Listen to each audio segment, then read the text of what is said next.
everybody, welcome back. This is Mr. Hardcore Mode where nothing's easy.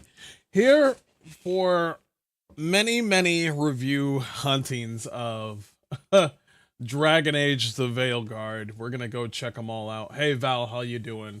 Good to see you. What's up, King Venom? How you doing, Sky? Good to see you. I hope everybody's doing well. Why isn't this thing uploaded? I need to make sure that everything is clean. Hey Cross, how you doing? What? Why is that working but not the other one? That is weird. How are you doing, Cross? Long time no see.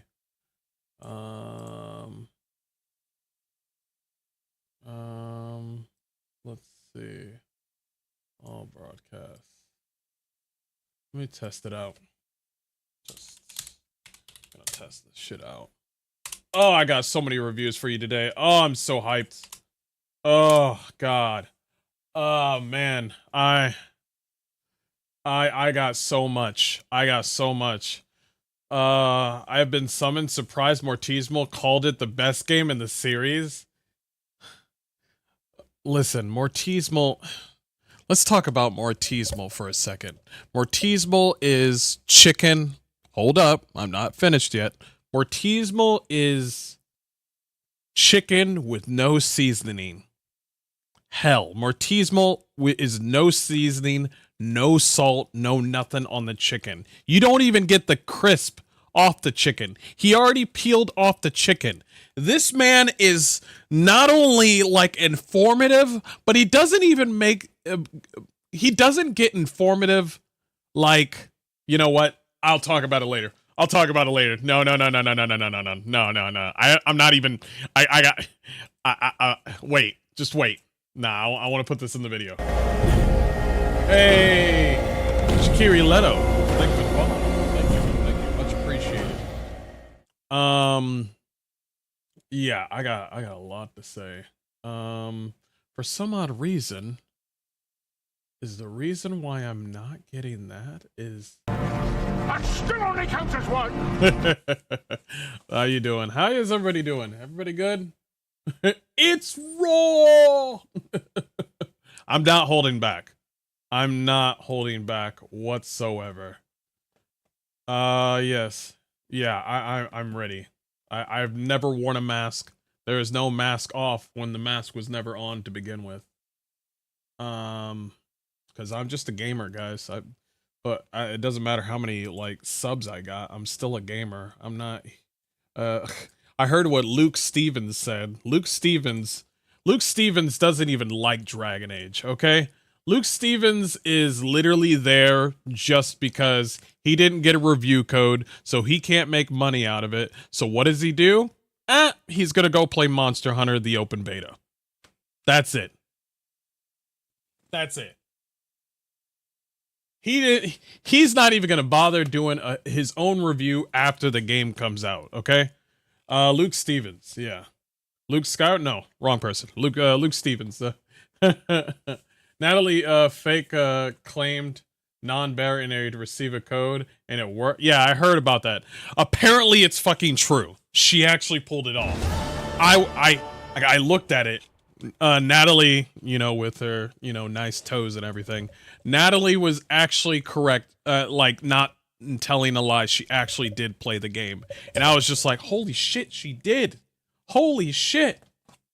I was like, what the fuck? At first I was just like, Shakiri, don't worry about it, Shakiri. Don't worry about it, Shakiri.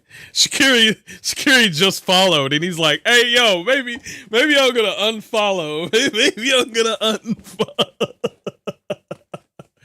I do not think Dragon Age Veilguard was given out to anyone that is critical towards the game. I'm just going to assume the reviews are going to actually. I got something to show you, Eckhard. I got something to show you. As a matter of fact, I could show you right now. Hold on.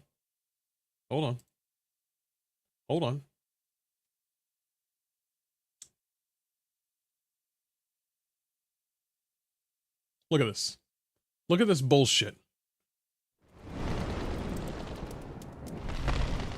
Look at this bullshit. Look at this bullshit. Checkpoint Gaming. Press start Australia. You're a gamer, a failing article, journalist.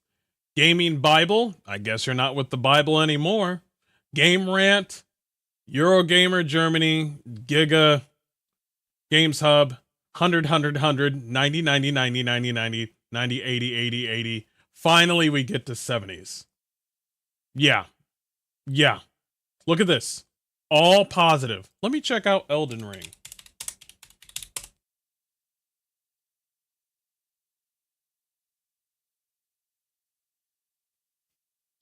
I like how these motherfuckers were just like, you better not say anything about Elden Ring.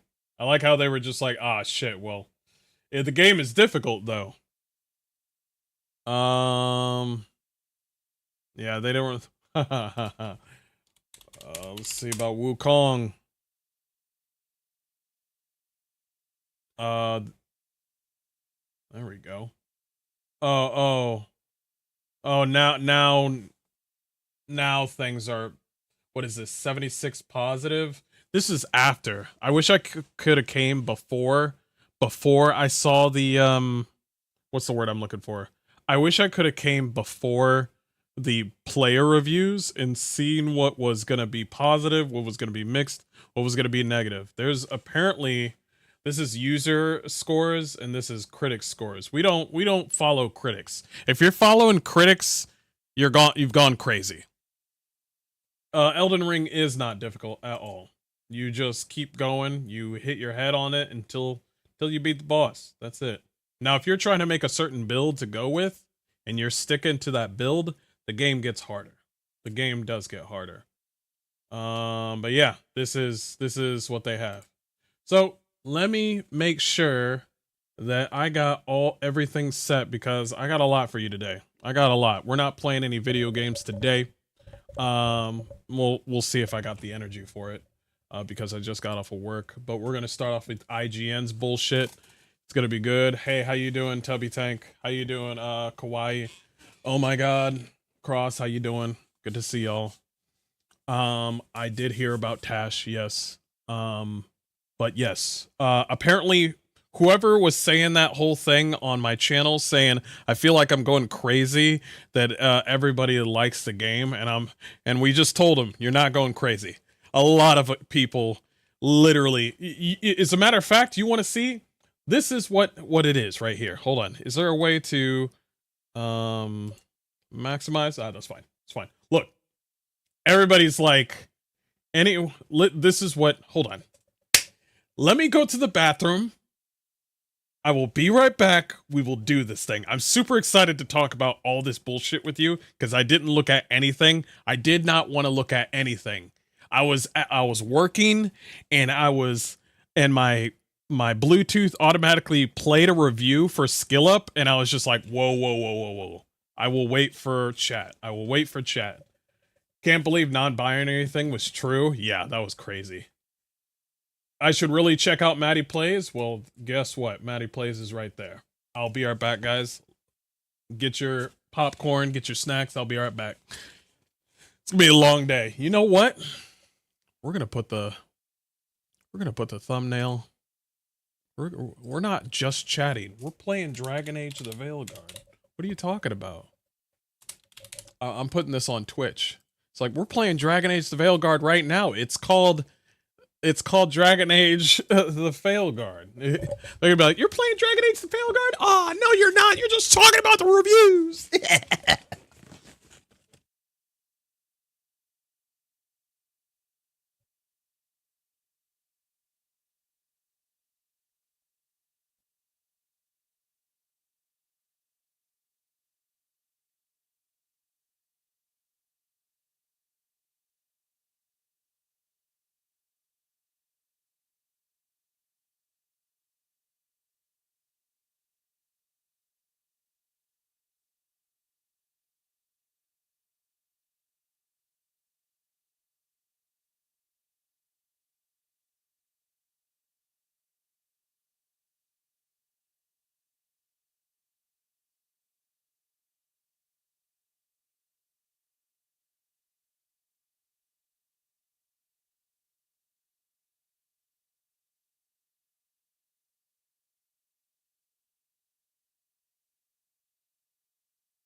Whoa.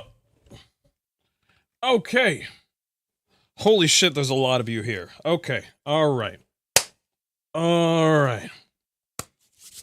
Hey, what's up, YouTube and Twitch? How you doing? This is Mr. Hardcore Mode, where nothing's easy. Here we are going to check out all the supposed reviews from critics. All their reviews on Dragon Age Veilguard. We're going to see who's telling the truth and who's telling lies. We're going to see how they played the game. We're going to see what the game has in store. And see what we got going on. Just to let everybody know, I will be playing Veilguard on the 31st. I will play much of it this weekend, as much as I can. And I'll give a thorough investigation on the game. If you want to play the game, cool. Awesome. If you don't want to play the game, but you want to see how I would react, well, it's coming this weekend. So here we go. We're going to start off with IGN, because IGN is a person that we all trust. No, we don't. We don't trust critics, okay?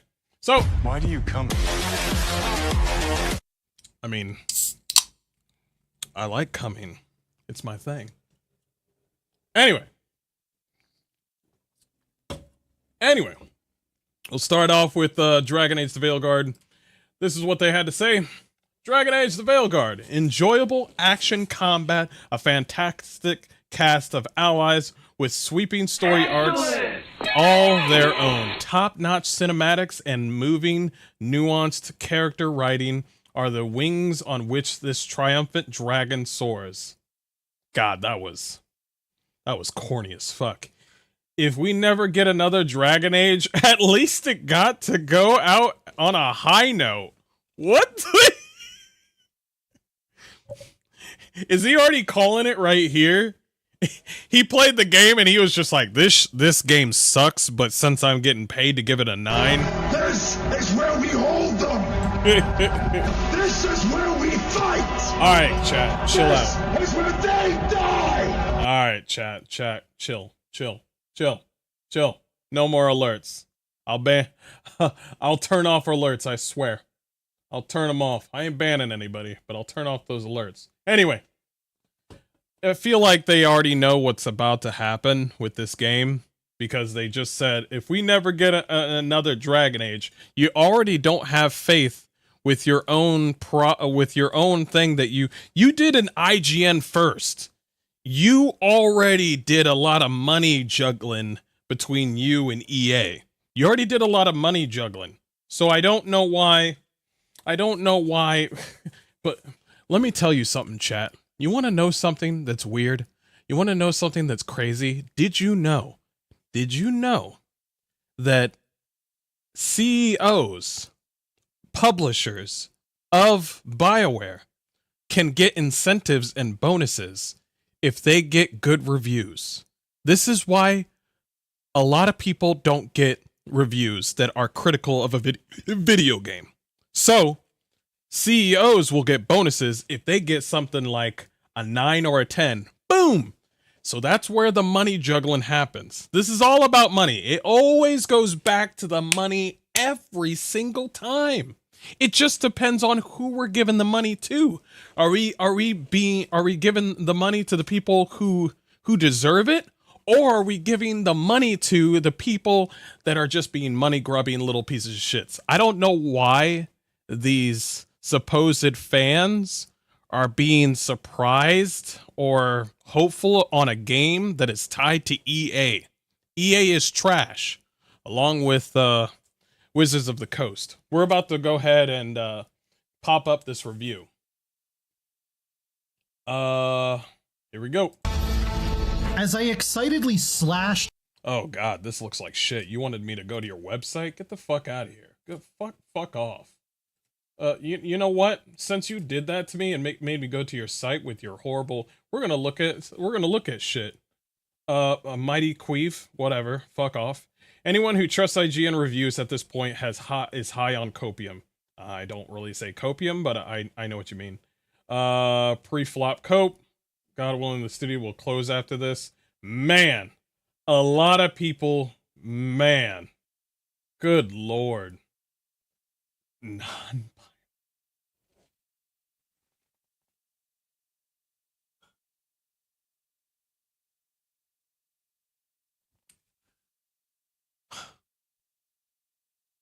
Goodbye, BioWare.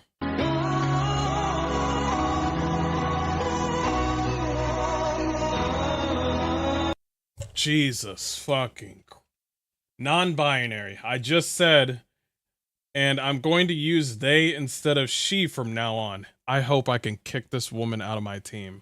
You know, ooh, you know how in most games you can kick out anybody in your team in most CRPGs or RPGs in general? There's always that option right there to kick somebody out of your party. What if they stop you right there and say, you can't kick this person out of your party? So now you're forced feeding people certain characters. I firmly believe that if you're doing an RPG, CRPG, you should have the option to kick somebody out. You can do it in so many games. So many games that are like this. So many games. You could do it in previous Dragon Age. If there's this moment where it's just like, nah, there's no chance that you can pull them out, then what the fuck? Anyway, let's go look at these reviews. I apologize for running my mouth. Let's go for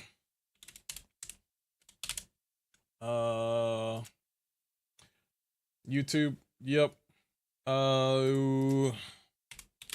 IGN. No big booty bitches today. No, I'm looking for reviews. Thank you, computer. As I excitedly slashed, blasted, wooed, looted, and delved my way through the... Who is this? Who is this kid that is doing this? Who is doing this review? Good lord. Okay. Wooed? All right. Stunning and enthralling world of Dragon Age the Veilguard, I kept having one thought. Wait, BioWare made this? 2020?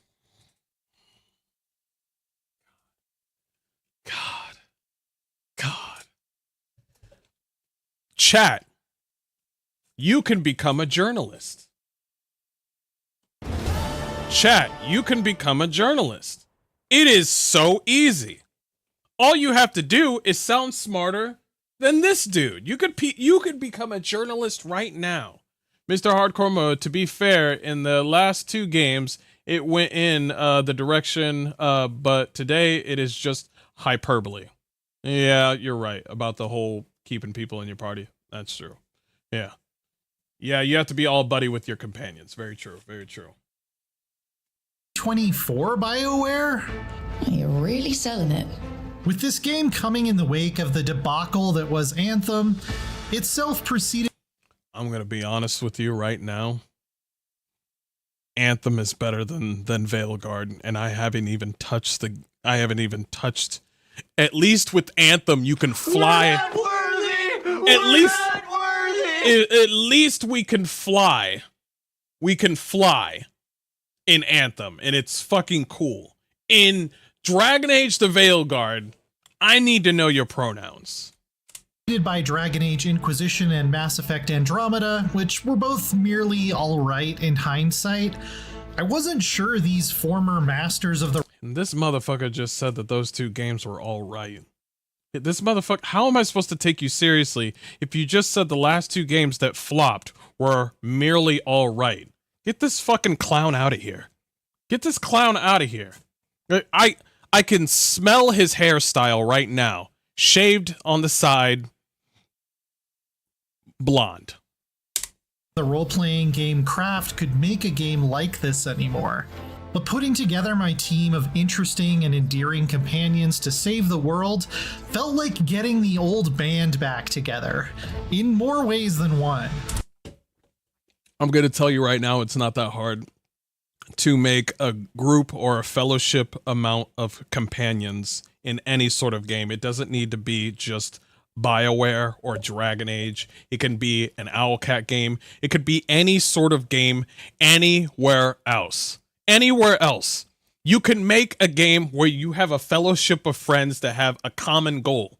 This is not just a, holy shit, this is the first time I've seen a game where it seems like you're in a team. And I'm like, nigga, are you serious? The Avengers, what happened to them? So, what about Lord of the Rings? You remember that old school PlayStation 2 game?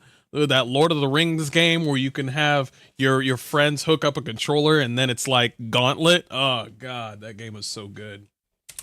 Archdemons attacking the north wall. Try the horns. The archdemon's too loud. No one's retreating. There's no choice, sir. We're under siege. We have to fall back to the dragon trap. Forget the trap. Send word to Commander Janos. Rally outside the wall. This guy right here, I don't know who the fuck he is. He looks like he's a Grey Warden commander. He's the only person that has given this game a teensy-weensy bit of testosterone. And you know what? I have a strong feeling he's gonna die real quickly. I don't know. This guy with a mustache, he's the only one to give. He's like, we're not backing down. We don't run away. We're Grey Wardens. And I'm like, oh shit.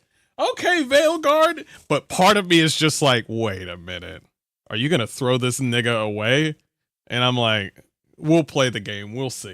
The scope of this adventure is the whole north of Thedas, sending you from the coasts of Ravane to the blighted wilds of the Anderfels, as you attempt to prevent the rise of an ancient and menacing evil. It was thrilling, as a longtime fan of the series, to finally see so many of the places I'd only read about in a journal entry way back in 2009. And the way BioWare has us go about that exploration is It's very trash because it's all very linear. They have said it time and time again. Everything is linear.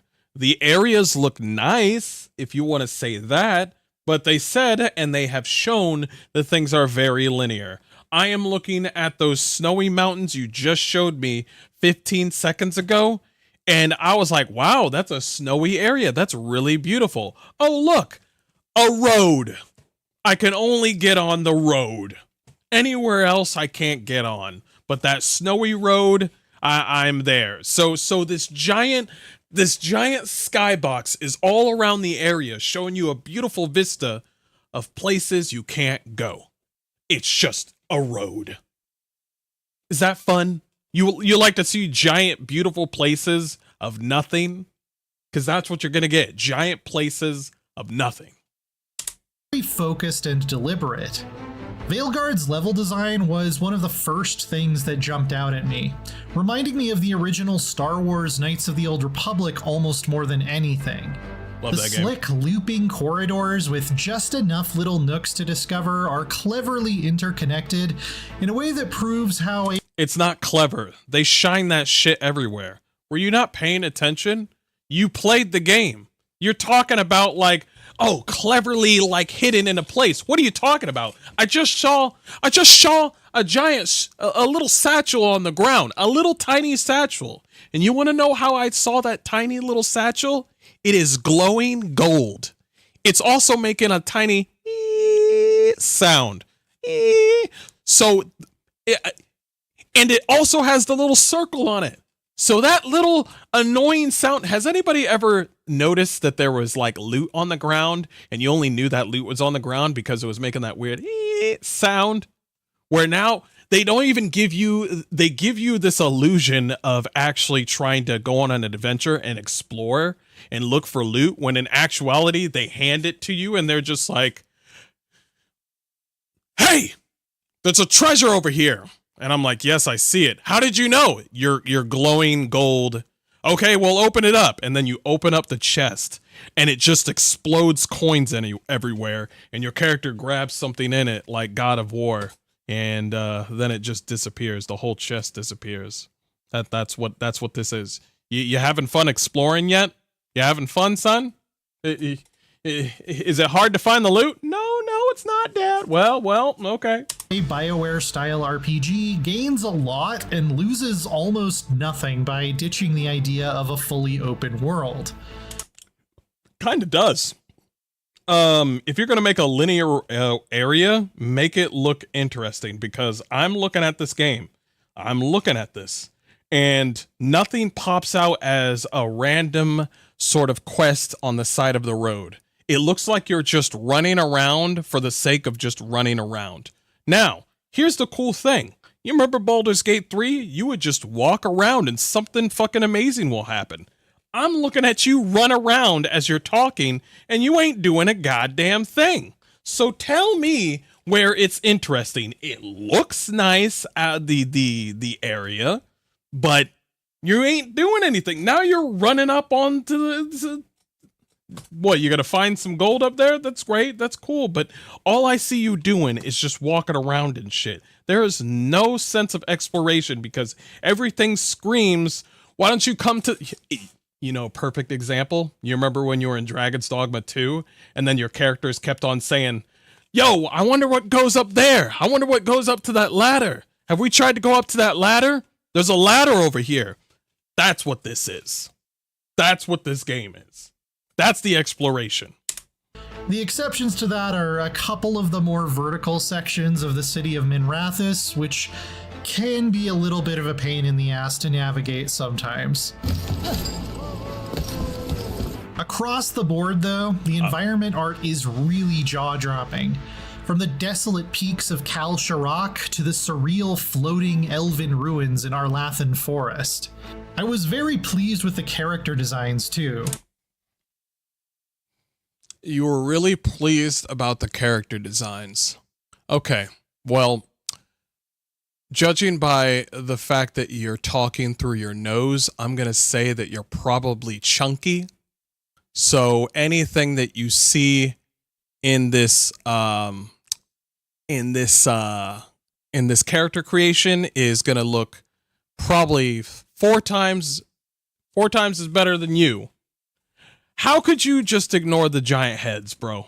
How could you just ignore the fact that I would not know nobody has tits on this whole fucking screen? Nobody has ass on this whole screen. There's only different sizes. That Canary right there, he looks like, his head looks like a fucking kneecap. If this black guy did not have a look like a black guy on his face, I would think he was a fucking woman. I'd be like, is that a woman or a man? Oh, okay, so that's a face of a black man. Okay, you could literally replace each and every one of their heads besides the Canary and not even know whether or not it's a boy or a girl. Because look at the female fucking dwarf. Man or a woman? Well, you're gonna say it's a woman because by the face. Man or a woman with the one dude? Well, you're gonna know it's a man. Same thing. Their chest is the same. Their hands and arms are the same. Their fingers are the same. Everything's the same besides the Canary, who has a giant kneecap of a fucking forehead. The armor and outfits are fabulous. I spent more than an hour in the character. This is a perfect example. I feel like you're gonna look worse if you put tits on your character. I feel like it just looks odd. Like I know you, if you want to be a female in this game, okay? I know if you want to be a female in this game, you want to have tits because you also have tits, because depending on who's playing, you know, some people like to play females because they just like to, if it's third person, I want to stare at a woman's ass. But since this game doesn't have any ass, well, there goes your funds. Okay, EA, there goes your funds. But literally, I'm looking at each and every, if you hid all of those heads, the only way I could tell if they were a woman is just those two ones in the middle. The only way, as a matter of fact, I probably couldn't, because the art style is so bad that I'm just like, maybe the man's just, you know, a bit chunky. I can't tell, man. I can't tell. Creator, like I usually do, and hair's came out nice. with a version of our protagonist, Rook, who delighted me every time she was in frame.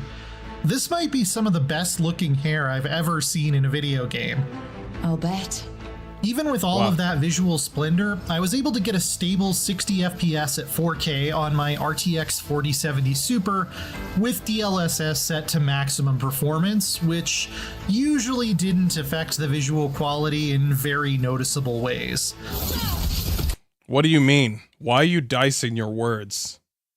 What? Be truthful. Finish what you were trying to say. Do not change the subject. The one exception to this was in the late game, when there could be so many spell effects going off at once that I not only lose frames, it's also just difficult to even see what's actually going on.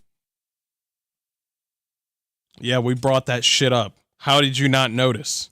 We've already talked about this, and we see this is funny because we don't need to play the game, but we see the game and we're just like, yeah, we can barely see what the fuck is going on. We can barely see what the fuck is going on. And then they finally get to review it, and then they're just like, you know what? I just remembered that I just can't see anything, and the FPS is just getting lower. Like, they finally figured out that certain things are wrong about the game, and they're just like, oh man, well, the graphics on 1.0, oh man, the performance, it ain't good. 9 out of 10 still. On.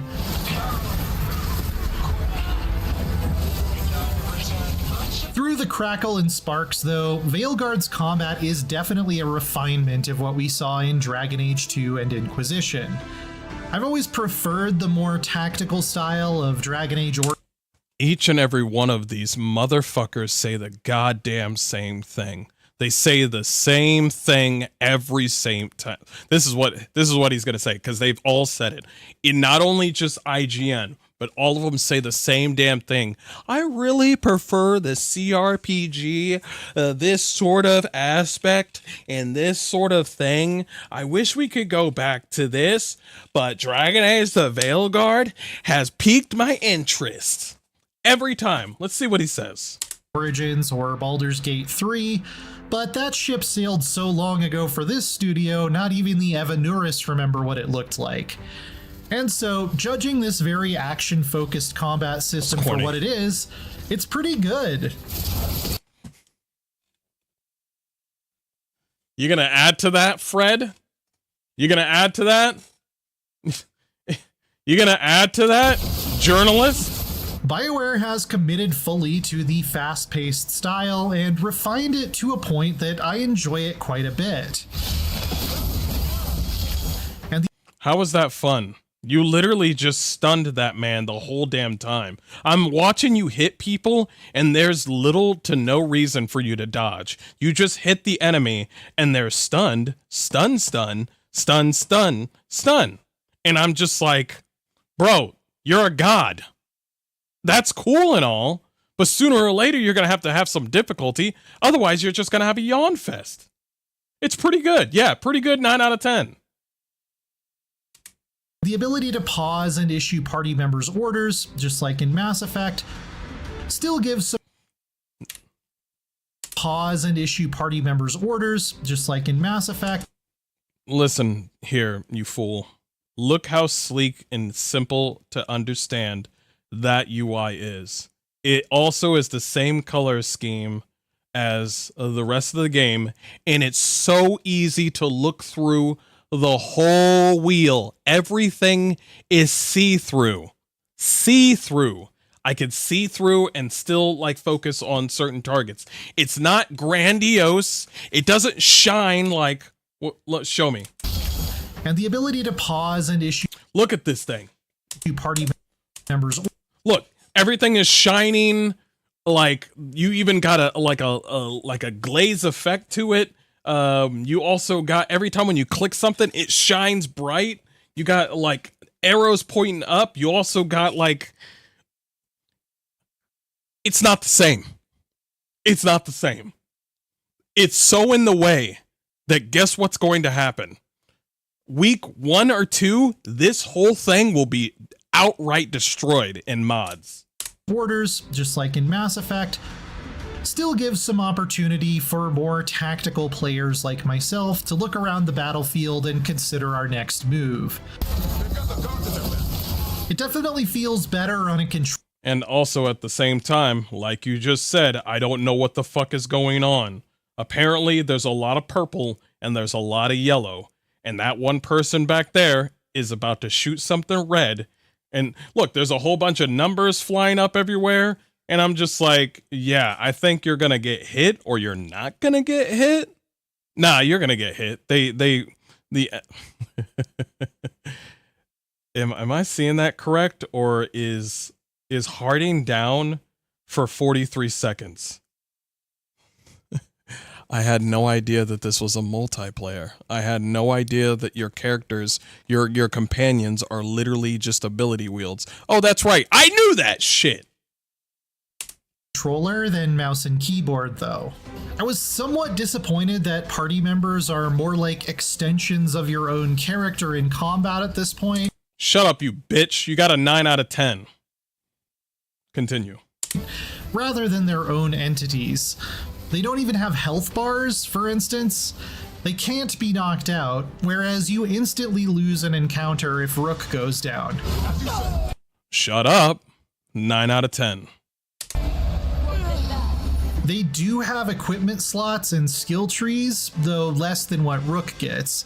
But overall, the amount of customization available... But I am upset about these few 3 things that I just mentioned. But I gotta get paid, so...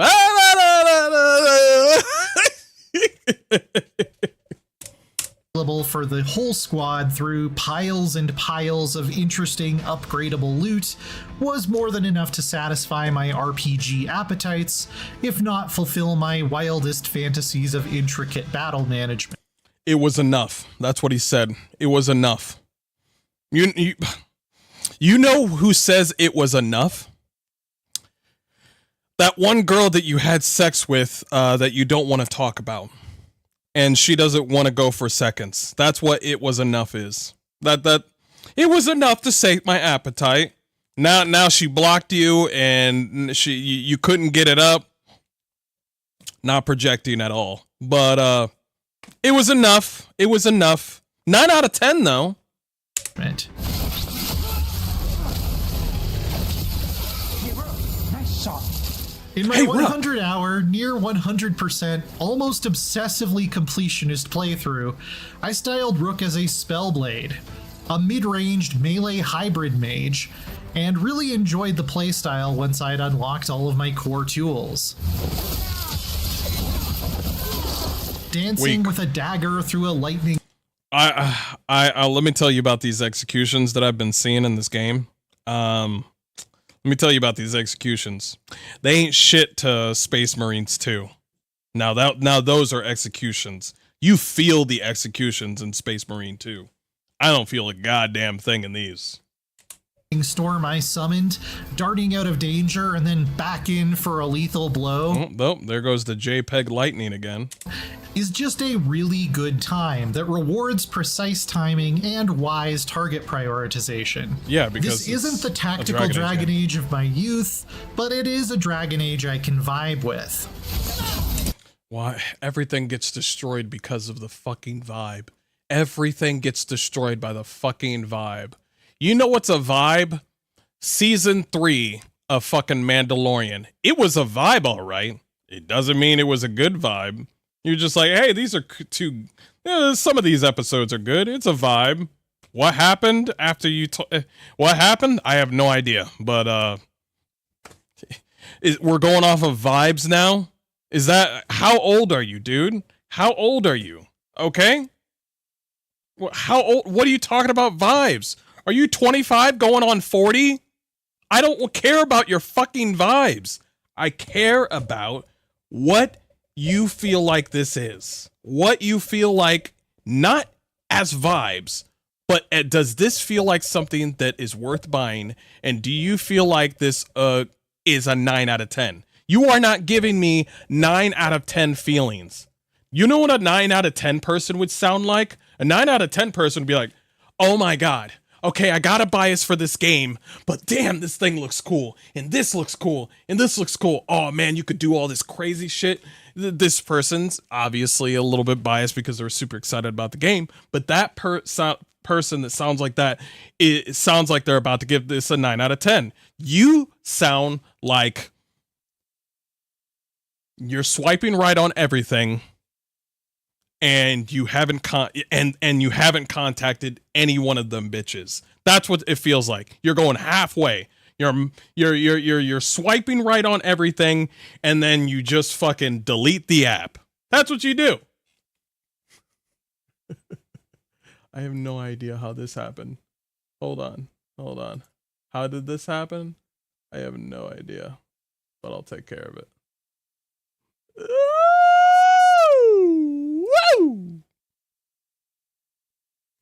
I'll fix that.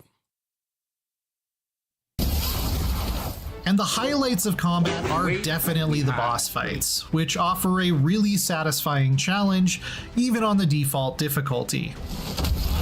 Yeah, While standard mob fights with Darkspawn or Venatori cultists eventually got a little repetitive. It got repetitive? It got a little repetitive? Listen, you don't go a little repetitive. When you finish this game and it's 50 to 60 hours, you don't get a little repetitive. You get repetitive. There's no... little repetitive is what you say when things start to pick up. Little repetitive is just like, oh man, it's kind of getting repetitive around 20 or 30, level 30. But around 40 and 50, things pick the way up. Things pick up a lot. Things pick up a lot. After 90 plus hours, going up against a high dragon never failed to get my blood pumping, as I had to carefully study attack patterns and think on my feet.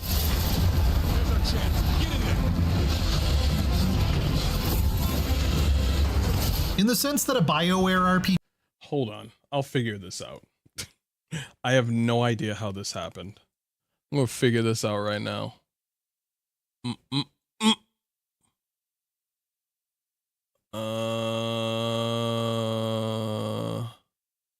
What?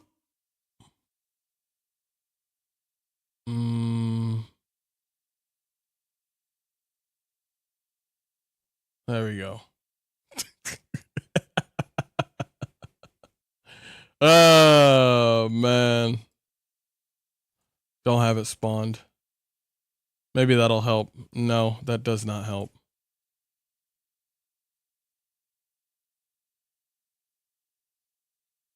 Maybe. I might throw you all away. I might throw all of you away. RPG is really about your companions, also known as the friends we made along the way. This might be the most BioWare game of all time. It is not the most BioWare game of all time. You are new. You are brand new. If you even played a slim amount of Origins, this is not old school how it should be BioWare. This is not new BioWare. This is, if anything, it's somebody wearing the skin of BioWare. That's what this is. You do not slice off your own titties, but you do not slice off 50 plus people that are veterans of BioWare and say that you're BioWare. Get the fuck out of here. Not only is the whole squad made up of complex, memorable, likable, distinct personalities from across Thetis, but they're all treated as the stars of their own story. Veilguard is light on that classic kind of side quest that's like, help Bingo Bongo find some nug grease. Negative. He's fucking wrong. Every game has a certain level of fetch quests. And also Dragon Age Origins and also Dragon Age 2 had a lot of missions that actually made you think of what your choices was going to be. It was very linear, but each mission had a sort of, if he's talking about Inquisition, okay, that's fine. Hinterlands, fuck that place. But if he's talking about 2 and 1, get the fuck out of here, bro. You sound like you're only playing Inquisition. You're over here talking about Bingo Bongo, and you're out here bingoing and bongoing. What the fuck are you talking about? Don't talk to me like, oh man, each quest every game has a sort of fetch quest monotonous sort of thing. But don't come to me and say like, oh, this game doesn't have any of that. Don't lie to me. And I don't miss those much, because they've been replaced by full-length heroic arcs for each companion, with twists, turns, a personal nemesis, major character developments, and a moment of triumph fit for a protagonist rather than a sidekick. Our rogue necromancer has hidden something terrible behind this door. It's like the writers took the loyalty missions from Mass Effect 2 and blew them up into 7 miniature games of... What the fuck was that? What the fuck was that? What the from fuck? Mass Effect 2 and blew them up into What the fuck kind of... What? This is not the crow that you want. All right, ladies, this is not the crow that you want. The crow that you want is that guy with the white paste on his face with the black markings on his face. This is not the crow that you want. This is somebody saying, oh yeah, he's gonna look cool. And then everybody in class is looking like, this bitch is stupid. This bitch thinks she's cool. This is, you know what this is right here? This is...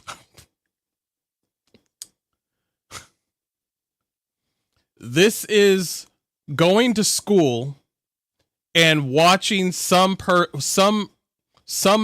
high school kid walk around with a tail and some fox ears, and you're just like opening your locker and you're like,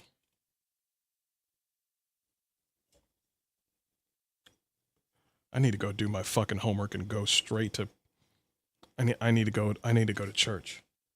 to 7 miniature games of their own. Almost every side mission ties into one of these, which obliterates the sense that you're just doing busy work. Nothing I'm seeing makes me want to look away. Picking a favorite of the 7 Veilguard members to talk about genuinely feels like an impossible task. I really want to just say all of them are my favorite, but I had a rewarding What the fuck was this? impossible task. The fuck was this? The fuck is this, bro? The armor? Okay. But honestly, not on her. Just not on her, bro. I really want to just say all of them are my favorite, but I had a rewarding romance with the stoic Grey Warden Davrin and became mother to his fledgling griffin pal Asan.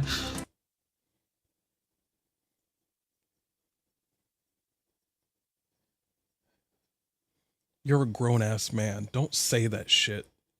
You're a grown-ass man, okay? Don't say that shit. Calm the fuck down. I don't want to show up at IGN and they're just like, oh, a black man. And I'm like, back the fuck up, George. Back the fuck up. What the fuck are you doing? This is a business. Calm the fuck down. It's one thing to build up an infrastructure of a journalist sort of like mentality to be like, okay, we're going to do reviews here and reviews here and we're going to talk here and we're going to talk about this. And then out of nowhere, out of left field, this is my right hand move. Out of left field, shut the fuck up. Out of left field, you're just going to be like, I, Frederick, will be the mother of this griffin and this one black dude. And I'm just like, nigga, calm the fuck down, bro.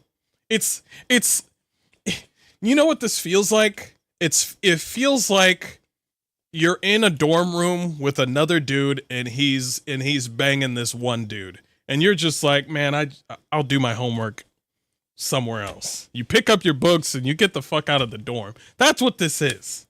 That's what this is. The fuck? You want to hear it again? You want to hear it again? Or you're going to hear it again. Say all of them are my favorite, but I had a rewarding romance with the stoic Grey Warden Davrin and became mother to his fledgling griffin pal Asan, so he's got to be my pick for this playthrough. Asan, that is. Seriously, if anything ever happens to the— Wait. What do you mean Hassan that is? What do you, wait. Were you talking about the black guy that you were going to romance? Asan, romance with the stoic Grey Warden Davrin and became mother to his fledgling griffin pal Asan, so he's got to be my pick for this playthrough. Okay, alright. Asan, that is. Seriously, if anything ever happens to this little guy, I will wash Thetis away in a tide of fire.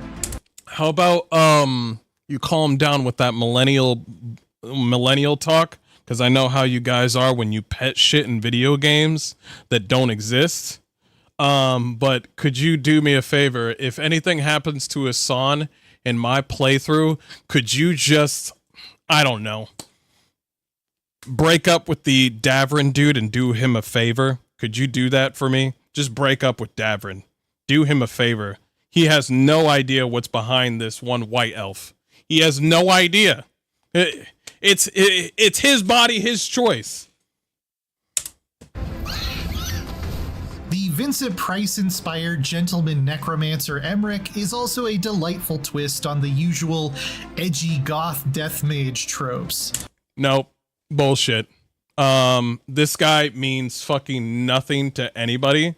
I don't care if he's a little, oh, darling. Oh, I'm an old man.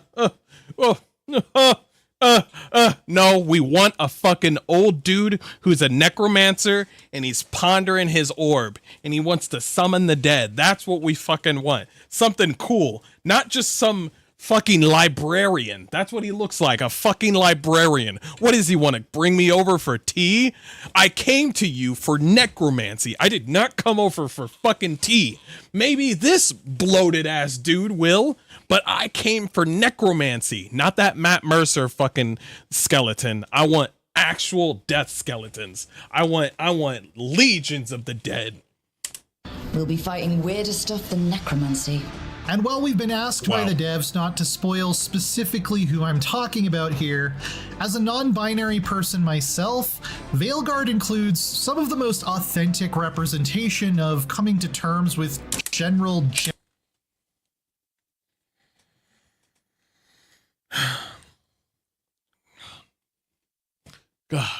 God.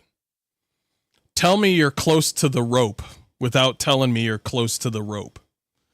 Let go of the mental illness. As a matter of fact, I don't even care what you do. Keep that shit to yourself. Just keep that shit to yourself. For the love of fucking God. Bro. You know what? Gay people, you're fine. Those non-binary and trans people that just like to cosplay bullshit, throw them out to sea. Just throw them out to sea. Just get them out of here. They're over here like fucking changing my video games. They want to cut your tits off. I like real fucking women. I'm with my bros who are real fucking bros, real fucking men. These non-binary fucking actors, man, they are just fucking, I wouldn't say weird because weird is a good thing. They are just lost. They see one little bit of something that ties them over with who they are, and they're just like, so this is where we're at. So that's what this type of game is. One character. It only takes one character. That's what they did with fucking Inquisition. They had one trans person, and then now we're in Veilguard, and now they're just like, everything is queer, and it always will, and it always was. And I'm just like, holy shit, you had one trans person that was like slightly in Inquisition. Now we're in Veilguard, and now they're just like, this is the only thing. And I'm just like, nigga, are you serious, bro? What is this reading? Take a long, hard look at it, kid. It'll always show the face of a hero who can get it done. What? Cutting your tits off? Examine other options related to gender identity. Oh my gosh, you fucking lost ass children. Get fucking help. Get help. Go talk to your fucking parents. These are the type of people that fucking throw away their actual family for a new family. And that new family is literally their Reddit. Scar options, identity. Oh, good. Fucking. Oh, God. Oh, God. This might be his, after this game flops, we might never see this guy again. we might never see this guy again. If this game flops, I'm like, God damn, ain't nobody want to see who you are. God damn. Gender stuff, and having to navigate your family's reaction to it, I've yet to see in a game. Establishes transgender identity and unlocks new dialogue options in future conversations.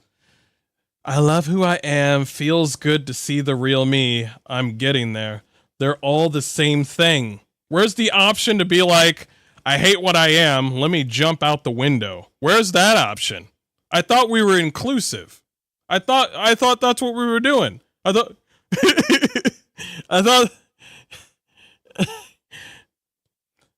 Solus was right. Solus was right. Oh my god, Solus was right. I'm gonna have to side with Solus. Oh my god, maybe he was right.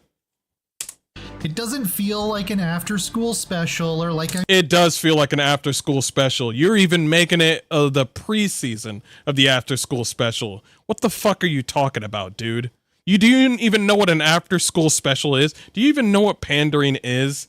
It is. Just because this is your area of expertise does not mean it is everyone else's.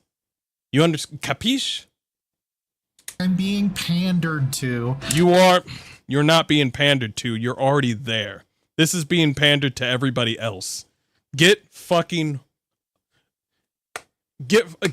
clue. It's quite well handled, and finding out It's quite well handled. It shouldn't be even handled to begin with. See, this is what happens when you get weirdos in the thing that you like. We should start gatekeeping again. We should start gatekeeping. He's like, oh shit, you want to be into this? Listen, only heterosexuals are in here, man. Only heterosexuals. This is a heterosexual game. You know how weird that sounds? You know who that sounds like? That's right. It sounds like you. That's right. You all said that this is even Corin Bush said that this game is inherently queer and it's for the queers. Yes. That's what you said. The writer for this character is non-binary themselves did not surprise me at all. A damn good-looking hero, if I do say so. No, you don't. All right. You look like Elliot Page with hair. The larger plot that's threatening the world in the background as we're doing all these more personal quests is nothing particularly outstanding in its overall... Oh, we're back to the not outstanding or subpar or you were all for that one shit. You were all for that last thing that you were just fucking talking about. You were like, oh, finally, as a non-binary man, and I'm just like, so you're a man, right? Anyway, bigot, as a, oh my god, I'm so glad, 9 out of 10. Anyway, let's go back to talking about the game, I guess. Yeah, I guess this thing is kind of stupid. And I'm just like, yeah, 9 out of 10. Yep, I hear you. Structure. We need to unite some factions to fight some evil gods who are trying to do bad things with tentacles. Nigga, I thought you were a fan.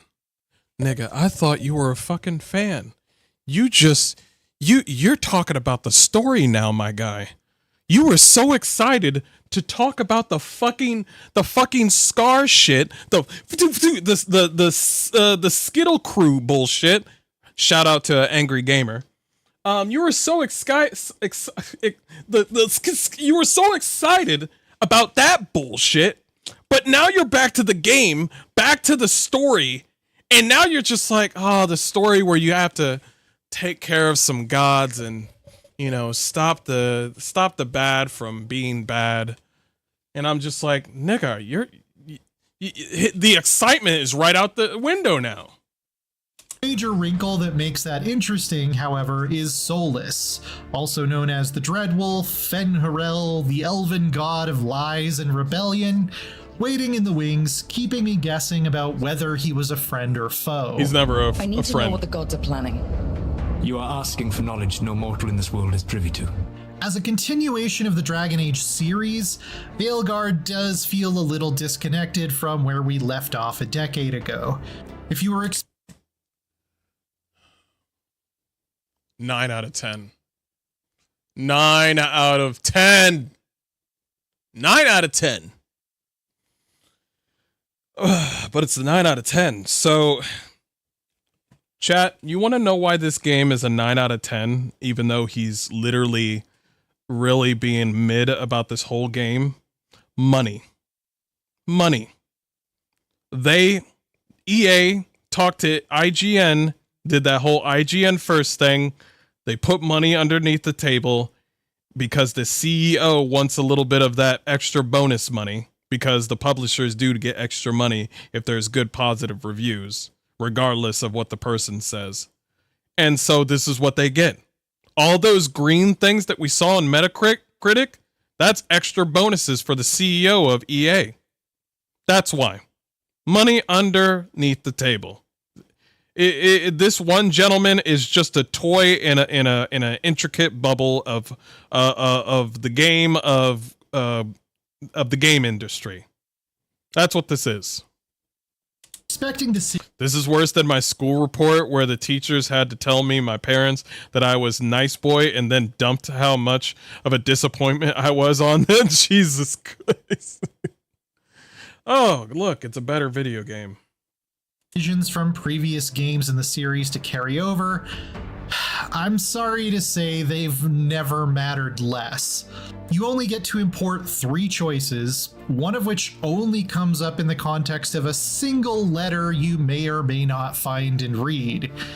You do get to recreate your Inquisitor from may or may not find and read.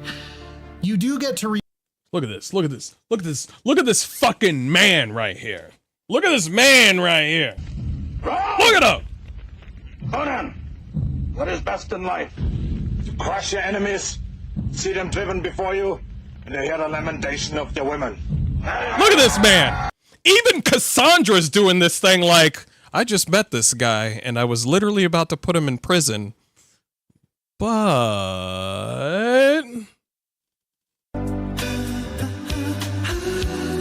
you ain't getting that shit in Veilguard, okay? You need to teach Tash the ways of multiculturalism. You know, that's what you need to do in the new game.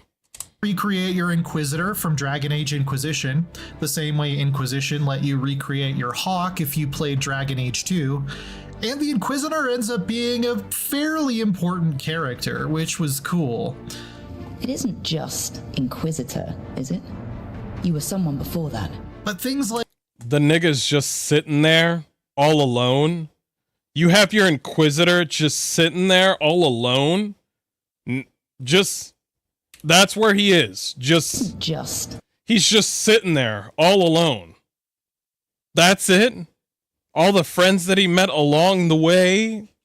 He's just sitting there. He doesn't even have a drink or some food. The fuck? I don't even want to see my character. Inquisitor, is it? You were someone before that.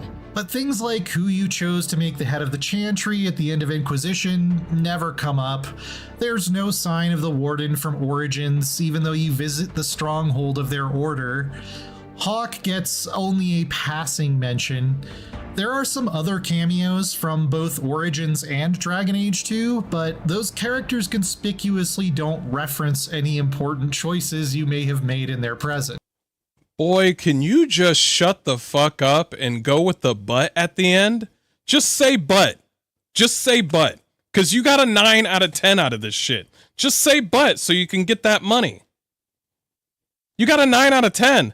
Oh, it doesn't have this. It doesn't have that. Just say butt. This story feels like both a send-off and a soft reboot in a way, which was a bit paradoxically refreshing and disappointing at the same time. Hurry up. Agreed. The pacing early on is kind of weird too, and I felt like I could practice. Nigga, nobody wants to hear this. Hurry up with the butt. I'm waiting for the butt. Cause you got a 9 out of 10 shit, and you're just going on and on and on. When you were talking about your identity and your private parts, your little dingling ding, your Skittle shit, you were happy. And now you're talking about the game. Now you're talking about the meat and potatoes of the game, and you sound sad, nigga. You sound sad. I'm waiting for you to say butt, so you can get that 9 out of 10 bonus. Practically smell the rewrites. For example, it's hilarious that no one ever says the word Veilguard out loud across the 100 hours I played of this dialogue-packed campaign, exposing a last-minute... Yeah, that's because, they said... You want to know how many times they said Dreadwolf in this fucking game? Quite a few times. You want to know how many times that they mentioned Veilguard? From what you said, 0. You want to know who was the one that brought up Dreadwolf? The team that got fired. Maybe that's some food for thought. marketing pivot for what it is. You're making us sound like Solus. That's uncomfortable. But it doesn't take too long for things to get on a good... There it is, the butt. Yeah! He did it! Yeah! I was waiting for that. That took like 3 whole minutes. I was like, where's the butt? And there it is. That's uncomfortable. But it doesn't take too long for things to get on a good track story-wise, and when they do, they stay on it. Aside from one huge choice you'll make early on, the most interesting bits of narrative design don't come up until the very end of Veilguard's story. So no choice really matters. It's hard to dig into this too much without spoiling something, but the finale is also very much in the spirit of Mass Effect 2, which has an ending that up until now may have been the best series of complex consequential choices ever featured in an RPG. I love that, dude. The sacrifices I had to make in the closing hours hurt. The wise decisions I made paid off, and if it hurt that much, don't worry about it, okay? You're gonna be fine. You see those 2 fucking butt plug chandeliers right behind that lady? Just shove them up your ass and you'll be fine, okay? Just shove them up your ass and you'll be fine. You're gonna give this game a 9 out of 10. Stop doing this whole flowery thing, or it's just like, is that who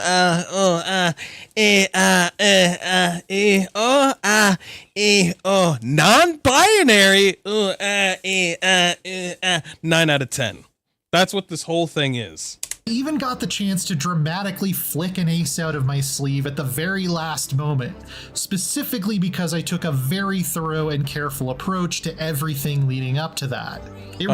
Incorrect, because you just told us most of your choices don't even matter. You're just straight up lying. You're just straight up lying. You just said most of your choices. You just said that before. You just said that. You said most of your choices, it feels like it doesn't even matter. And now you're saying like, oh, it's a good thing I made this choice. And I'm like, nigga, did it? You just told me it did. Really felt like the ultimate reward. Attack! Throughout it all, the cinematic flair is off the charts, proving that BioWare is unmatched in the RPG world in that particular discipline. So much of the best stuff I can't even show you here, but parts of it felt like watching a big budget fantasy movie in the best ways. A triumphant and effective, if not quite iconic, score elevates these moments further. Yeah, say 9 out of 10. Dragon Age the Veilguard refreshes and reinvigorates a storied series that stumbled through its middle years, and leaves no doubt in my mind that it deserves its place in the RPG pantheon. The next Mass Effect is going— Wait, what did you just say? It stumbled through its middle years? I'm sorry to say, my good man, but after what you just said about Veilguard, it doesn't even sound that you were too in it to begin with. So you telling me that it stumbled through its middle years is a bunch of bullshit, because one, you probably even don't even know what happened in the middle years of Dragon Age. You probably haven't played the game recently, and at the same time, you just said how monotonous and how most things didn't matter and things were kind of mid. Your choices didn't matter. You said all these things, except at one point when you brought up non-binary, then you were just like, oh shit, I'm so glad I'm seeing. Nobody gives a fuck about that shit. But for you to say that the previous games from the other years was low, what was it? What were the exact words that you said? Dragon Age the Veilguard refreshes and reinvigorates a storied series that stumbled through its middle years.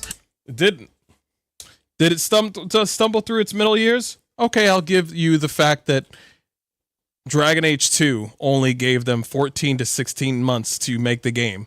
But let's be honest, for those 14 to 16 months to make a Dragon Age 2 game, they actually did very well for that time period. If I would have known at the beginning that they only had that bit of time because of EA, I would have given Dragon Age 2 a high praise. I'm playing the game right now. I feel bad that I racked on it back in the day. If they only had that much time, think of how much time that what they could have done with more time. But you acting like those times were like inferior to what we're seeing right now. I think you're just full of shit. That's what I think. I think you're just full of shit. Because you just came up to me saying all these things that were negative about the game, and then out of nowhere, the non-binary shit came up, and then what happened? You gave it a 9 out of 10. And leaves no doubt in my mind that it deserves its place in the RPG pantheon. No doubt. No doubt at all after what he said. No doubt. All that talk about like, I feel 9 out of 10. Let's hurry this shit up. The next Mass Effect is going to have a very tough act to follow, which is not something I ever imagined I'd be saying before. Tough act to follow? Nigga, we don't even know if we're going to get another Mass Effect. Hurry up and just say 9 out of 10. Just hurry up. Hurry up. Hurry up. Hurry up. There it is. There it is. 9 out of 10. Okay. You're full of shit. Let's move on. You know what? We've already seen the comment section. Let's go to the next one. This video is brought to you by Brilliant. Pick up a new skill or just learn more about things like science. Yeah, that's about how badass Dragon Age 2 was. BioWare left big head mode on during development. At least husks were proportional. Computer science, and so much more, thanks to Brilliant's advantage than this for BioWare. The Dragon Age franchise, one of their most beloved and most successful. No pressure from EA to cram in all sorts of live service bullshit like it was meant to have at one point, but they pivoted away from that years ago. There's no in-game cash shop here. There was obviously plenty of development time and budget. There was the freedom for BioWare to make a BioWare-ass BioWare game without any compromises and without any excuses.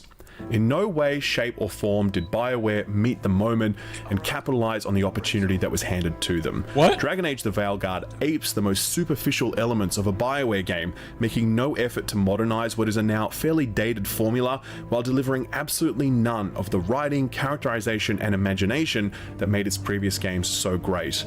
The writing is frankly terminal. It lacks any nuance or wit. What is happening? What is happening? What is happening? Am I in link with Skill Up right now? Keep going, man. I skipped too far? Nah, fuck that shit. Nah, we're good. I do not recommend Dragon Age the Veilguard. It's fine. We're good.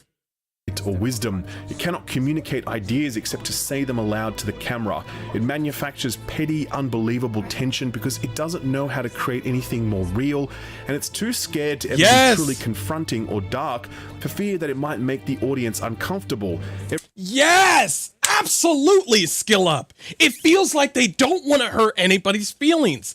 They do not understand what dark fantasy is. Dark fantasy doesn't mean turn off the fucking lights and then put a little goopity goop dark spawn everywhere, put some tentacles everywhere, and then call it a fucking day. That is not dark fantasy. That's a zombie game. Dark fantasy is literally, think of the most fucked up moment in Origins or Dragon Age 2 or Inquisition, and that is your dark fantasy. That's what it is. That's what dark fantasy is. Something where you're just like, I can't believe that fucking shit happened. That's when you know you have dark fantasy. Dark fantasy is when you're just like, you turn back at what just happened and you're just like, wow, this is fucked up. This is fucked up. Every interaction between the companions feels like HR is in the room, and every interaction led by the main character, Rook, sounds like he's addressing an under-12 soccer team before a Millennial writing. Thank you, Skill Up. Skill Up, thank you. Millennial writing. Absolutely fucking correct. Absolutely. Thank you. Final, or teaching toddlers how to properly share Also, your character looks weird. He looks like Buzz Lightyear. I mean, it's kind of crazy that I'm looking at a white dude in Veilguard, but your character's head is too big. Bro. Anyway, move on. Boys, the way you build relationships with your companions is so woefully outdated. Drawn out quest lines completely divorced from the main plot, starring disposable villains and recycling the same settings, enemies, and bosses you find elsewhere. The romance system feels equally antiquated, heavily reliant on the "we'll bang, okay" button, even when it doesn't make sense for that to be an option, with no— Absolutely. I always thought that you just hitting the heart button was just so fucking stupid. These developers came up to you and just said, "We're trying to do something new with the romance." No, you're fucking not. You just hit the heart button and then they like you a little bit more. I wish life was that easy. I wish it was. I remember when I was playing Mass Effect 2 and I was young and stupid, and that one girl, Jack, in Mass Effect 2 was like, "So you want to fuck me, right?" And I was just like, I was a little kid and I was just like,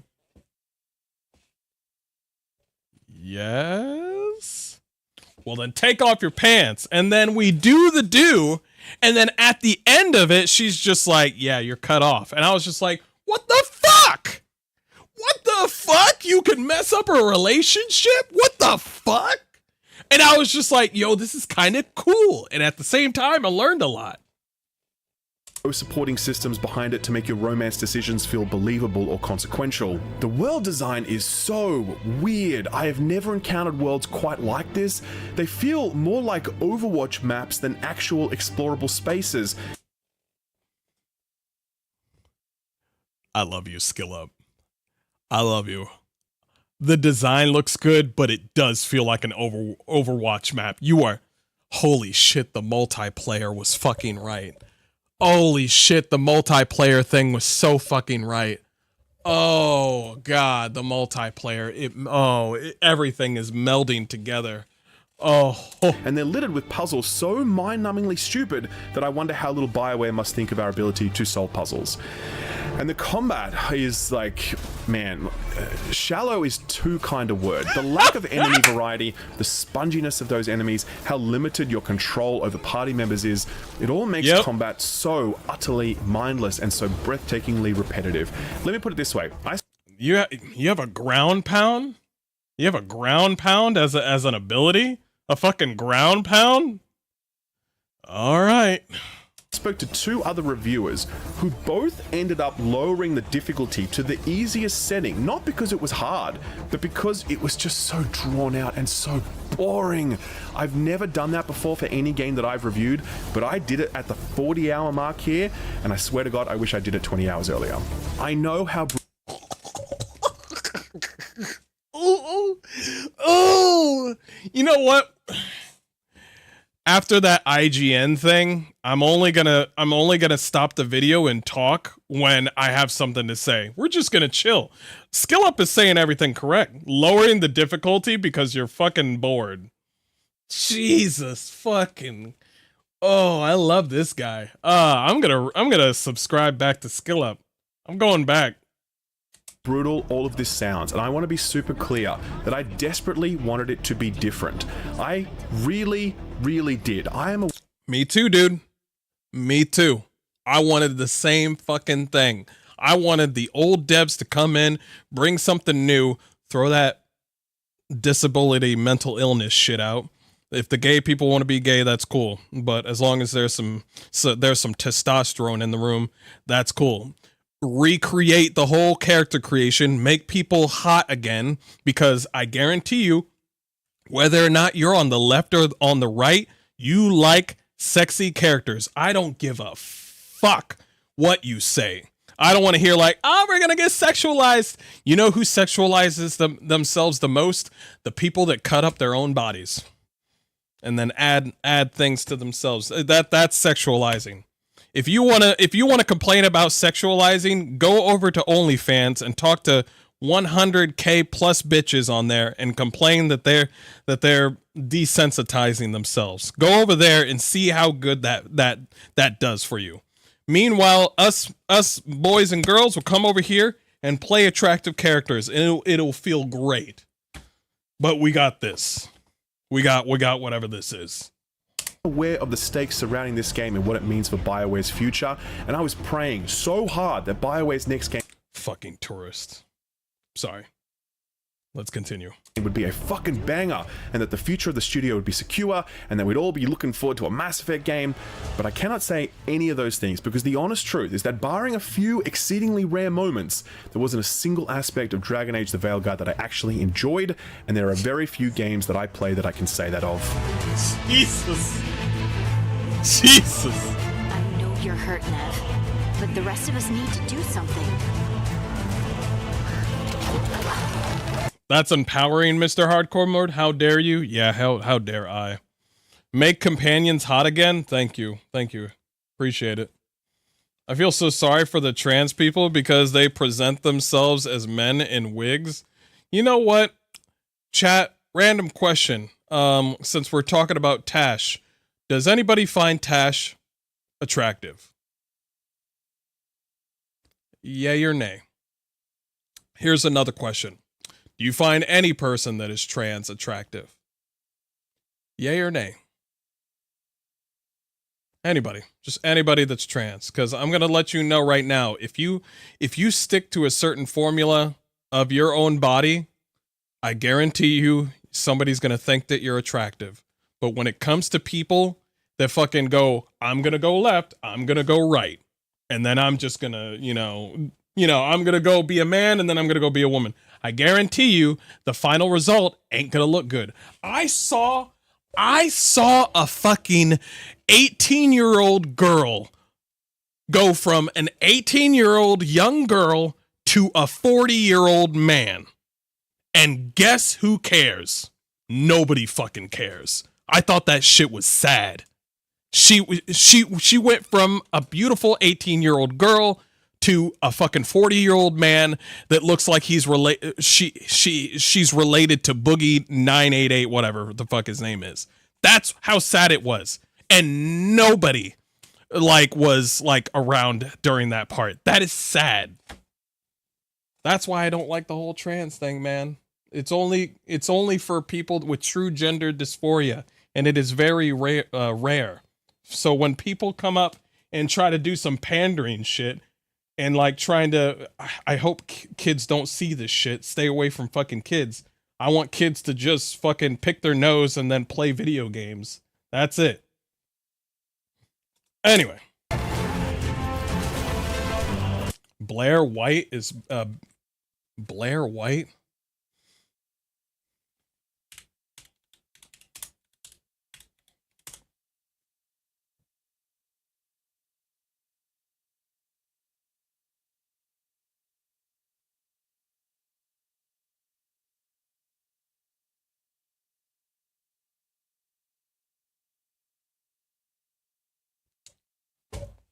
I'm watching you, chat. I'm watching you. Like most BioWare games, Dragon Age the Veilguard begins here in character creation. It is flexible in the sense that it has plenty of options and sliders, but it's all limited by one central constraint, and that's the game's very stylized aesthetic. Characters do not look like real people. They look like Pixar or DreamWorks characters. Yep, say it. I'm exaggerating. This is Prince Charming from Shrek. Are you going to tell me this man wouldn't slot right into the Veilguard aesthetic? Man, you could drop him in right now as a companion character and no one would bat an eyelid.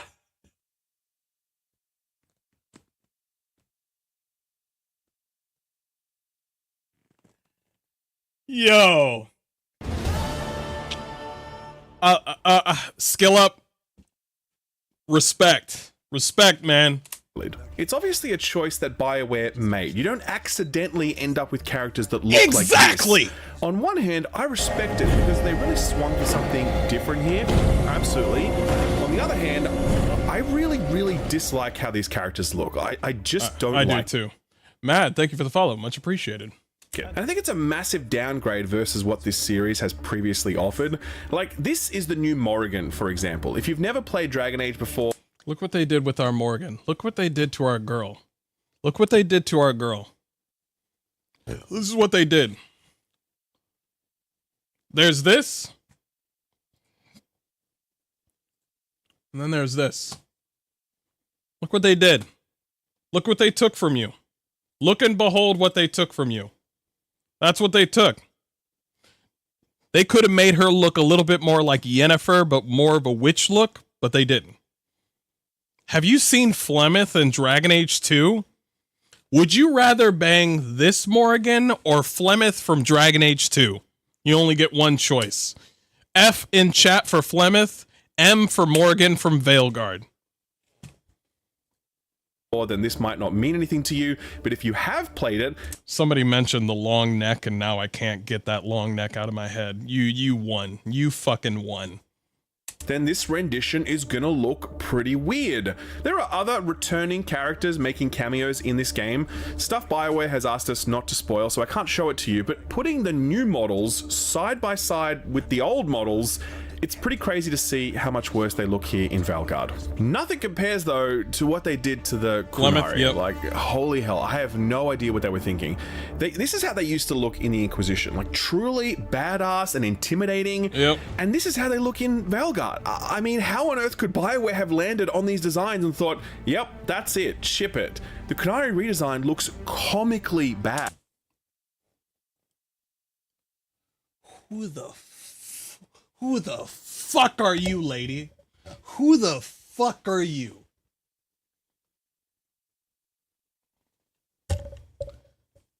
You ever see someone so ugly and you just walk up to them and you're like, how could you do this to my eyes? I'm just kidding. But you do it, though. But you do it quietly. And it's also kind of lazy because now instead of looking like a truly distinct race with a different facial structure, the Qunari now just look like humans with horns. It's her fucking mom. Really sucks. These character designs are distracting and they weaken the game's ability to deliver emotional moments. I don't think your characters need to look realistic for you to have a strong connection to them. There are millions of games that disprove that point. But this uncanny valley thing, this half human, half cartoon thing, it catches on the eye the same way an off note catches on the ear. It's hard not to be distracted by just how odd everyone looks and catches on the ear. Why is it that there's an option to say oof? Why is there an option to say oof in this game? Who did the writing? Everybody needs to be fired in BioWare. Every single one of them. Every single person that has done writing. Oof. Oof. You want to know how you're good at writing? You don't add stupid shit like this. Nostrix, thank you for the follow. Facepalm. It's hard not to be distracted by just how odd everyone looks. And in the more tense, emotional scenes, I found that their fake plastic faces made it harder for me to buy into whatever emotional distress they were selling. This is further compounded by BioWare's approach to facial animation, JC, which is extremely outdated in 2024, especially for a game where you spend so much time looking at characters' faces. Like, take this example when my character is angrily trying to convince the Grey Wardens to act. We don't have time to play Who's the Greyest Warden. You need to... Get me out. Get me out.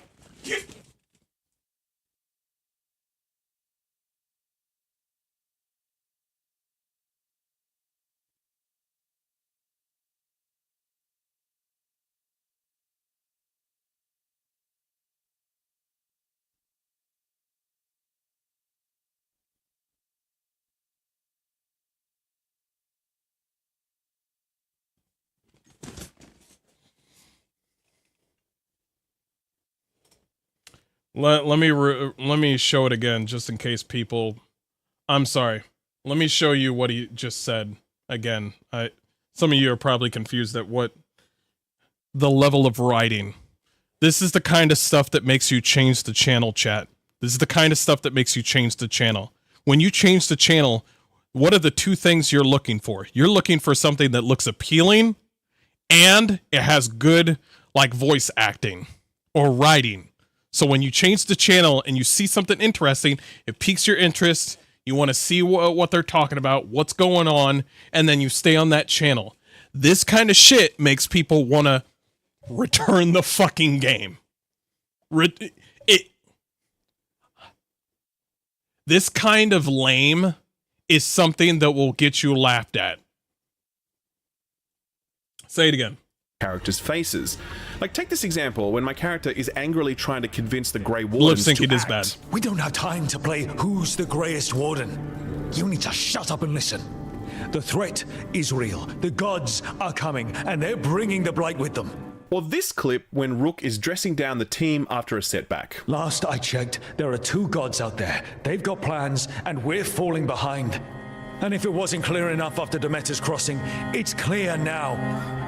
Lip syncing is fucking horrible. They'll rain disease and death across Thedas unless we stop them. In both instances, you really can't see the emotion that the voice actor is delivering. Compare those to this outburst from Cassandra 9 years ago in Dragon Age Inquisition. Then we looked for Hawk, but he was gone too. We thought it all connected, but no. It was just you. You kept him from us. Now look, for my money, Cassandra's face here looks angry and expressive. I'm not only hearing her rage, but I am seeing it too. And Veilguard never manages to make these two things line up. Setting aside the more contemporary comparisons you could make to stuff like Baldur's Gate 3 or Cyberpunk or Guardians of the Galaxy, BioWare was doing faces and facial animations better nearly a decade ago, and that sadly is commentary that could be extended to almost every aspect of Dragon Age Veilguard. The one exception to this, I think, is the visual design of environments, which are... I want to go back to his facial expression thing. Let me show you a perfect example of a good facial expression. Hold on. Hold on.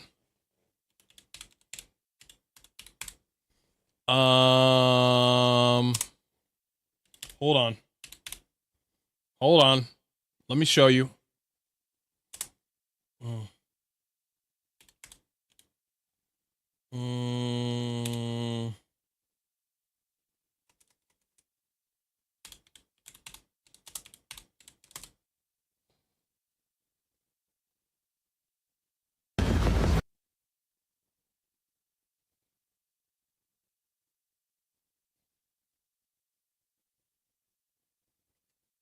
Suggest you try to keep Mr. Wells conscious.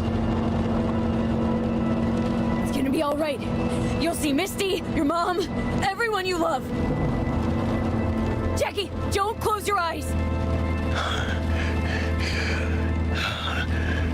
Misty, I know. She always knew.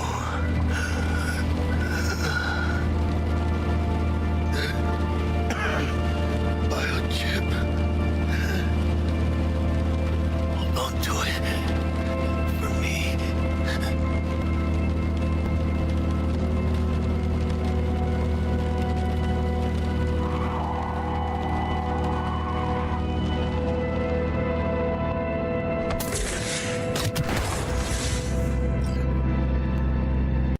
Yeah.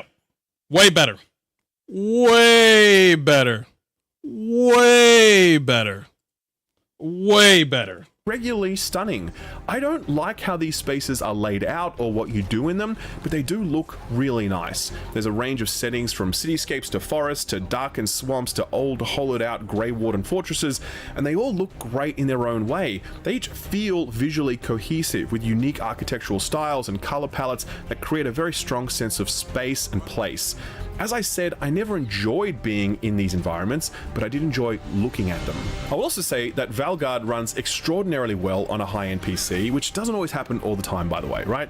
I played this at 4K ultra settings, ray tracing enabled, right? And even without DLSS frame generation, I was still able to hit over 100 frames per second very easily. With lower settings, with lower resolutions, with ray tracing off, and with frame generation as an option, I think there's a huge amount of headroom for this game to run really well on lower end PCs, okay, but I haven't personally tested that, and I also couldn't test console performance. Okay. I also do note that this game is on Steam day one instead of just being on the EA launcher, which is fantastic.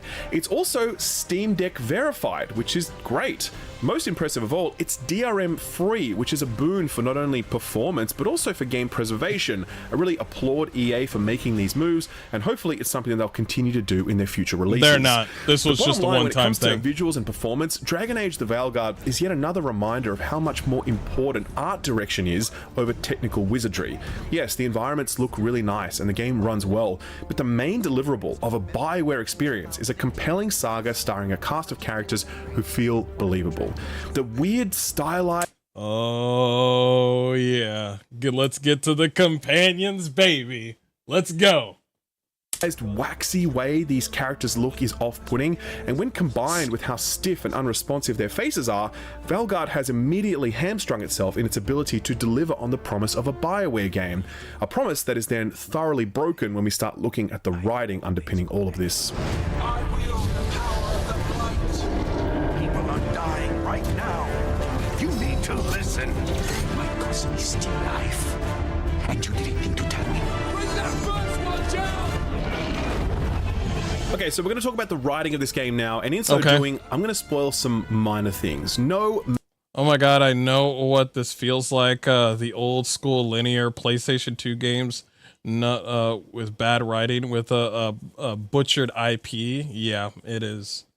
Yeah, the heads are really... I can't stop looking at the heads. Major events or reveals, but some little stuff. Do we really care about spoilers, or are we just gonna keep on going, chat? What are we doing? What are we doing? We skipping, or are we going?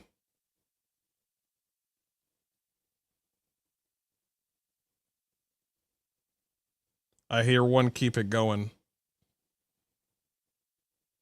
Don't care. All right, let's go.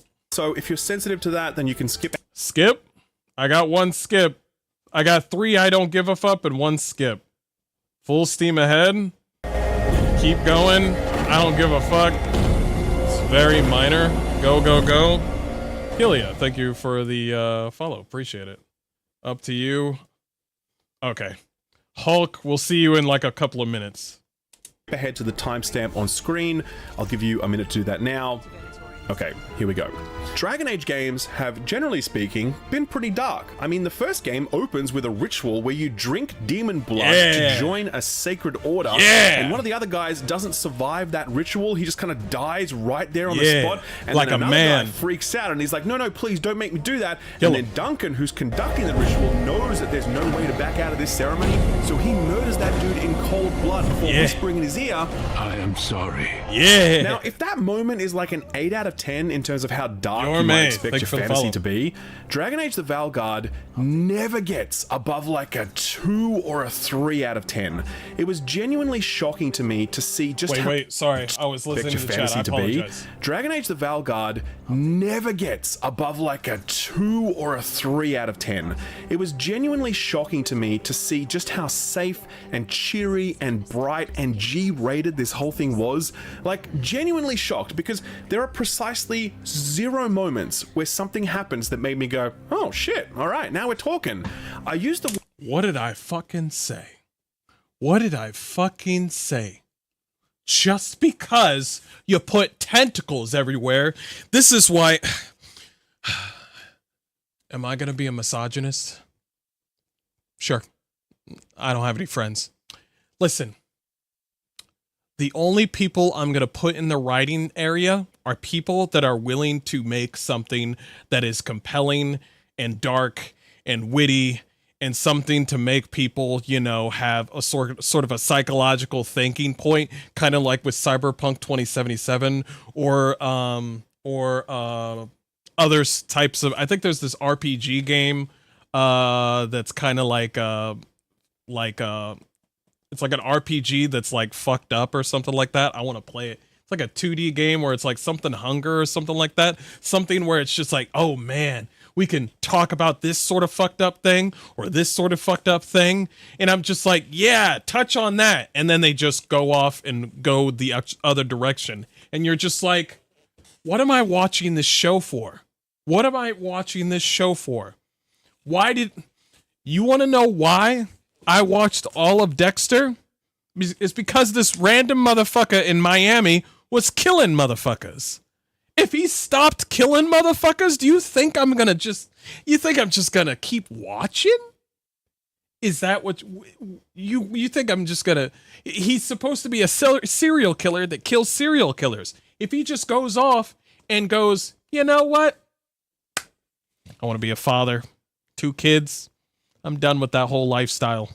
And then they just kept the story going, and this guy just becomes a regular dude. They did that for a while, and then it was like playing, you know, there was like a psychological thing with it, and that's kind of interesting. But for you to completely avoid any sort of big impactful moments, it comes off as you being soft. This is why I can't stand it when I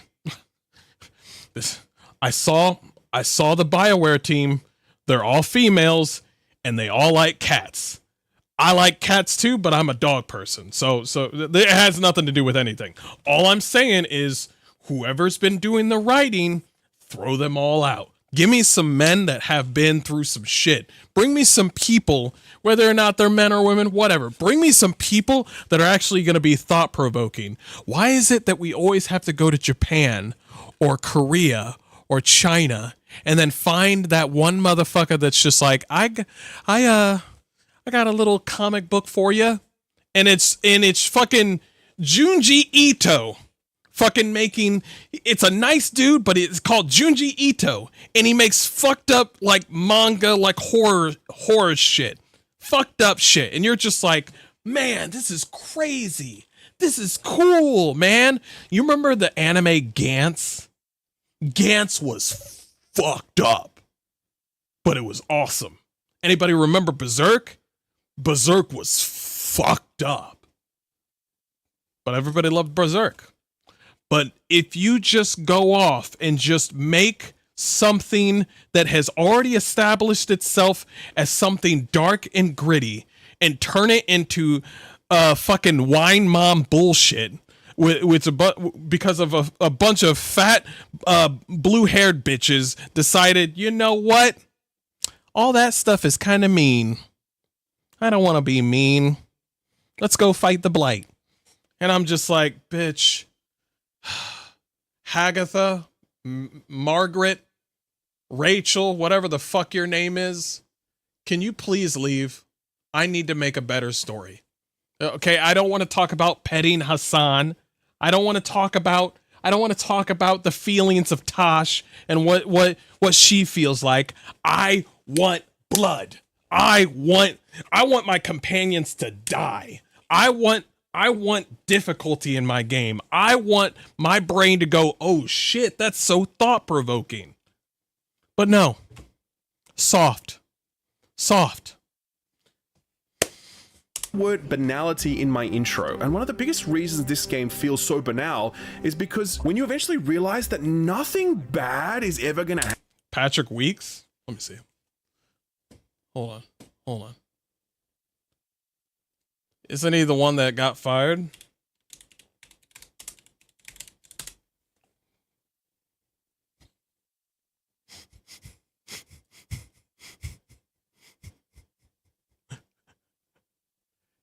Yes, chat. Yes, Patrick Weeks. Happen, you stop hoping for something interesting or surprising to happen. You just surrender yourself to the endless stream of predictable, inoffensive fantasy tropes. In place of more serious, more dark events and characters is the embrace of a more playful, silly tone. It's about keeping it light, like Balara here talking about the fact that 2 elven gods are now out to destroy the world. Oh, you know, just finding out that 3 of my gods are out there trying to end the world. Why wouldn't I be okay? Emmerich is a necromancer, and I know that sounds a little scary, raising the dead and commanding them as your minions, but don't worry. Say it, Skill Up. Say it. Say it, Skill Up. Be in tune with me, Skill Up. Say it. Say it, Skill Up. BioWare is not going to let you get freaked out by all that scary death stuff. Emmerich happens to be a lovely old gentleman. He is dapper, he is proper, he delights in pleasantries, and he has a servant, a lovable skeleton named Manfred, who happily dotes on Emmerich and screeches with glee whenever he's mentioned. Don't ever shake your bony ass in front of me again, okay? I like petite women, but not this petite, okay? What did I say? What did I say? Oh my God, I told you. I told you. Here's the thing. Here's the thing. All right. You get only one type of necromancer. Okay. Here's the necromancer. Whenever he's mentioned. A lovely old... You get this necromancer or...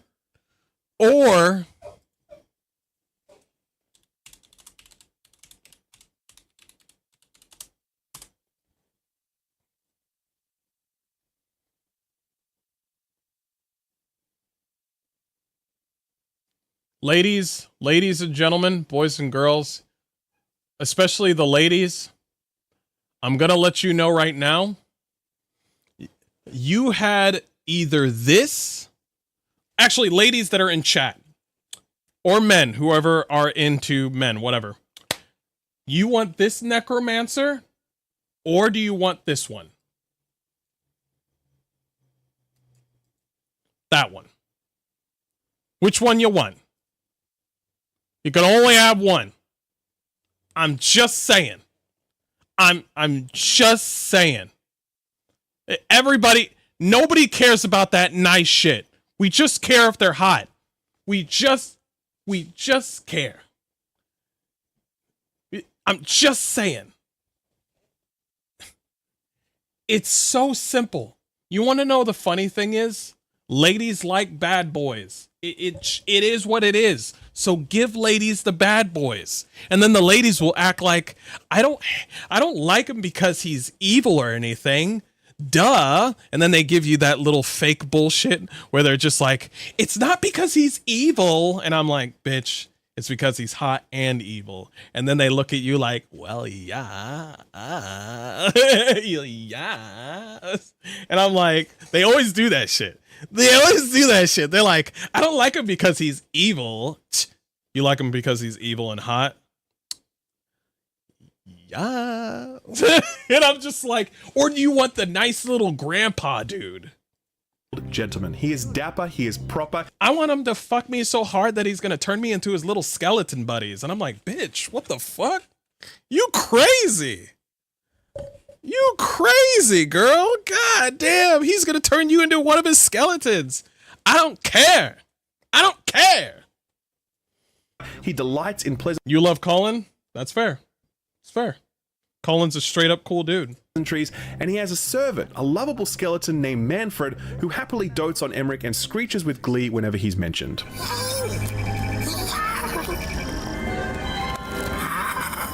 He's not the only companion with a pet though. Davram also has a baby griffin named Asan, and he can be a little rowdy sometimes, like here when Manfred and Asan are squabbling over something. Okay, that's enough.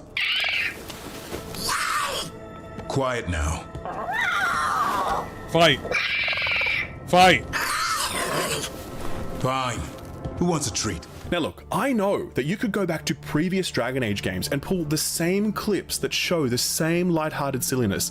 Lighthearted fun and humor has always been a part of every great BioWare game. But what I'm trying to communicate here is that there's a lot more of these moments in Veilguard, but more importantly, there's a complete absence of anything dark to counterbalance them. Thank you. As such, the overall tone of this game is silly and juvenile. Its unwillingness to confront darker themes also extends to a total unwillingness to create any meaningful conflict between companions. Conflict between companions is a really important part of these sorts of cinematic RPGs. Exactly. It not only creates narrative tension, but also... Narrative tension, wait. Man, he's saying things that I already am saying in my head. Also forces important gameplay decisions, like who do you side with in a real moment of truth situation, right? Dragon Age the Veilguard has none of that. Zero. Companions never have prolonged substantive disagreements about anything. Yes, yes, yes, skill up. Let the hate fuel you. Yes. Let your honesty fuel you. Yes. Continue.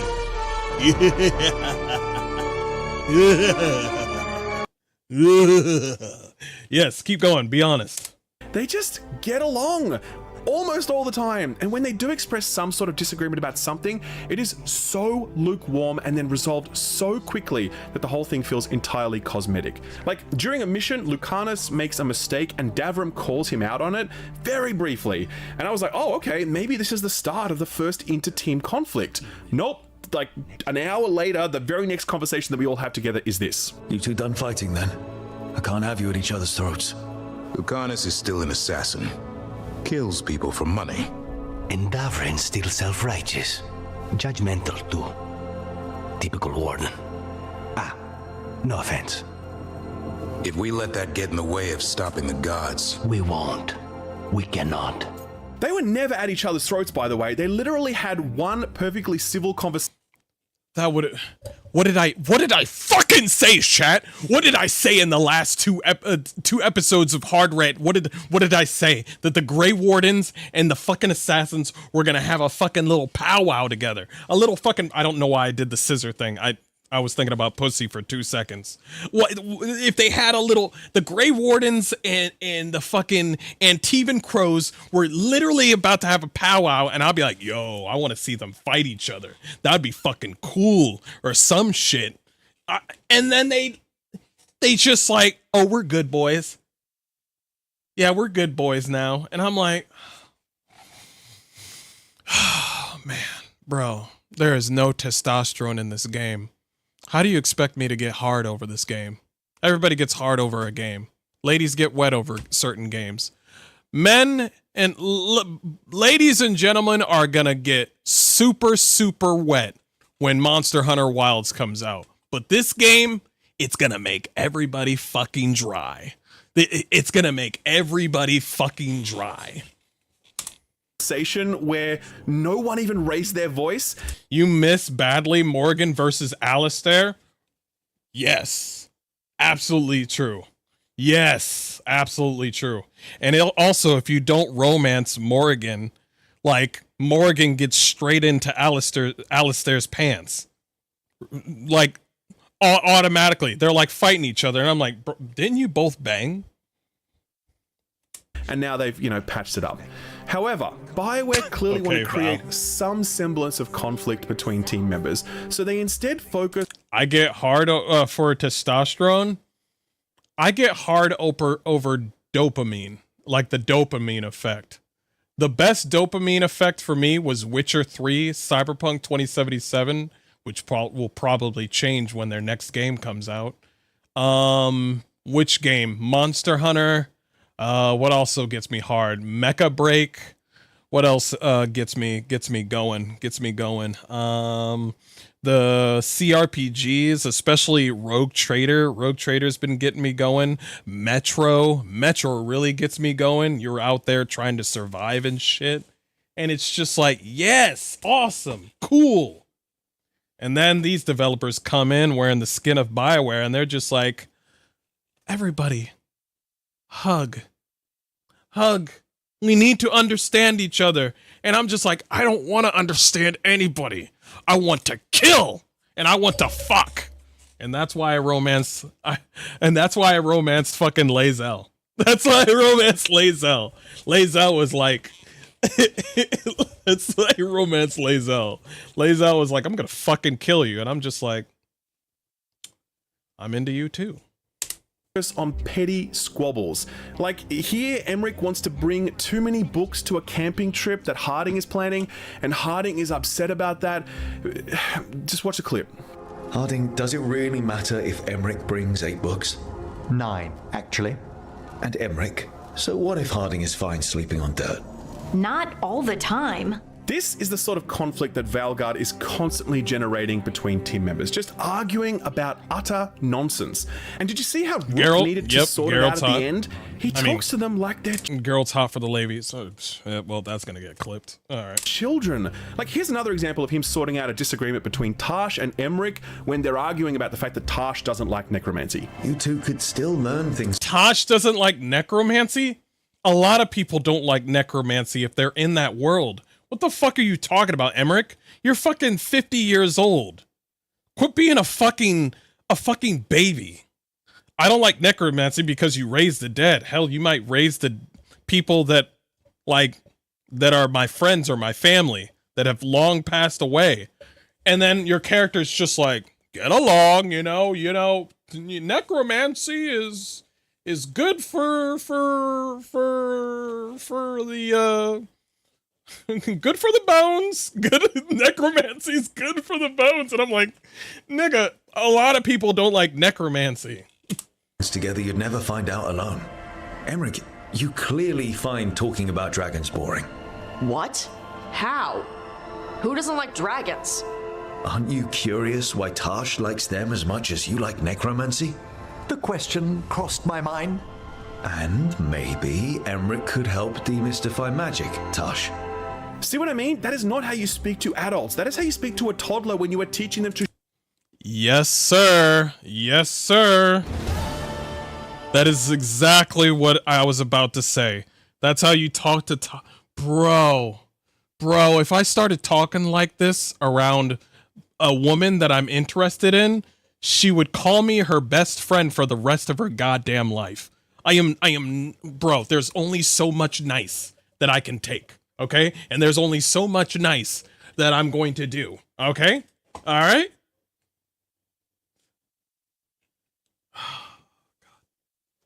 Also, what's up with the design for his blazer? Why is it that his shoulder blades are exposed for his blade? Whatever.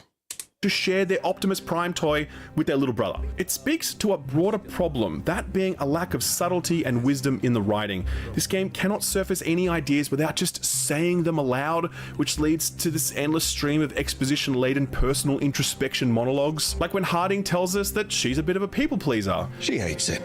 No, I don't hate it. It's really nice. Temperature. Harding is the BioWare team. Harding's the BioWare team. We figured it out. Harding is the people pleaser. Harding is the dev team. It doesn't matter whether or not you're a woman in the team or a man. You're all voting for Harris.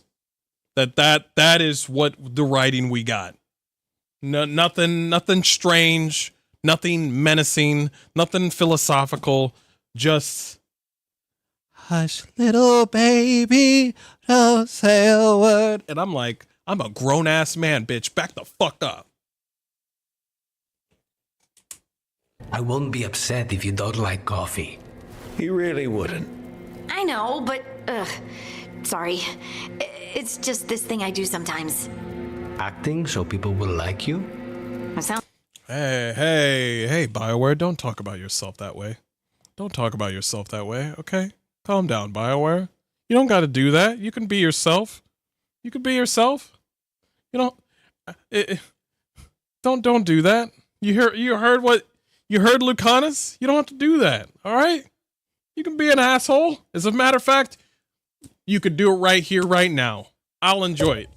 As a matter of fact, BioWare, I'll give you one N-word card. Just please cut the softness with a piece with a butter knife. Please. I'll let you say the N-word at least once.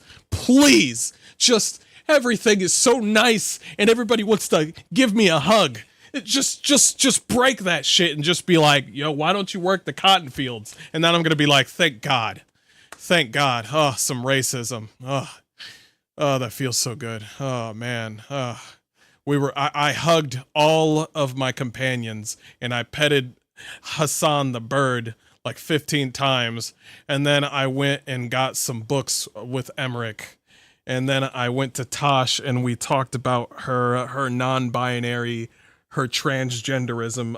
Listen, we need bring back bullying, please. Bring it back. Bring it back. We went too far back. Sounds terrible when you say it like that. Can I get the N-word pass? Get the fuck out of here, Val.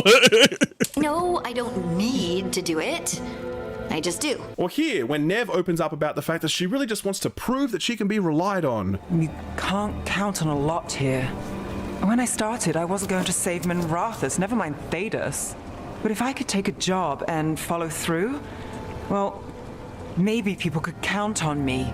These clips alone aren't enough to convince you of what I'm saying, but I promise you that every emotional exchange has this sort of stuff in it. Rather than letting these sorts of character traits or insecurities surface through action or through the intuition of others, these characters just blurt them out all the time. There's nothing to read into or imagine about these characters because they simply tell you everything about themselves with this point-blank dialogue. And the way this dialogue is delivered makes this all the more painful because BioWare can't surface any of it in the main questline. All of it happens in chats at the home base or during companion. Yeah, that's what I was noticing. Like, none of it's in the main mission. It's always just like, yo, we need to handle the blight. Okay, but can I talk to you in my room for a second? Rook? Okay, cool. All right, so what did you need? I know we're dealing with the blight. Yeah, but I'm just wondering, how would you feel if I cut my tits off? What, bitch? I know, but I've been feeling a certain way, and I think the time is now. You want to be trans? Okay, but I'm putting you in the fucking front lines. What? Yeah, you heard me. You're going in the front lines. So cut your tits off. Go in the front lines, okay? Nah, I'm not. This is not up for debate. No, we're not. I thought I was coming into you for something important. And then you just wanted to talk about your fifis. I don't want to talk about the Skittle crew. I don't want to be pandered to. I don't care about you going no. Just go to the front lines. But I'm a mage. Exactly. Go up in the front lines, bitch. Your body, your choice. That means I bought this fucking game, so it's my choice to tell you to go in the fucking front lines. Missions. And this is where we start crossing over into criticisms of the game's structure, but Dragon Age the Veilguard feels extremely outdated because of its inability to unify. Yo, hardcore mode, trust me on this late watch Fleekazoid latest video about Veilguard. I'll look at it. Its companion stories with the main story. This is sort of how old BioWare games were. You would pursue companion storylines that were quite separate from the main storyline, but we've come a long way since then, and multiple games, most notably... My girl! That's my woman right there, yo. Yo, them green cheeks. Yo, I remember those green cheeks, man. I was clapping the shit out of that shit. I thought I was fucking a frog. No, I was fucking a Githyanki, bro. I was like, god dang.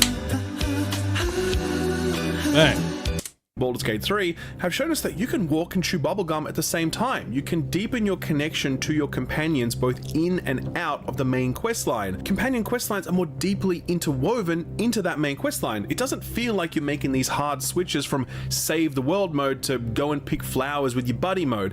There certainly is some of that in those other games, don't get me wrong, but the overall calibration and pacing of it feels more integrated and more seamless. Not so here in Veilguard. When you're doing the main questline, there are precious few moments when you also happen to be progressing a companion storyline. That all happens in companion quests, which are each their own totally disconnected storyline, starring their own generic... No, you're not buying flowers, are you? You're not shopping with Lucanus and you're buying flowers, bro. Coffee with the crows? Coffee with the crows. A bunch of thieves and murderers and people that kidnap fucking orphans. Oh my god. Oh my gosh. A bunch of people that kidnap children and, you know, stuff the children. That's great. But we're having coffee with the crows though. That's so good. We're having coffee with an assassin that does fucked up shit. It's so good. But it's okay. He's a nice dude. He's hope. But God, man, maybe video games was a bad idea. Good for fucking Christ. These motherfuckers just came into my fucking shit and fucking took it over. There's the fucking door. Get the fuck out. This is not where you belong. Just get the fuck out. Villain of the day style antagonist, and these quests are all meted out to you at the same time, meaning that you complete a major milestone in the main quest line and that immediately unlocks like 6 or 7 companion missions. And if you're going to stay on What did I say? Yo, I was fucking right. Yo, I was fucking right. I told you. You reach a milestone with the fucking main mission and all of your companions want to talk about some shit. And that's how they level. I was fucking right. You do not have to play a game to know what the game is. These motherfuckers that come up to you and they're just like, how would you know? You haven't played the game yet. And I'm like, nigga, I got enough brain cells to understand what the fuck is going on. I'm 37 years old. I played enough video games to understand what the fuck they're talking about. These developers are up here talking about like, we're doing something new. No, you're not. You're doing the same thing as Dragon Age previous games, but worse. Well, why are you acting like you're doing something innovative? Okay? You're not doing anything innovative. Stop saying everybody is trying to be Todd Howard. That's what I'm trying to say. Everybody's trying to be Todd Howard. I said it. Everybody's trying to be Todd Howard. The way they talk. All the developers are trying to be Todd Howard. 16 times the bullshit. They always talk about like, we're doing something different. No, you're not, bitch. No, you're not. You're not doing anything new. We'll see it. We don't see it though. You ain't doing anything fucking new. It just works. Right. On top of them, you're just doing them one after the other. The main storyline is completely on hold in that moment. This is at its worst at the end of the game, where there's a literal 10-hour stretch where all you are doing is companion quests because it's your last chance to do them. And the game doesn't let you finish these storylines any earlier, so you're just doing them one after the other. And look, I know that's very common for these sorts of games, and if these storylines were good, I probably wouldn't mind all that much, but they are not good. They are boring and they are badly written, and they see you exploring all of the same locations you've already been to, fighting enemies and bosses you've already fought dozens of times before. It's a major shortcoming of this game that there is absolutely zero variety in mission design. It's all either walking behind your companion while they talk or killing enemies. There's no like necromancy mission that sees you commanding an army of skeletons. No stealth mission with Lucanus to sneakily assassinate a target. Exactly. You don't ever officiate over a joining ceremony with Davram and have to choose whether or not to execute a recruit who tries to flee. That would have been so fucking cool. I would have been like, what up, nigga? Who's the next person we're killing? We got 3 people that want to leave the Grey Wardens. All right, buddy, grab the knife. We're gonna kill some Grey Wardens that don't wanna be Grey Wardens. Get your knife. Come on, Hassan. It's like, why are you so happy? It's because the only thing that's fun in this game.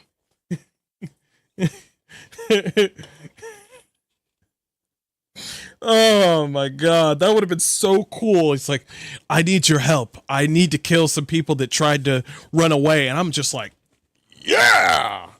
I love me some good, tasty little deserters. I love me some deserters. Get the knife, Davrin. I don't think I want to do it. Davrin, you're gonna fucking kill that nigga. You're gonna kill that. Grab the fucking knife, Davrin. We're killing those deserters. Why are you so mean? And it's like, because through this whole fucking game, Davrin, I've been having tea with Emmerich. I've been telling Harding how good she is all day. I've been letting Tash know what her fucking pronoun bullshit is, and then Lucatus wants to get in my ass. I want to. So grab your fucking knife, grab the bird. We're having chicken tonight. What? I mean, we're killing the one guy. My bad. No chicken. Not tonight. And then you just look at the bird. It's just lighting candles while someone talks or fighting, and 80% of the time it's just fighting. So all of this was a point about writing and how the structure of the game puts the main storyline on hold for huge stretches because the companion quest lines are not integrated into the main quest line, and that feels really outdated and results in some really poor pacing. And that's an example of the writing being hamstrung by the game's structure, but it also cuts a different way, which is that the structure often dictates the writing. There's multiple moments throughout the main campaign where the writing is saying aloud, You are playing a BioWare game. Time to do some BioWare things. Like in this exchange when the team has just suffered a major setback and they're discussing why they weren't successful. Here's what they came up with. I think we've all been distracted. I've been preoccupied myself after discovering that hand of glory. And I can't stop worrying about my new magic and what it means. The Nodists are fallen? What it means for my people? Until those problems are resolved, we will not be prepared to face the gods. It's like... No fucking way. No fucking way. No fucking way. No way this motherfucker just came up to me and I was just like, yo, we need to fight this blight right now. I would stop the blight, but I have books to return. And me, Harding, I wish to learn magic. And me, the elven Asian bitch, I need to understand my people. Other than that, I cannot do the main mission. And I'm just like, I'm looking at all these bitches at my table, at my fucking table, and I bought this $60 or $70 fucking video game, and these niggas all on the table are just like, I can't do the main mission with you.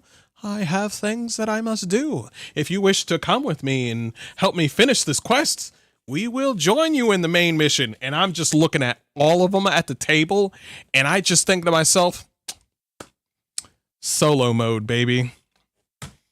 And I take the bird with me. I take the bird. You know what? Solo mode. Solo mode. I don't need any of you niggas. Peace out. Also, Varric is still alive. He's right over there. Varric's still alive. Bro, they are literally just listing side quests at this point and being like, if we don't solve these problems, we're not going to be at our A game. Like, does that really need to be said?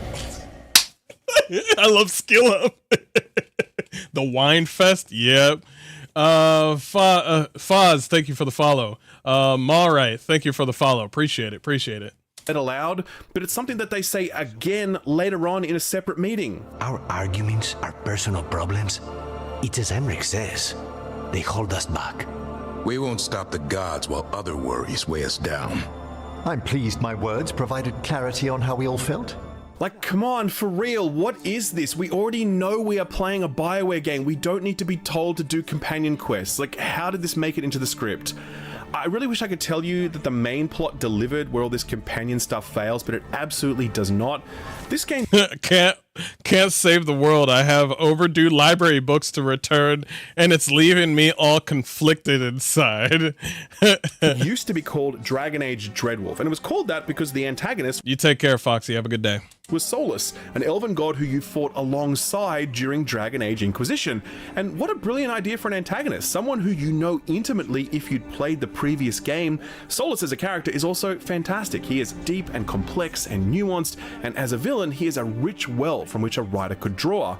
Now, Solus is an antagonist in this game, absolutely, but he plays a distant second fiddle to two other antagonists, a pair of totally generic, one-dimensional, unknowable, and uninteresting elven gods. Damn. They're just straight up mustache-twirling evil. There is nothing to them at all, and the main storyline is just about like chasing leads to find them and, you know, stopping them from crafting some MacGuffin, honestly. Now, Solus still does have a part in this game, which I won't spoil, and interactions with him are a high point, but he plays a far less central role than he could have played. He does. It's such a wasted opportunity to see him sidelined in favor of two villains who could not be less interesting or more generic. I need to help you, Rook, Dragon but I Age need a Veilguard haircut, is my guy. silly and childish. It lacks any real tension. Dialogue feels inauthentic. More complex themes and character motivations are clumsily surfaced. The stories it wishes to tell are undermined by the game's outdated structure, and the overt references to the game's structure in the writing. By the way, chat, show some love down in the YouTube chat. Foxy has ankle trouble. I know how it is. Take care of yourself, man. Sound ridiculous. The main storyline is a huge disappointment owing to a lack of interesting missions and worthwhile antagonists. It's just a top to bottom disappointment. BioWare games live and die by their writing, and Dragon Age the Veilguard absolutely dies by it. And we have not yet even covered how little actual choice this game affords you, and that is equally disappointing. Yep. Careful of him. I want to talk to him! You and me, Rook. We chase trouble. I'm here because you didn't listen. Whatever's out there, we'll face it together. I promise. Together.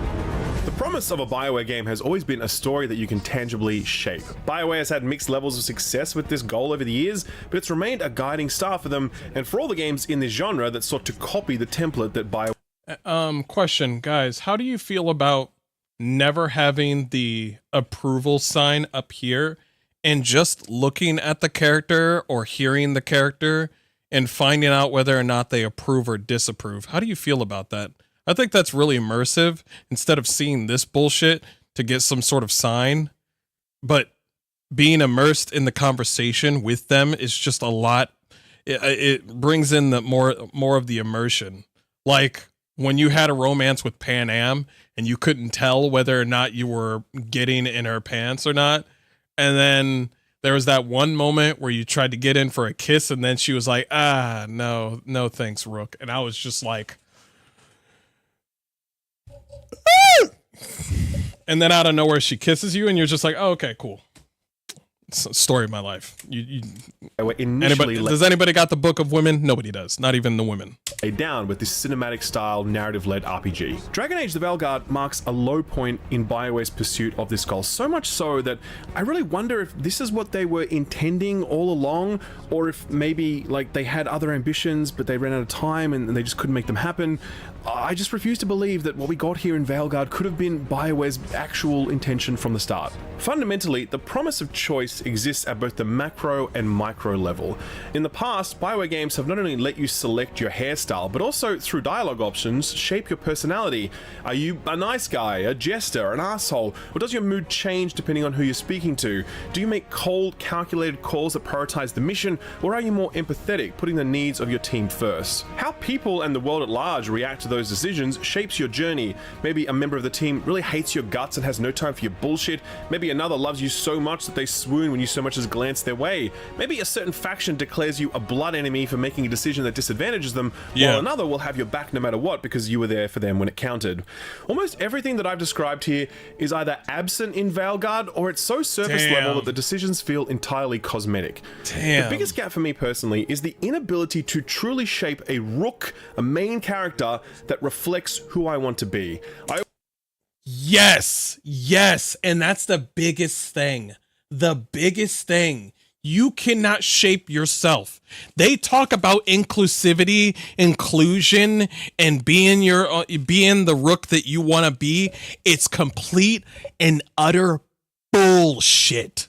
They don't know what the fuck they're talking about. The only inclusion that they're talking about is Skittle shit. The fucking Skittle crew bullshit. That's the only inclusion that they're talking about. They're talking about like, yo, let's bring in the blacks and the Asians. That's what they think that they're doing. It's virtue signaling, first of all. And secondly, they feel, I'm looking at this game and hearing him, and it seems to me like BioWare think that they're either smart or good people. When in actuality, they're neither of the fucking two. You can't make a good like story. You can't make a good looking characters, and you can't get a life and figure out that these characters, the way they're acting in this game, don't make fucking realistic sense. Come the fuck on. This game is made by introverts that don't understand people. Said it. I said it. You want to know the funny thing is? Introverts think that they're hot shit, but all the stuff that they like are made by extroverts. I said it. It's like, oh man, this stuff is cool.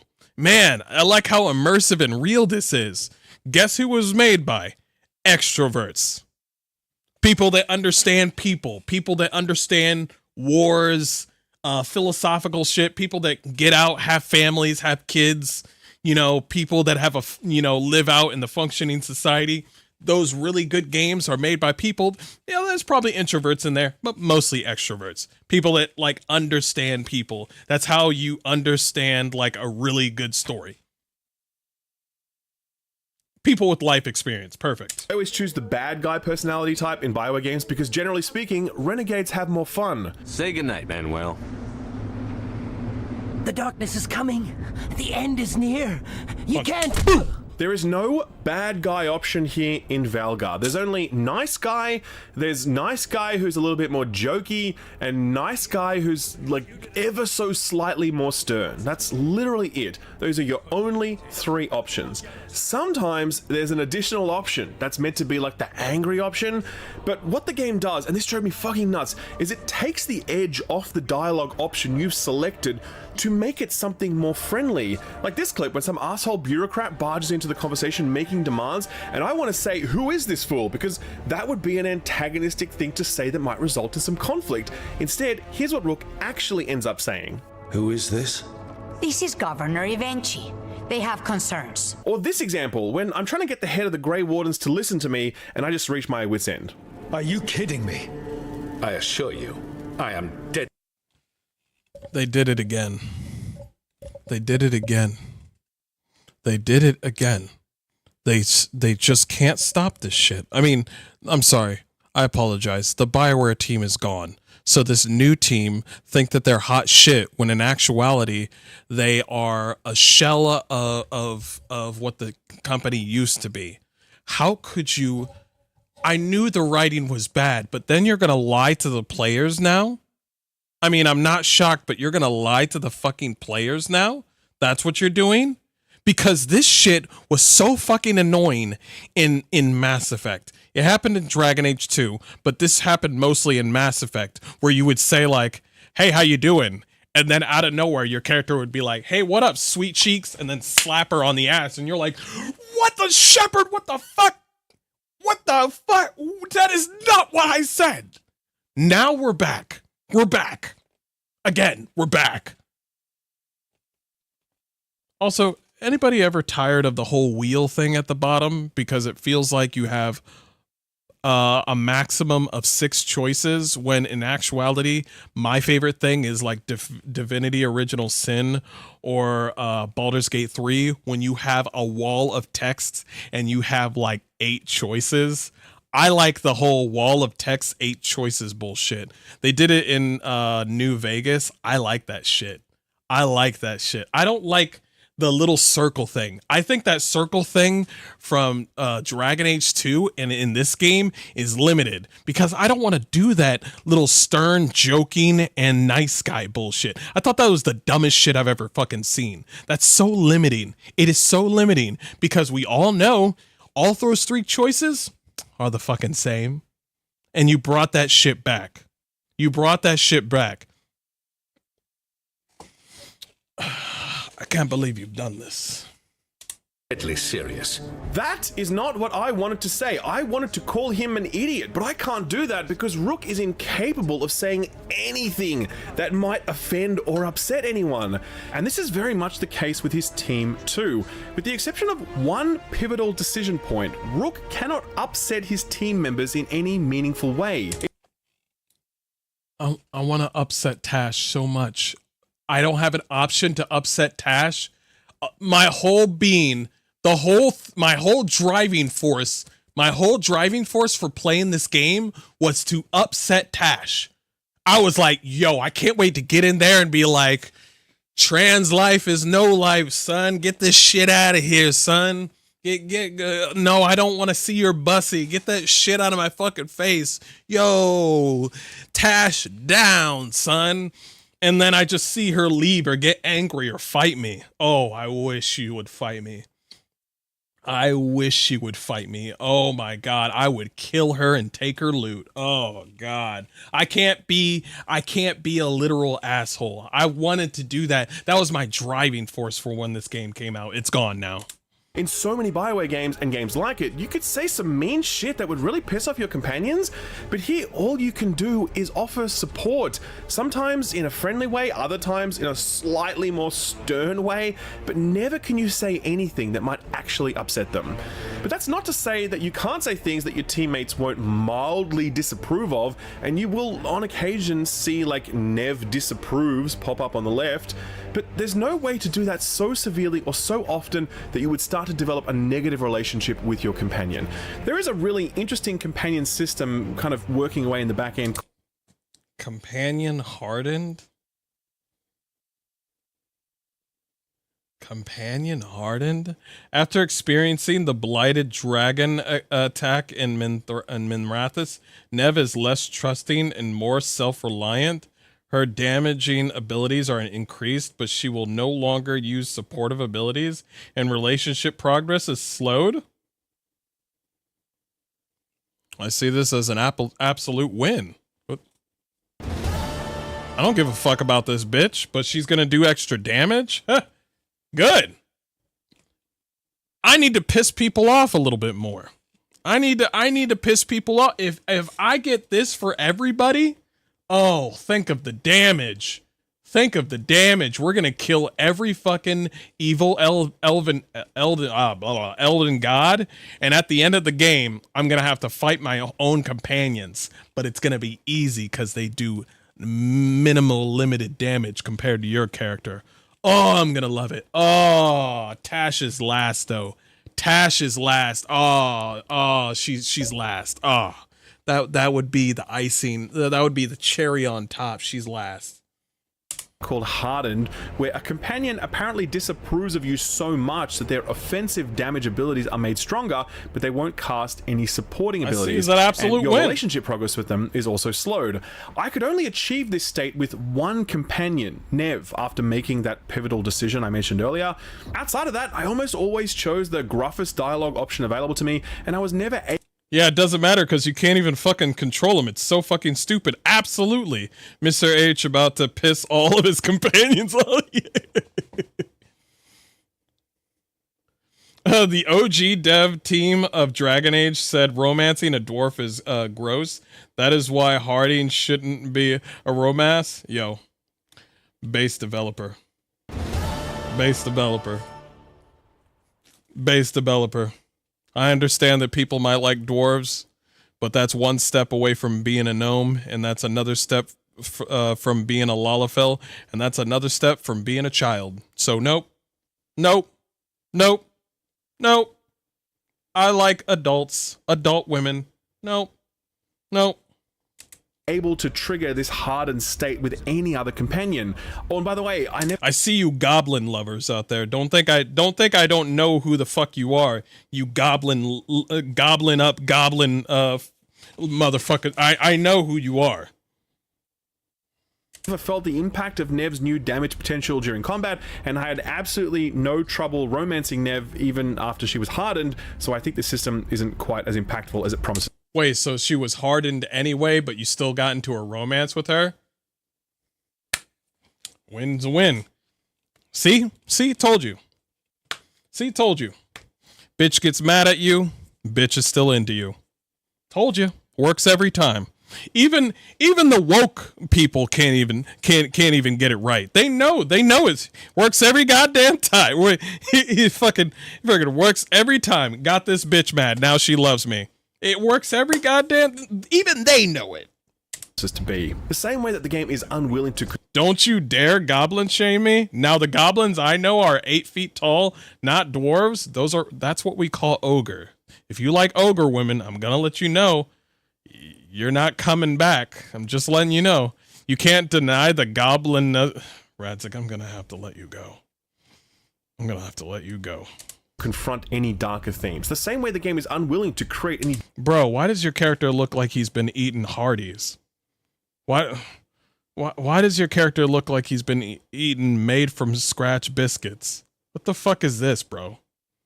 Your character is like one wig away from being part of the Senate.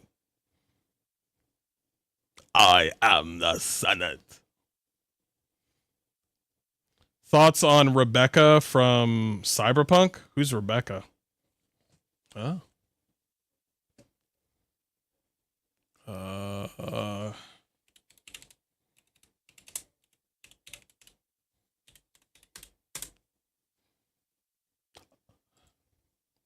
Oh, her. She's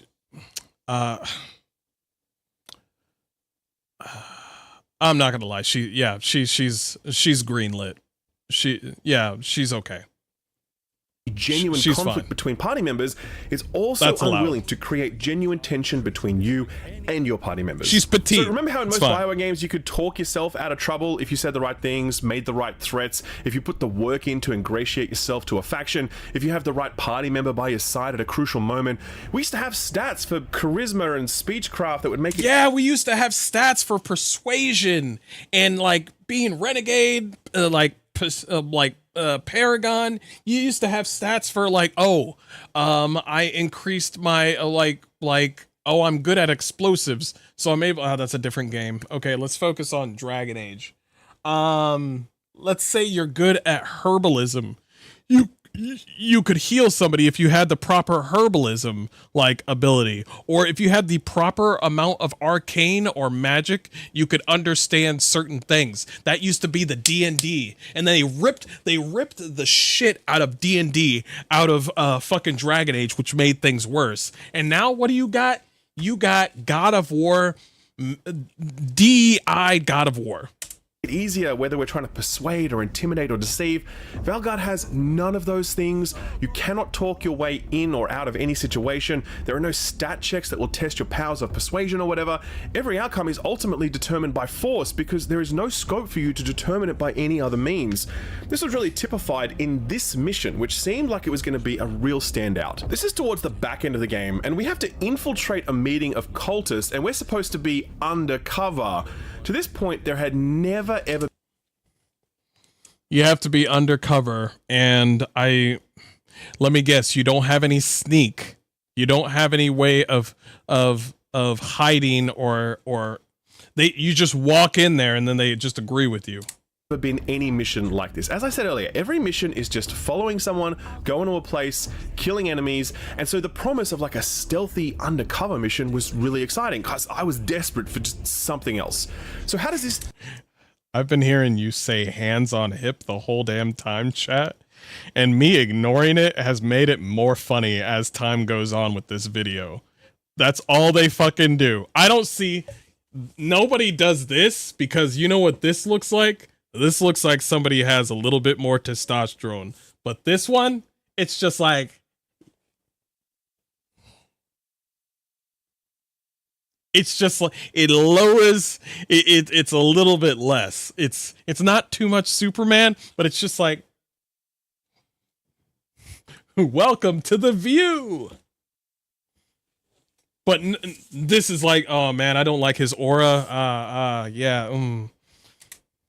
Actually play out. Hogwarts Legacy standby animations but we leave again. our faces uncovered while we walk around this encampment, and we're basically the only people not wearing a hood, and we've been fighting this faction for the last 30 hours, so you'd expect they know our faces by now. But anyway, eventually we come to a dude and he's blocking the way, and I expect this might be a moment where I have to smooth talk him, and if I say the wrong thing, maybe the jig is up and it's time to fight. But nope, here's what actually happens. Stop. Who are you? I don't recognize any of you. You don't recognize me? I don't.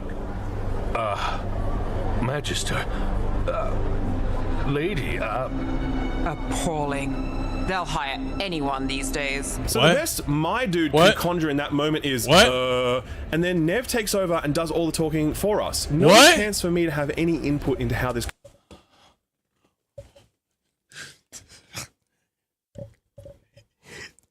Chat?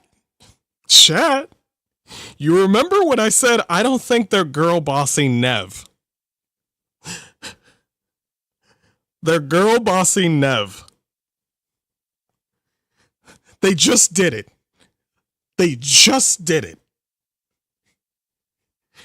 How did she infiltrate the area? Easy. She's got a pussy. That's how she infiltrated it. Easy. She woman scary, everybody bow.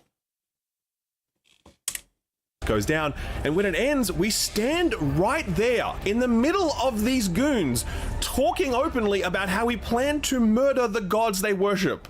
It's Elganon, not Gillenane like we expected. Shame. We have unfinished business with her. Next time I see her, she's dead. The game opens with a sequence where you have a choice. Either you can talk your way through a situation or just resort to violence. Having played through this game, I can tell you right now that that moment is very deceptive because it suggests that this is a game where moments like this are a regular occurrence, and they absolutely are not. I'm not exaggerating when I say that outside of the companion missions, where you can decide how those stories end, and outside of the game's 2-hour finale, where you do make some serious impactful decisions, there were a total of 2 moments in this entire game where I felt like I was making a consequential decision that would actually affect the flow of events.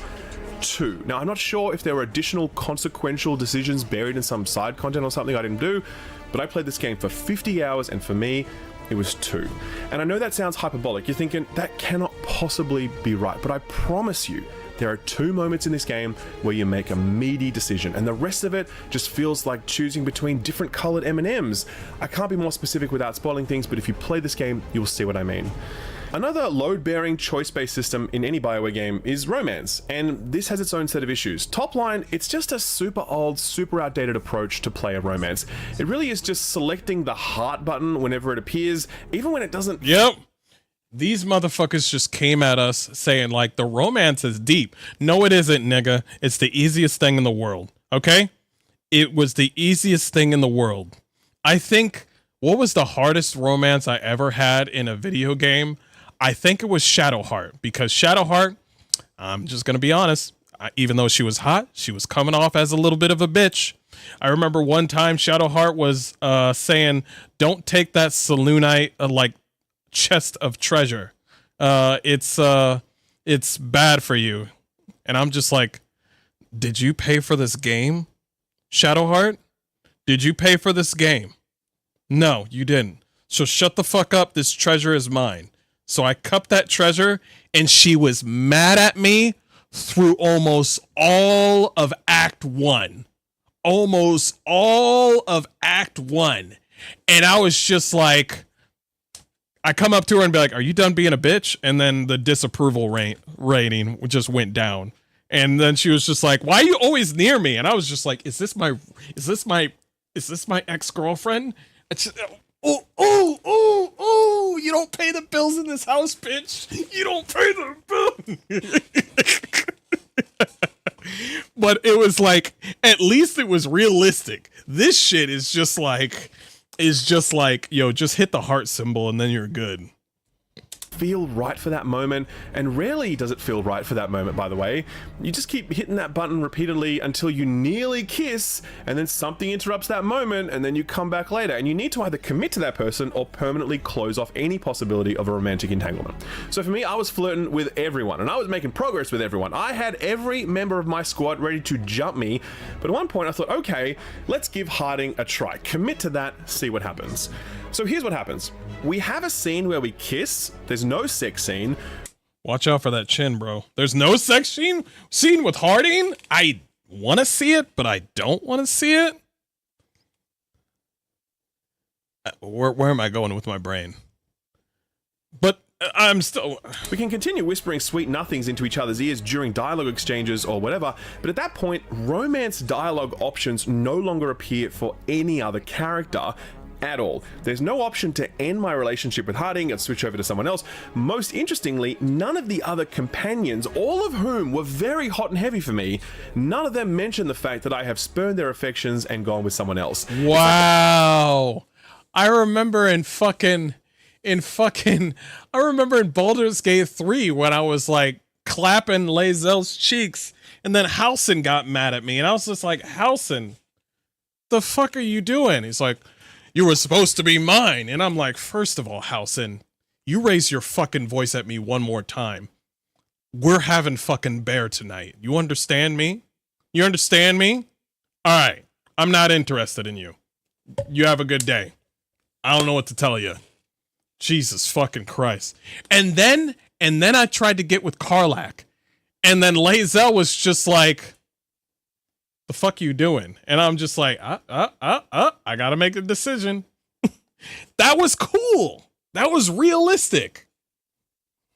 All that flirting before never happened, and there's no disappointment and resentment about the fact that it led nowhere. Just go with the Asian elf so you can get that extra tight.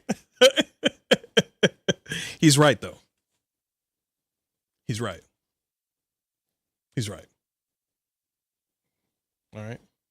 It's consistent with what I spoke about earlier. There cannot be any actual conflict within the team, and a broken heart might make for some conflict. So instead, it's just ignored, and it really makes the entire remit system seem as cheap and as flimsy as every other decision you make in Veilguard, masquerading as something real and meaningful when it just isn't. The absence of genuine choice at both the macro and micro level makes Dragon Age Veilguard feel entirely on rails. The illusion of choice that is dangled in front of you is deeply frustrating because it teases a game that just isn't there, but it was there years ago in so many of the BioWare games we loved. The contrast between the past and present of BioWare's game design couldn't be more stark or more disappointing.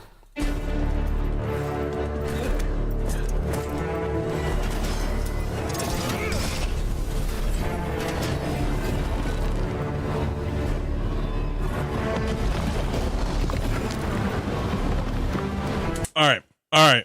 I think we've seen... we've lined up with him enough, haven't we?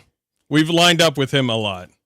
All right, let's see what he's got to say. This game is actually fantastic. It's a 2-hour gauntlet, and while the combat side of it remains the same, there are multiple impactful decisions to be made. There are multiple meaningful... Moving on. You too. And as I've said many times before, I would hate for my take to deprive you of an experience that you... Nope. Moving on. I'll probably date the Asian elf. All right. We could go to Maddie Plays, or we can go to somebody that knows the game more than I do. Hey! Yeah, let's change it up. Reviews for Dragon Age Veilguard are now starting to fill. It's only 16 minutes, so we only need to hear this fat bitch for 13 minutes, okay? It's not that long. Out across the internet, and I was gifted an early access code to the game by EA. Yep, gifts. You're a sellout, and you're also part of the Skittle crew. So we're gonna get an impactful review. Thank you, EA, so that I could also bring you a review of the game. However, I am more of a Twitch streamer than a YouTuber, so my style of review is going to be slightly different. However, let me break down a couple of things that I experienced during the playing of the game and what to expect from me over the next couple of weeks. So as a Twitch streamer, the way that I review games is usually in person, playing it live on Twitch with my Twitch chat. Twitch chat and I bounce off each other, we talk about things as things happen, and that's what I wanted to do. But in order to avoid spoilers for myself, I have decided that I'm going to do a Let's Play on YouTube. My Let's Play episodes will be an hour to 2 hours long, and they're going to be mostly unedited. The ones that have jump cuts in them will become apparent in just a second when I explain a couple of things that I experienced whilst playing the game. However, let's just get into it. I fucking love it. I fucking love the game. There are a couple of things we're done. Oh man, okay, all right. Man, that was pretty. We're done. Okay, all right. Jesus. Okay. Okay, all right. We're done. All right. Let's get back. The game that I found frustrating again. We'll get into that. Why do you have to do this to me? In just a second. But for me, fundamentally, I feel like Dragon Age is back, and I feel like we're home. We're back in Thedas, and it's great, and I can't stop smiling.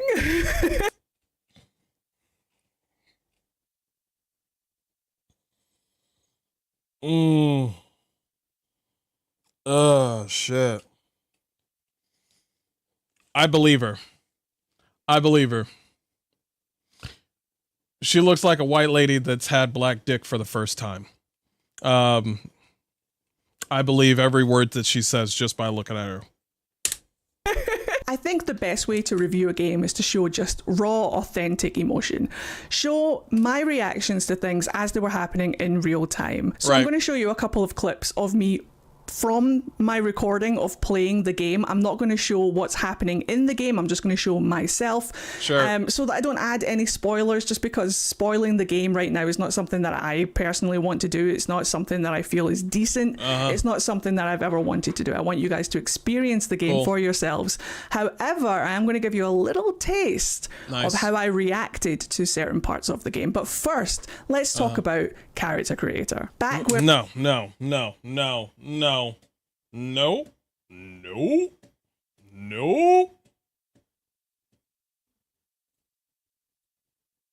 to make me go from this. For the record, there was probably an easier way to do that than fighting an entire bar. Wrong, Varric. That is the only way to do this. I will do. Why does your character look like he's got pink eye? Why does your character look like he's the first Indian to get pink eye? This is the first time that this Indian has went down on a woman and is squirted in his eye, and this is what he looks like. He just went down on a woman and went, oh, yeah! And then right in his eye.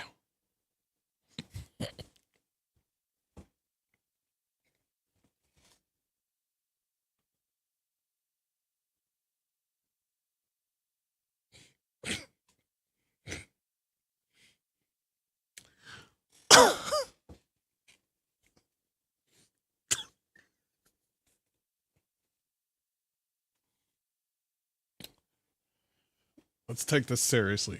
Actions more than words. I don't care. I'm filling up. Fuck off, guys. Shut up. I'm like filling up with the music and we're just, I'm home. Yeah, Spooky. I'm so sorry, Spooky. I'm so spooky. Back in theaters. Stop it. To this.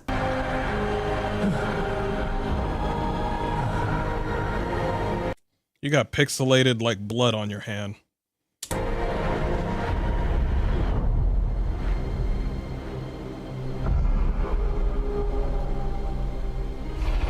Why are you acting so shocked? You just started the game. You didn't even get any new armor yet. This cannot be your moment where you're like, oh, I'm so worried. This is probably, oh, what is that look? What is that look? Tell me that look. Is this the look of a person that's just like, oh man, I'm excited for this game, or oh, I'm worried about my character? It's not fucking both. Bitch, you just started the game. Title drop, nigga. Title drop. Nah, he dead. Roll credits. Yo, that would be funny if that. Bro, she would still give it a 9 out of 10 if this game was done in an hour.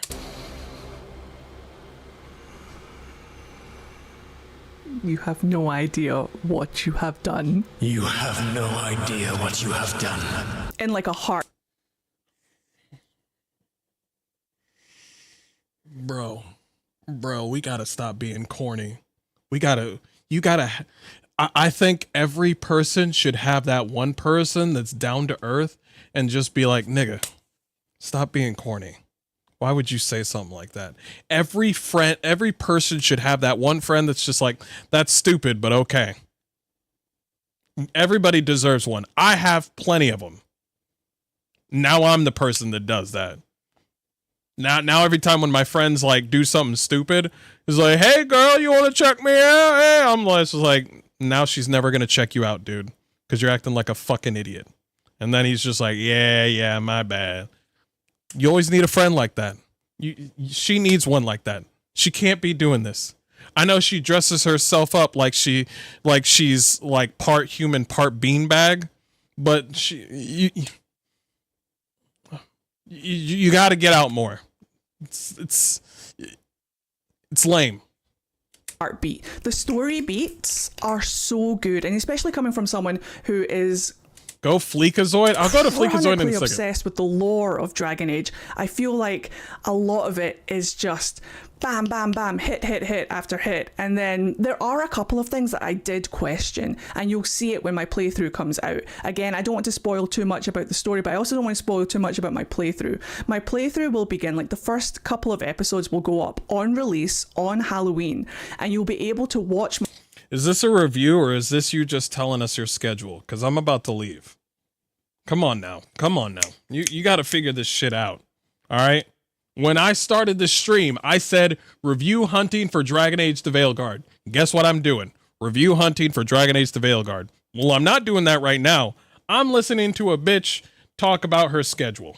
I'm listening to her say like, oh man, this is what I'm going to do. And I'm like, this is a conversation between you, yourself, and you.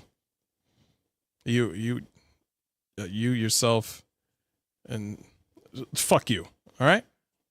My playthrough as you play the game. So as you play, like say the prologue of the game, once you've finished it, you can watch my episode of the prologue, see if I did anything different, and it's like we'll be playing the game together. Right. Then that way my whole playthrough will be spoiler free because you'll have already played the game. Do you see? Yeah. And then that way it'll just be a nice little interaction, a nice little interactive way that we can all play Veilguard without spoiling it for each other.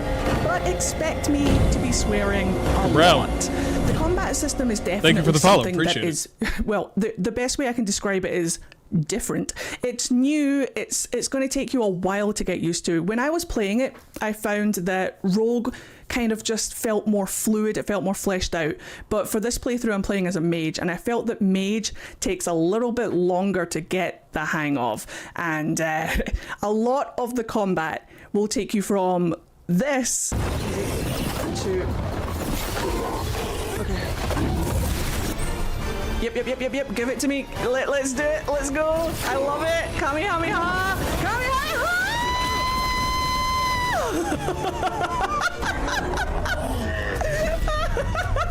He was slowly going through the air. Shit. My life flashed before my eyes just then.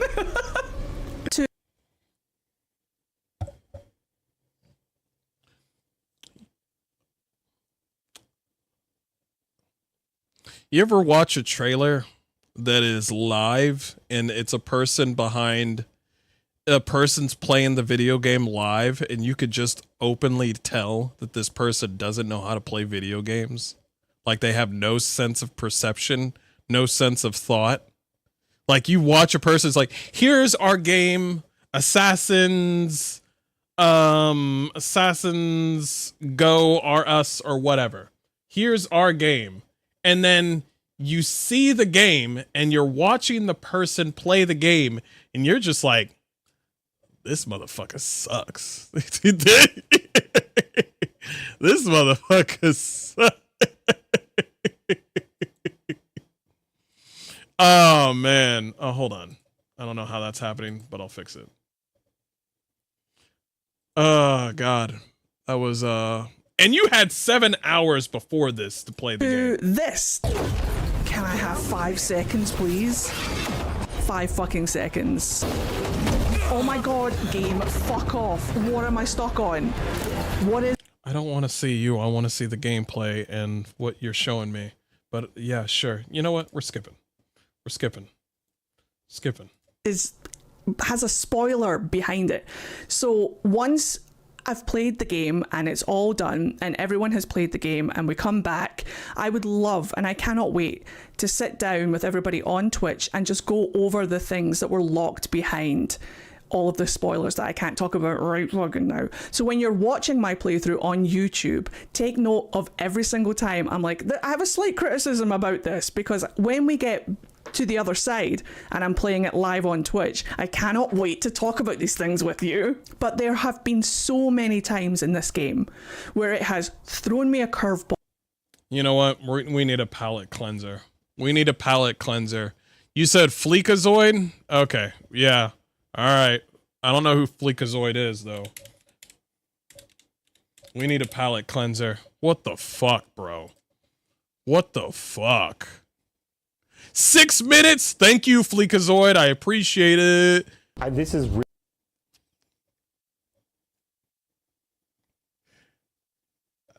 You ever look at something and you know it's gonna be funny? You ever look at something and you know it's gonna be funny? You ever do that? You ever look at something and you're just like, this motherfucker gonna make me laugh? Really the best Dragon Age game that I've ever played. Counterpoint! Alright, Pips, I've got no time to spare on this one. In the middle of editing this video, that bitch boy Bill Gates bricked my PC and I had to start over again. But that's not even the fun part. The fun part is I've only got about 24 hours until I gotta catch an international flight, so now you're getting the speedrun version of this video. Strap in and strap on. Here we go. Dragon Age Veilguard looks like something straight out of a Tumblr fan fiction. This looks like a Pixar movie, but with less balls. This looks like yet another established franchise that's known for one thing and gets flipped into the complete opposite to appeal to a wider audience that doesn't exist. And I, for one, wish BioWare all the success that Volition had. But before I get... yes! Yes. Wait. Is this a review or it's 2 hours ago? We'll go with it. Into my anger with this game, I know Veilguard fans get pissy when people use their eyes to see, and they feel like because people are pointing out how shit this game looks, they can't like this dog shit themselves. And I'm here to say, I don't really give a fuck if you like it, alright? Just come talk. That's what I'm fucking saying. That's what I'm fucking saying. I don't really give a fuck. Oh my god. Oh, we're back. Chat.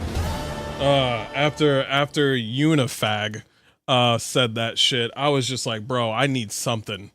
Talk to me about it next to this window. To kick us off, look, I know this game identifies as a Dragon Age game, but it's hard to choke that down when I can see the throbbing Assassin's Creed Valhalla hanging from under its dress. Instead of finally building upon Origin's janky but engaging combat system, BioWare took the coward's way out by assimilating with the Borg and making another shitty action game with light RPG mechanics. This looks like a clunky and packless hack and slasher. The combos look basic as shit, the flow looks horrible, and from one action game I love this because he didn't play the game. He's looking at the game, and that's all that he needs. This is what I'm fucking talking about. This is the level of perception that people need to have. You may think that he's a dumbass, and maybe he is. Okay, I'm a dumbass too. But he looks at a game, and he knows, in fact, the game is trash. He's looking at the game, and he's like, yeah, this game's fucking stupid. He's like, well, you haven't played the game. You haven't had a girlfriend, so who's winning? And then you leave him to cry. This is, you just need to look at the game and be like, yeah, that's trash. I've only had one game in my whole life to blow me away, like to show me what it is. You don't need to smell a pile of shit to know it's a pile of shit. Actually, so fucking true. So fucking over to true. Another. I know you're trying to protect little Jimmy's eyes for when he accidentally buys this game thinking it's a Fortnite sequel, but if this is the direction we're taking, maybe we could splurge on a little bit of gore in our M-rated game, huh? Even funnier than that, the journalists keep trying to convince me that my decisions will matter, but now, not even my previous decisions matter. There are reviews starting dropping while I was editing. This is from IGN, but things like who you choose to make a head of the Chantry at the end of the Inquisition never come up. There's no sign of the Warden from Origins. Yeah, all that shit. Yeah, this story feels like both a send-off and a soft reboot. Yup. A grand total of 0 decisions that will pour it over from the first 2 games. Fun fact, Dragon Age 2 was made in about a year and had about 20. Speaking of Valhalla, though, we now get a skill tree that's packed with a fuck ton of passive bonuses to give you the illusion of there being more to... That's... Yes. Hey, chat. You ever play Fallout? You ever play Skyrim? How many of those abilities did you actually like? Because let me tell you something. Bethesda makes RPGs, but let's be honest here. A lot of those abilities is like, oh man, you can use a gun, a pistol better. Oh, next time when you level it up, you can level it up to make the pistol even better. And then when you level that pistol ability in Fallout up a little bit more, guess what you get? That pistol will be even better, man. It'll be even better. God, I wish you could understand that. And also reloading, it's going to be even better, man. The reloading. Oh, man. It's cool. It's just, what's it called? What's it called? Just bloated, slop, monotonous, sort of make number go up sort of abilities. I hate those. Unlocked than there actually is. And you know what? I'm actually fine with this because personally, I believe in gratitude. I believe that there are so many people out there that have it so much worse in this world. Like, for example, your companions who now have a kids menu skill tree with, get this, 4 whole abilities. Remember when you could level up your companion? Anna, thank you for the follow. Appreciate it. Like they were a main character. This tourist remembers. But hey, who needs that now? This tourist remembers. Fuck David Gator. Your decisions really matter. Remember when you could kill off a main companion in the first 5 hours of Origins? Well, that ain't shit. In Veilguard, your choices decide what chick's gonna randomly moan in the middle of dialogue. You get your friend back to your camp and... But now that I've given you the moans, let's get back to the bitching. This is Companions in Veilguard. Going into the fade, well, wasn't expecting to fight an ogre today. On the hide again. This is Companions in Origins. 39 buried. 39 found. Alright, that's not a fair comparison. We also have this dumpster fire! This bisexual disaster! Ah! Before you get angry, that was a description from the writer of that character himself. Oh, it's Lucanus, hands down. He is the sole dumpster fire of the crew. I wrote him specifically to be a bisexual disaster of a human. You're welcome. Okay. Maybe Mary Kirby was an accident. I apologize. I take back what I said about Mary Kirby. I made a mistake. I made a mistake. She can go too. She can go. Yeah, she can go. Himself, their self, whomstever self. He also allegedly just loves his coffee. This game's gonna be another nacho night, I can feel it. Now, as for the tone and writing, I think it's gonna be that stupid, safe, My Little Pony bullshit. I think that first wacky trailer is what this game actually is. And yeah, can we talk about that first trailer? These developers acted like, that first trailer? We had no idea that's how it was gonna be. We had no idea. Nigga, you made that trailer yourself. Nigga, you chose that music. You chose that style. Ever since somebody said, oh, we talked to them and they actually said they had no idea that the trailer was going to be like that. That's not what they intended for. And I'm watching Skill Up play the game and I'm just like, nigga, that's exactly what you fucking wanted. What are you talking about? Faux dark trailers is probably them taking the few times they get dark and pretending it's the whole game so they can... Trailer is what this game actually is. And these faux dark trailers is probably them taking the few times they get dark. That's Dragon Age right there. Weenie Hut Jr. And pretending it's the whole game so they can bait and switch us on launch day. They can't really even hide that in their own trailers. Like, look at this. These trailers go, yeah, we're actually pretty dark and brooding. Yeah, we're actually pretty dark. As for the voice performance, Rook sounded good, but then there's this woman. What? No. Stepping into all that raw magic is suicide. The storm could tear you apart. Next, now I get why they're dropping the game on Halloween. These facial animations are scary as hell, Pip. Get that demon away from me! They got that cold... The INTJ stare, that look of pure analyzing coupled with a slight sardonic smile that makes people uneasy. Or in other words, they're all out here looking like the third Menendez brother. Following that, budget cuts, budget cuts, budget cuts. These companions are so ugly, not even the AI wants to look at them. How are you gonna brag about nudity like that's a selling point for this game, BioWare? Stop exactly. The threats. I'll buy the $80 version if it guarantees that I'll never come across Tasha's nudes by accident. Fuck, I got... Thank you. I don't want to see it. This is the first time I don't want to see someone naked. And trust me, I have seen worse. And and you just gotta go, close enough sometimes, but I don't want to see Chash.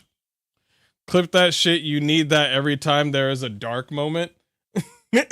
I'll go. Yeah, I'll do it. Got 12 hours till this flight. Listen, this is what Morgan used to look like. This is what she looks like now. Point made, moving on. The only thing worse than what they made is what you can make. So, for me personally, and I know for the team, it was important that you could see yourself in the game. Unless you're a busty woman, this is tyranny. Dare I say bigotry, and I won't. That's right. You ladies that look like this, you ladies that look actually fucking fantastic, I need you to leave the stream right now because you're hurting the other ladies' feelings. And I'm sorry. I know you're well endowed, but we need to put you back in the cage. Listen, Mindy from McDonald's, from McDonald's is getting her feelings hurt. I mean, it's kind of her own fault that she's fat and she's not taking care of her teeth, her hair, or putting lotion on her skin. But in actuality, it's actually your fault because you're actually taking care of yourself. So we need to delete you and put them in the forefront. So if you could do that, we'd really appreciate it. We'd really appreciate it. It would add some inclusivity to the whole thing. I'd appreciate that. Right, no grace swords? Heresy? What? Don't let my busty fabric stretching sisters in Christ be discriminated against. Can I get a yes, sir? Yes, sir. Yes, sir. Yes, sir. Just when I thought we couldn't get any lower than budget cuts, now we have negative budget. We are in debt.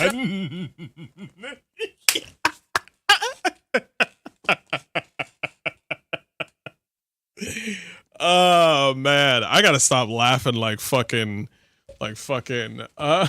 Brendan Fraser. I gotta stop doing that. I know this has been the subject of a lot of controversy, with many saying, including a former developer from BioWare, if you don't like this customization option, just don't use it. And you know what? I agree. And as long as that's the logic we're using, uncap those sliders and let us make some busty fantasy hoes. Let us blow that ass out like an Instagram thought. And if it offends you, just don't use it. Finally, despite every other... That's what I'm fucking talking about. That's what I'm fucking talking about. This is a person you want in the... This is the person that you could trust right here. RPG mechanic being dumbed down to pre-K levels. I've been assured by every game journalist that's been gargling BioWare's balls like mouthwash that your choices matter. And after hours of research, I can proudly say that your choices actually do matter.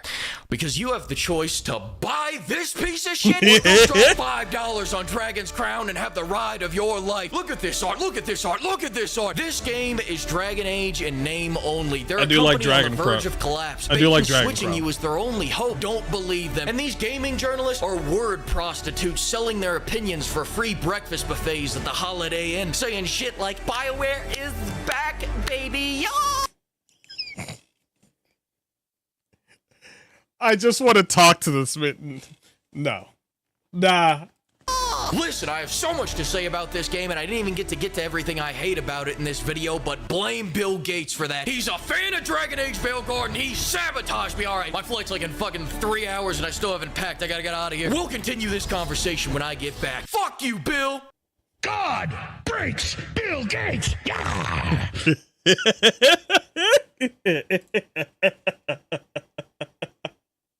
Yes! Yes! Yeah. Oh man. I can't. I was literally gonna hand him $5.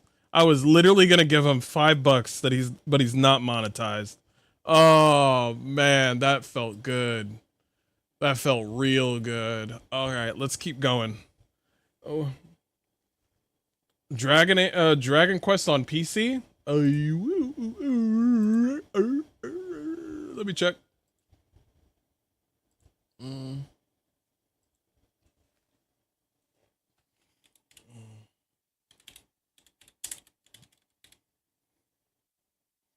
Not on here. Maybe on GOG.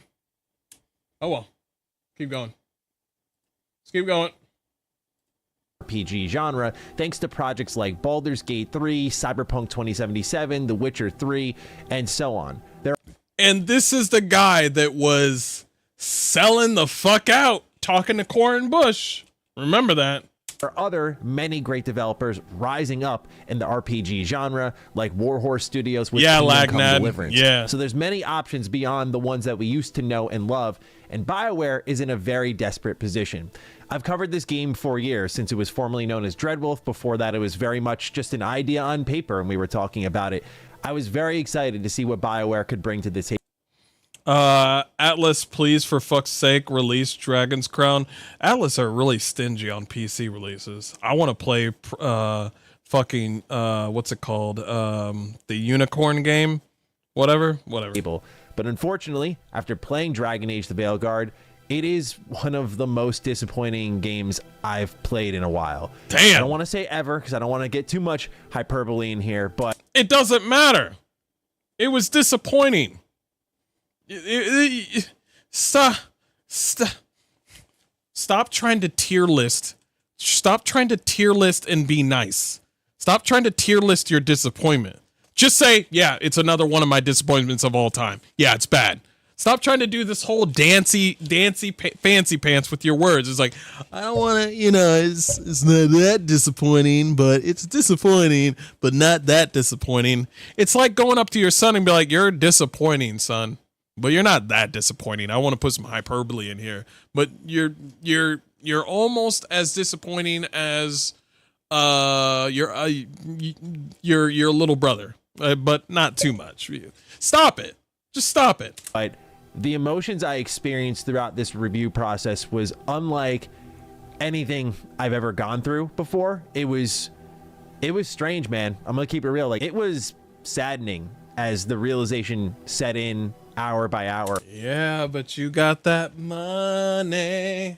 You got that money. You got that money. You got that money, man. Congrats.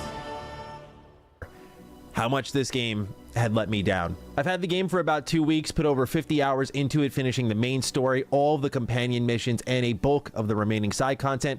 I'm at 72% of the way to the Platinum Trophy if you need a reference for how much of this game I've cleared off, but I'm not going to bury the lead any further. You're probably as surprised as I am to be hearing me say these things, but no single game has made me go through the string of emotions this one has, because its characters evolve as little as its gameplay. The mistakes made with plot pacing are innumerable. All of the real high-impact choices are baked into the final 2 hours of the game, making them feel really minimal in the scheme of things. Past Dragon Age games matter little here if your 3 available choices in the keep taught you anything before launch. I'll detail that one later. And last but definitely not least is the line delivery and writing quality are at times embarrassingly low, even for those who have sworn off BioWare for years and are not like me and have continued to play their games and look forward to them. So this is really tough, because it does me no pleasure in back-to-back reviews to sit down talking about some of my favorite game developers ever who have made defining video games. It makes you no pleasure to do this, dude. It makes me no pleasure to do this. I mean, part of me is laughing and having some jokes here and there, but it gives me no pleasure either. You know, you have to speak your mind, because if you don't, someone else will. Let me repeat myself. If you don't speak your mind, if you don't speak for yourself, someone else will. I'm sick and tired of this, like, I really don't want to be negative. It's like, nigga, you're not. It's okay to be negative, because guess what? There's no positive without negative, and there's no negative without positive. You like mustard? You don't like mustard? Well, you're a fucking bigot. You see how much sense that makes? That doesn't make any sense. You're gonna have to be honest with shit. Otherwise, you're gonna just confuse your own fan base. How many fans you got? How many fans you got? Let me see. You got, dude, you're at 572K.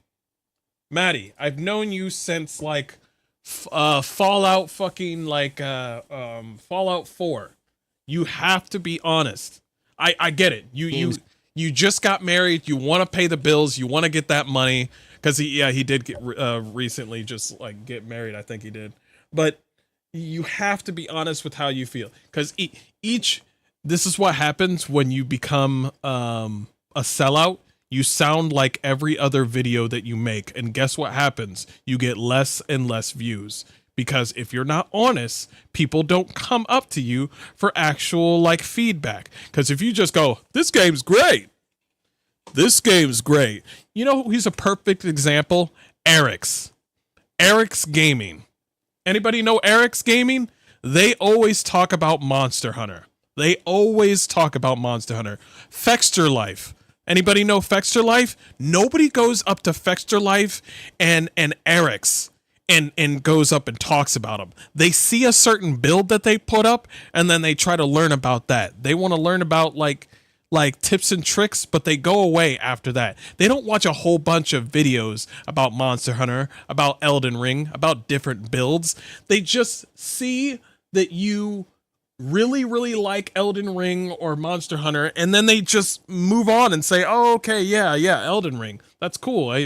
I've been playing that game. That's cool that there's a lightning build. You know how Fexter Life makes 50 fucking different builds and you're just like, I'm not gonna watch all this shit. Are you fucking kidding me? I'm not watching all these fucking builds. It's fucking insane. Look at the number of views on all their builds. Nobody's fucking watching that shit, but they will watch the reviews. You have to be honest. You either that or you're just gonna be robotic like those channels. For me in Bethesda Game Studios and now BioWare, and not just Star Wars Theory had a wake-up call too. He was a shill and then he opened his eyes and started being critical. Exactly. And now he's up to 3 million, almost 4 million, and he's doing his own thing. And he's got his own lightsaber sort of website. I was actually thinking about buying one of his. And he's just doing his own thing because he was even, I don't want to go too deep into this, but yeah, he was being critical about certain shows. Yeah. Just deliver a negative review or a dissatisfied review, but something relatively scathing, especially in BioWare's case, when you consider the situation with their studio and how important the success of Dragon Age the Veilguard is to their company's future. Still, all those memories, all those great games that defined me as a player, as a person even, right, have to come second to always being honest. And I'll get very much heavily into the thick of things here, but I think the first question you may have, and it's a totally fair one, is, wait, your preview was like really positive, Maddie. Like, what's... Yes! At least you brought it up. At least you fucking brought it up. I was about to say something. At least you brought it up.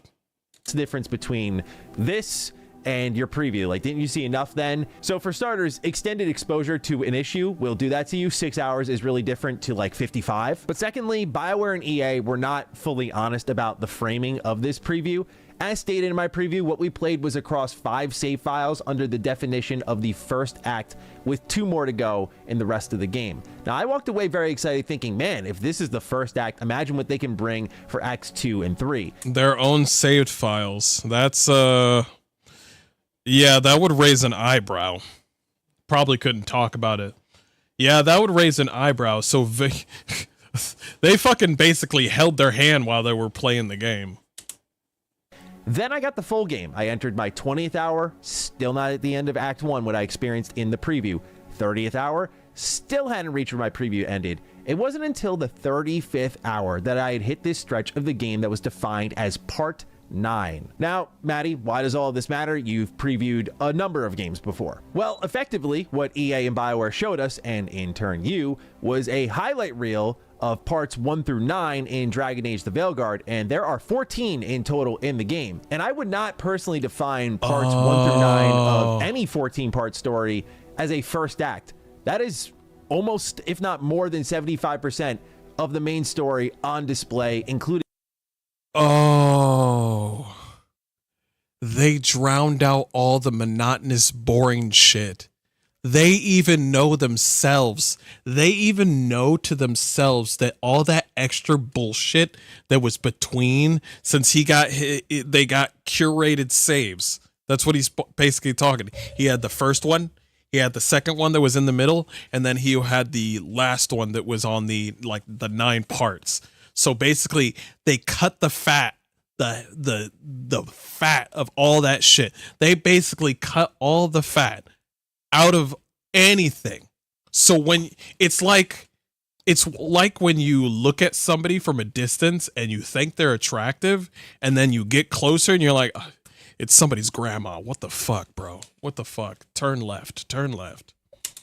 Including major choices. And while the perceived dishonesty here does not affect my final score, it definitely pissed me off. I'm not going to hesitate on saying that, because this is the second time that this has happened to myself and others, where I remember going out to cover Redfall, and that was another dishonest preview. Where the build we had there was nothing close to what we had in the final build. My point being, you see 3/4 of an entire game, and you cut out all of the fluff, all of the crap in between, and just show the highlights of all of it. It's really hard to walk away negatively. And I don't mean that as an excuse, but hopefully just you can understand the difference between preview and review for me personally. They did the same thing to that one fight with the ice dragon, where you were fighting the ice dragon. It was the state of play thing, and people were fighting the ice dragon, and it was doing tiny little damage. And guess what they did? They sped that shit up. They said, hurry this shit up. And so they faded to black, and then they showed the fight again. Now the boss is at half health, and you're like, wait a minute, that boss health was barely moving. And then it faded to black, and then it was like, whoa. Oh shit, it's like at 5% health now. What the fuck? Did that like 3 times, either 2 or 3 times during that dragon fight. Personally, hearing all of that, you're probably like, this guy's gonna have nothing positive to say at all, right? But then after 45 hours of really just slogging through it, those 5 final hours of this game, they do not make up for everything you go through. The ends do not justify the means, but man, what a finale. And it is such a terrifying reminder of what could have been if they spread this amount of choices, this amount of high-stake missions across the entirety of the game. It's the one point you feel like everything has been truly realized. It is definitely one of BioWare's most enjoyable finales. I don't know about best. I have to process. Whoa. Slow down, man. Slow down. Slow the fuck down. You need to keep this sort of the subject. You need to tone down this subject a little bit down. You need to tone it down, because you went from like, man, all this sucks, but the last 5 hours, don't you do it, Maddie. That's what you just did. Don't do this whole like, man, but the last 5 hours were like peak, son. I was like, no. Go back to the other conversation, because I'm going to let you know right now, when you play Path of Exile or Path of Exile 2, at the beginning, it's fun. In the middle, it's fucking great. At the end, you got your build and you're a fucking god, and it's fucking awesome. There's not this whole, well, the game gets good after 50 hours. No. Go back. Process that longer over time. I want to hear what the community for Dragon Age has to say, but man, that final act, it's in that moment you're like, oh my god, what could have been. It hurts. That's why I said it was an emotional roller coaster. There has never been a game I've played that I've been so certain that every facet of it I was ready to dunk on, and I get slapped it gets good in the after face 45 by hours. an absolutely awesome finale. And go, I did watch Luality. I watched Luality, and she was trying. She was trying really hard to be like, I don't think they're right. And I wanted to say something in chat, but chat was like, what the hell are you talking about? And I was like, holy shit. This is the first time that Luality, well, to me anyway, this is the first time that I saw Luality's own fans disagree with her that hard. They were like, what do you mean, Luality? And I was like, yo, chat, and you never mind. I'm leaving. I just clicked exit out of the fucking stream. I was like, never mind. They never. Hey, bye. How you doing? Thank you for the follow. Go, wow, what could have been? And it really sets you off balance. It doesn't change much, but it makes you think, man. It makes you think. Anyway, this has been a ridiculous amount of setup. I know many of you are like, I'm here to know the score, bro. Just shut up and move on. But I like to set up my reviews with proper context before I go forward. So let's get into it, starting with the narrative. This is what I have the most to say about when it comes to the game itself, because it's where I think most of the problems in Dragon Age the Veilguard lie. Tonally, this is just not a Dragon Age game. There's no other way to put it for me. In writing, in music, in visuals, in character work, there were many points throughout my review process where I felt my hands were on an entirely different IP. Now, before I go forward, I just want to frame my criticism a little bit more here, in that I have been a lifelong BioWare fan. My favorite game of all time is Star Wars Knights of the Old Republic, which is a 2003 RPG from BioWare. But also, they have made games, as you know, like Mass Effect, like Dragon Age Origins. But I have also not fooled myself that the people who have made those games I adore so much are no longer at the company, or at least most of them aren't. I've never expected BioWare to deliver to me Dragon Age Origins again, and certainly in Veilguard I wasn't expecting that, but something on the level of Inquisition I think was fair, reasonable expectations, and as someone extremely critical of that game, I didn't even feel I got that out of BioWare. There are scenes where, and I mean this in the least insulting way, it truly felt like BioWare watched some Pixar films over the weekend and took that energy straight into the game. Okay. Dragon. Deep breaths. There.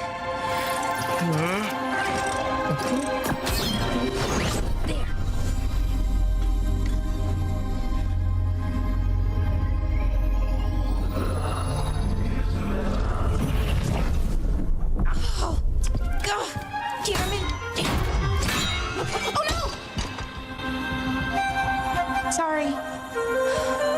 Just breaking things. Maddie, we need to talk. How is it that you finally come into the...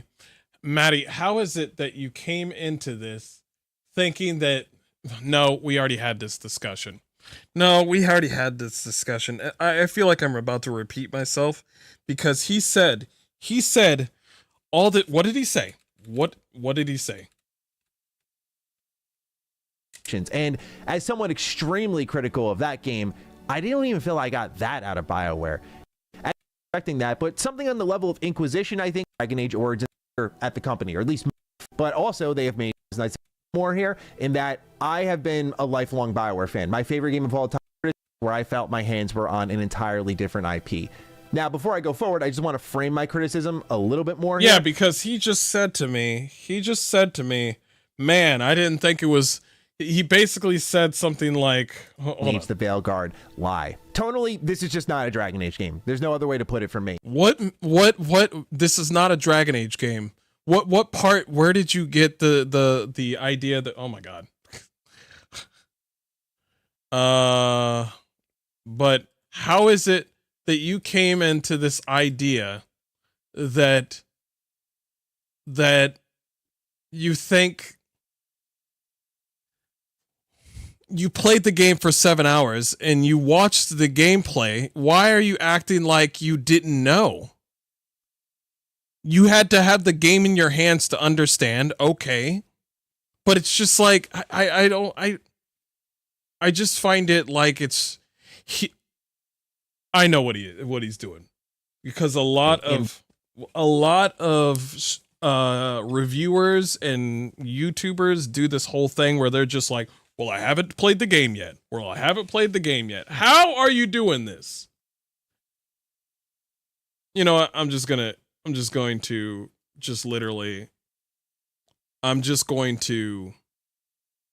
keep going with the comment. Yeah, just keep going. Writing, in I feel music, like I'm repeating in myself. visuals, in character work, there were many points throughout my review process where I felt my hands were on an entirely different IP. Now, before I go forward, I just want to frame my criticism a little bit more here, in that I have been a lifelong BioWare fan. My favorite game of all time is Star Wars Knights of the Old Republic, which is a 2003 RPG from BioWare. But also, they have made games, as you know, like Mass Effect, like Dragon Age Origins. But I have also not fooled myself that the people who have made those games I adore so much are no longer at the company, or at least most of them Not even are. Hans Zimmer could save this game. I've never expected BioWare to deliver to me Dragon Age Origins again, and we're gonna skip this part. Objectively speaking, I see that moment and I go, hey, that's not awful. That's just, I don't know how else to put it. That's just not Dragon Age to me. And there are decent conversations to be had throughout. I don't want to paint it all like it's miserable, but it does grind you down a lot because most of the conversations have nothing to do with the world of Dragon Age, the reason why so many of us are there. And when it does focus on its world, whether it be learning more about the Evanurus, learning more about the origins of the Titans, that is when the game is at its strongest, because then suddenly I find myself waking up from a trance and I'm like glued to my screen. I go, it's not me. I know I still like this stuff, because it was one of those reviews where I looked at it and went, am I jaded? Like, am I just hating stuff right now? But then those conversations came through and I went, no, man, they're just not doing this sort of stuff enough, which is what I've been looking for as a Dragon Age fan. And I do think that some of the writing is harmed by really bad voice direction given to the voice performers for this game. Like, listen to this. You won't stop this, Nev Gallus. This is Tormentor's future. You don't have Miraculous yet, Aelia. You'll need to go through me to get it. That has... Chat, we need to start understanding something. We need to understand something. I know a lot of people are just like, ah, man, well, it's not the voice actor, it's the writer. No, sometimes the voice actors suck. Sometimes the voice actors just suck eggs. I know I want to say like, oh, the writing's bad. No, sometimes both. Sometimes both. Because there's a difference between, oh, I'm trying my best to, I don't even know how you got hired. As such, curse you evildoer, I'll stop you and you'll rue the day. It's like an AI type energy. I couldn't believe again this was a BioWare game. But worse yet is the lacking of player agency. I mean, I remember. You want to know a good example of good, like, good voice acting? Here it is. I don't know how that one just keeps on getting bigger, but I'll take care of it later. Here.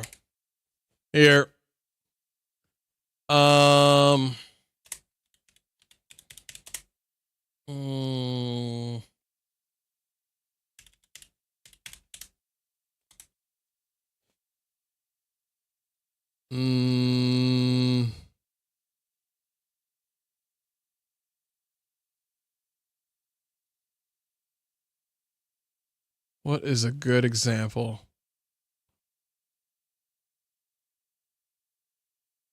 I got it. No, I don't got a good one. But it's from Rogue Trader. Anybody ever played Rogue Trader? Really good game.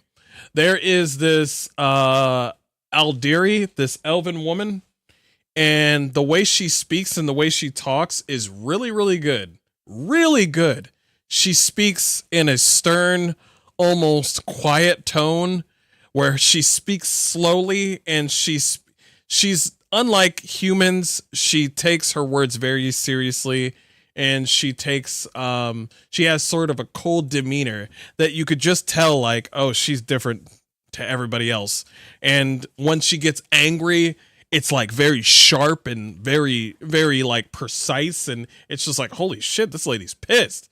I did not feel that with Nev just now. Remember specifically during the Fallout 4 discourse, that is where, for me in my world, the conversation was born about, I can't be an asshole in this game. And obviously RPG players come up with these ideas of characters they want to be, and Dragon Age Veilguard does give you good tools at first, like, hey, pick your origin story, pick your backstory, pick your race, and there are conversation options that are unique to those moments. There are responses that are unique to you. Crows always finish the job. We just can't take initiative, right? Of killing? My running with the Antom taught me that. Don't let him scold you too much. V was worried about you. You look fucking the ugly. Tools are there to make something, but the game doesn't let you play as who you truly want to be. Like any BioWare game, when you make certain choices, they're going to approve or disapprove of said choices in dialogue, and I can count on one hand. Perfect example. Perfect example. Somebody said it in Twitch chat. Here's a perfect example.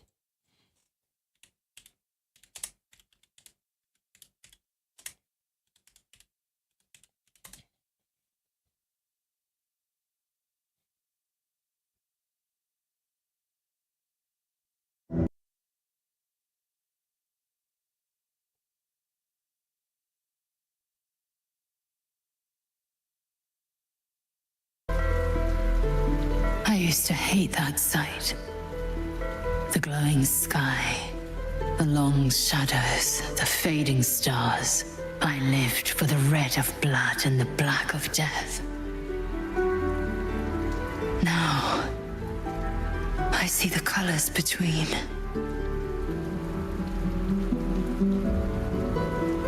Look at the sun. What do you see?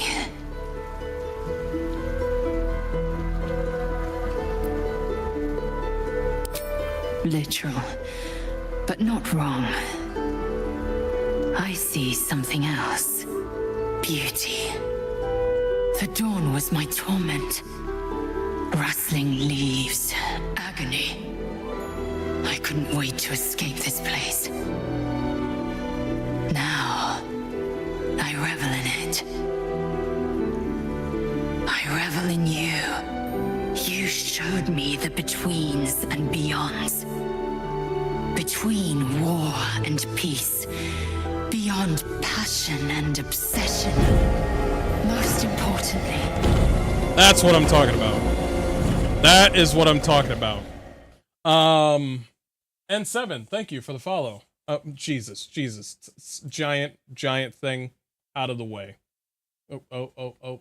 I'm gonna That's what I'm talking about. Did I have that giant thing right in the way? The whole damn time? I'm turning you off. You're off. Turn it off. For some reason, BioWare can't animate the characters' eyebrows well. Every time they open their mouth and have an emotion, their face is always very flat. Every time when they have their eyebrows out, they're just like... I'm just like puppeteering shit. And no exaggeration, the amount of times I saw a party member disapprove of my choices. The approval rating in this game needs to be nerfed. I don't know how else to put it. The amount of times my bond increased with them just by asking a question, just by saying like, hey man, what's the weather like today? It's like they approved of that. I'm like, what? Why? I'm not saying you have to outright hate me, but like, why did you approve of that? And the problem that has been existing in the series since Dragon Age 2, where they ditched the original dialogue system from Origins and went with these more defined emotions for player choice that almost never match up, is horrible here.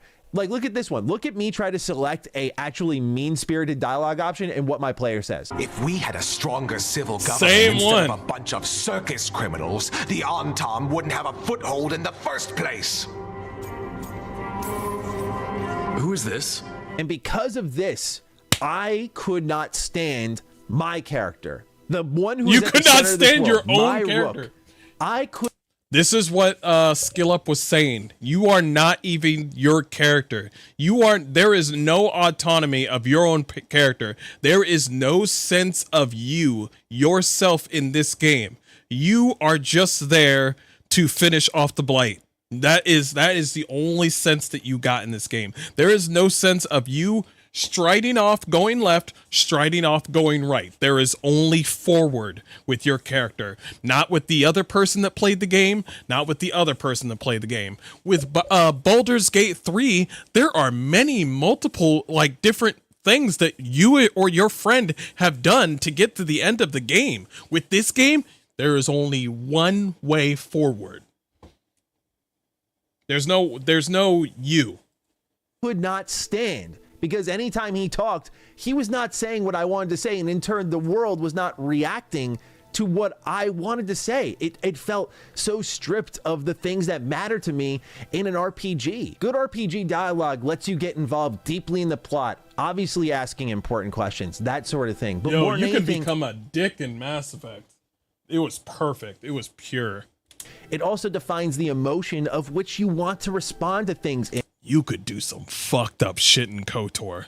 You could do some fucked up shit in Rogue Trader. You could do some really fucked up shit in Rogue Trader. When I played Rogue Trader, I shot some little girl's only father right in front of her, and she ran away. I was like, what the fuck? Now she's probably gonna get killed or something. And I don't like, as I'll get into in my section fully dedicated to characters in this review, how often this game just forces you to be nice to everybody when you just don't want to. When someone is annoying, when someone is abrasive, and you're like, no, screw you. It's like, it just never lets you. And look, y'all, I'm not asking for them to give me Dragon Age Origins level of choice, like, yo, let me kill Lil. Dragon Age choice was minuscule as well. It did have a good amount of choices, but Dragon Age Origins did not have a lot. You can ask for that. Hell, you can ask for Baldur's Gate 3. I'm saying to you guys, you deserve more.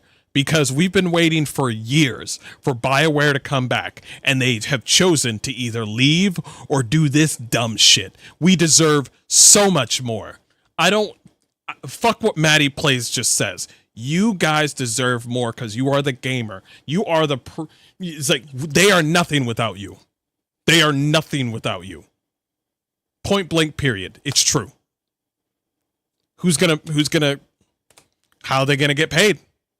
How are they going to provide for their family if you don't pay for the game? Just saying. Liliana, like, that's nuts, right? I love that level of choice, but I'm expecting low level choice. Like, can I disagree with my party members? No, you cannot. So the story, for those who are not caught up, is as follows. It's following the events of Trespasser, and Solus is attempting to undo the damage he has done to the world, even if it unleashes demons across all of Thedas. This is because Solus, as a character you'll learn in Inquisition, carries an immense amount of regret within him, and so some of this journey is about learning. Solus was badass in the back in the day. He would just straight up kill people. He was so badass. Why he feels such a deep-seated regret. Now, upon trapping Solus and forming a connection with the player, he's sealed away, while the other two elven gods in Gillenane and Elgernon have slipped out and are causing mayhem. That means it's up to you, in Rook, to assemble the Veilguard and take the fight to these elven gods. Taking a more linear approach, you'll visit places like Treviso, Minrathous, Ravain, and much more in hopes of finding the help you need with the clock ticking. One of the primary story concerns going into Veilguard was, hey, this used to be called Skex, thanks you for the follow. Are they changing the name because the Dreadwolf isn't the focus anymore? And BioWare's reasoning for switching to Veilguard was because they said that the game focuses more on this cast of characters, but they also denied that, no, like, we didn't go this far to not have Solus in the game. So half a truth, half a lie, in my opinion, because Solus, I feel, at least for my standards and what I was expecting out of this story, is not in the game nearly enough. I talked to this guy 4 times before the finale, and 2 of those conversations were extremely brief. If this was a back and forth relationship where I could consistently, like, after side quests, after any main story mission, just go to Solus, reflect, have a conversation, cool, I'm good with that. You don't see him. He is not in the story enough, and that is so that guy was right. The guy that was in that Nure video was completely right. He was 100% right. It is no longer alleged. It is now true that you won't see Solus. You see Solus in the beginning, and you probably see Solus like maybe near the middle or the end, and then you fight Solus at the end. He was completely right. He was also right about the whole non-binary thing. He was right. Completely right. Such a mistake, because I get that they wanted to focus on these other characters in the Veil. How do you half tell the truth and half tell a lie? It is a lie. Absolutely true. I don't know why he said that shit.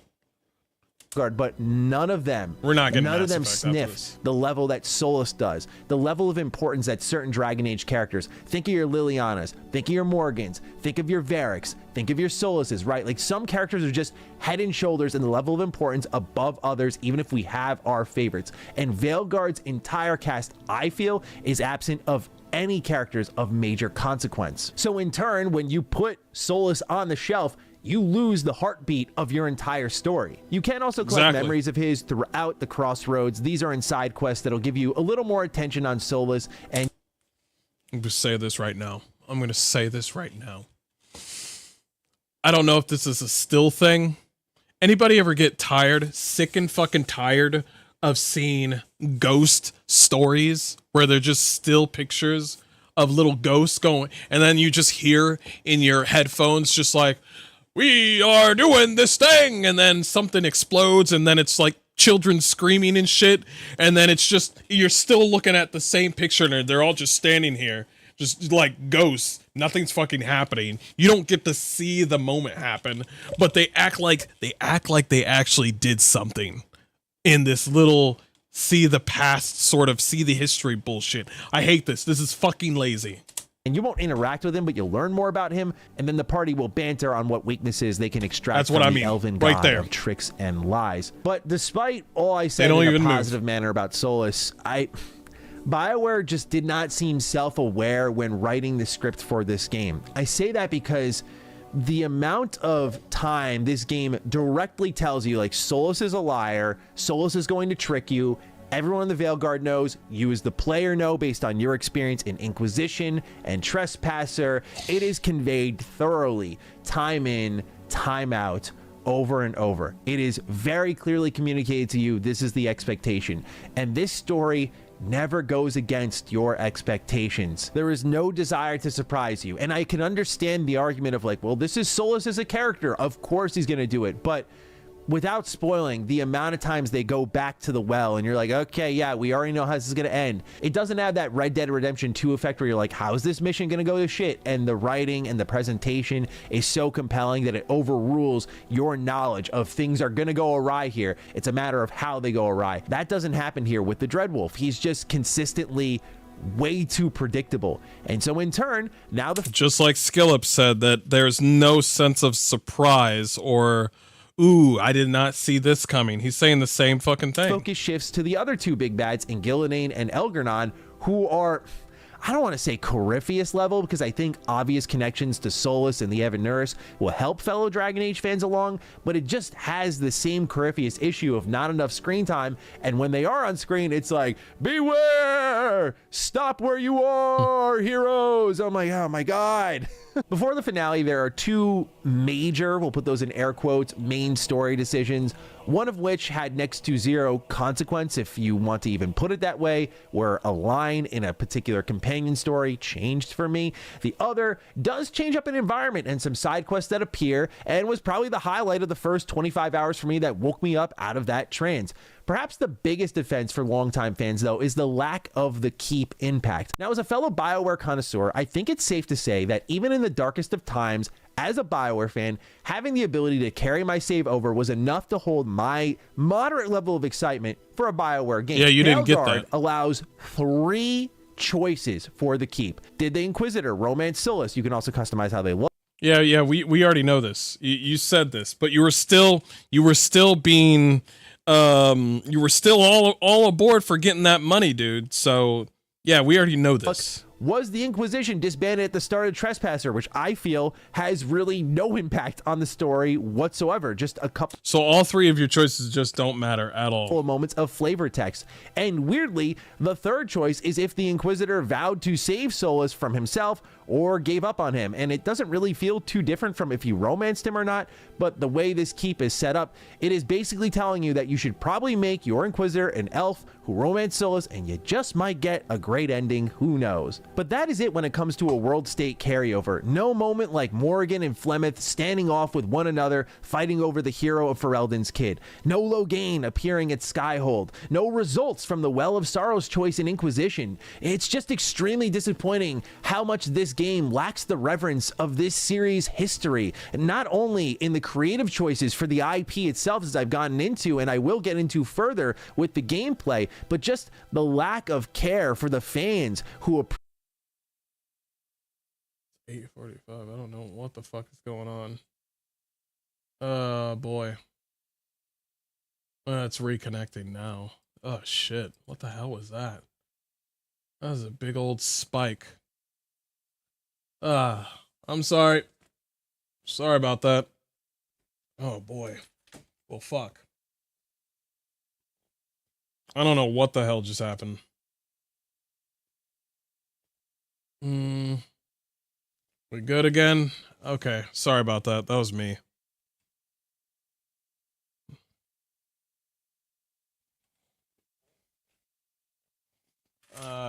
Shit. Okay, let's go. When some of the lore that they go over is retreading old grounds. I do think some Dragon Age fans will be like, I knew this already. Why are you stating to me like it's new information? And this is what I call scared writing. I think BioWare got scared of the idea of let's continue this story in a meaningful manner, even though it's been, by the time of this release, Of course they got scared of it, because I think he's just saying the same thing that Skillip is saying. But basically, look, he's saying the same thing that Skillup is saying, but he's also adding right at the end right there is that, yeah, they're cowards. They don't know how to write anything that's meaningful. They don't want to add anything. The Dragon Age they're lazy. They're lazy. They're lazy and they're scared. That's the Dragon Age that you got. Let's move on to this one. I remember this. Natalia got to play Dragon Age the Veilguard and do a review. All she had to do was just say she was non-binary, and this is what she had to say. After playing for 3.5 hours of Dragon Age the Veilguard, terrible graphics, boring and monotonous combat, they want to copy God of War, but in a bad way. The game does not run at a constant 30 FPS, just like what's his name said, Skillup. Many of the dialogues are noticeably made with AI. We've already said that. Very linear. The options lead nowhere. False free will. Very, very true. That's what Maddie said. The creator of characters focused on the trans and LGBT community. Yep, that's bullshit. Inclusive language in Spanish subtitles. Wait, what? No way. The characters move very robotic. They lack animations. Yes, that's true. The script doesn't make sense. Neither do the quests from one place to another killing bugs. Too much focus on homosexuality, lesbians, and drags. That's true. Race swap everywhere. That's also true. It's a fucking piece of garbage as an RPG. Stay away from this game. Don't even buy it on sale. It's a pile of pure putrefaction created by people who have no fucking idea about video games. Very true. Very true. Very, very true. I'll look at that later. I'm gonna hate this one. I'm gonna hate this one. You ready? Why is it 41 minutes? No. No. No. No. Here we go. All right.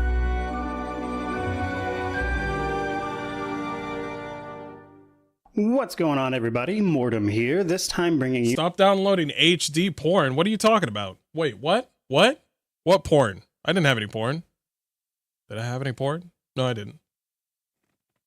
What? Anyway. I was like, did I have my porn on? No. My review after 100% for Dragon Age the Veilguard. Mortismo got a review copy because the man is stale, okay? He's white bread, and I don't even mean that in his skin color. I just mean he just says what we've already seen on the video game. The long-awaited next entry into the Dragon Age series following, of course, Inquisition back in 2014. This game is trying to do a lot of things with changes to the formula that are expected given how long it's been, but are nonetheless certain to, I would say, split opinions on this one. But before we dive into that, I review games after 100% all the time to set me apart from other reviewers on the platform, and while that does include... I'm sorry. I watched about at least 15% of this, and he just says nothing. I am just going to go down to the verdict. Is that okay, chat? I'm going down to the positive and negatives. My positives and negatives. So on the positive side, we have just the lore of the Dragon Age series. I love the universe of this game and how everything works, and seeing more of that and seeing it get expanded on was a real treat for me. I think they did a great job with that, and a lot of it is extremely interesting. I'll be right back. 1 second.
Okay. Let's go back to what he said.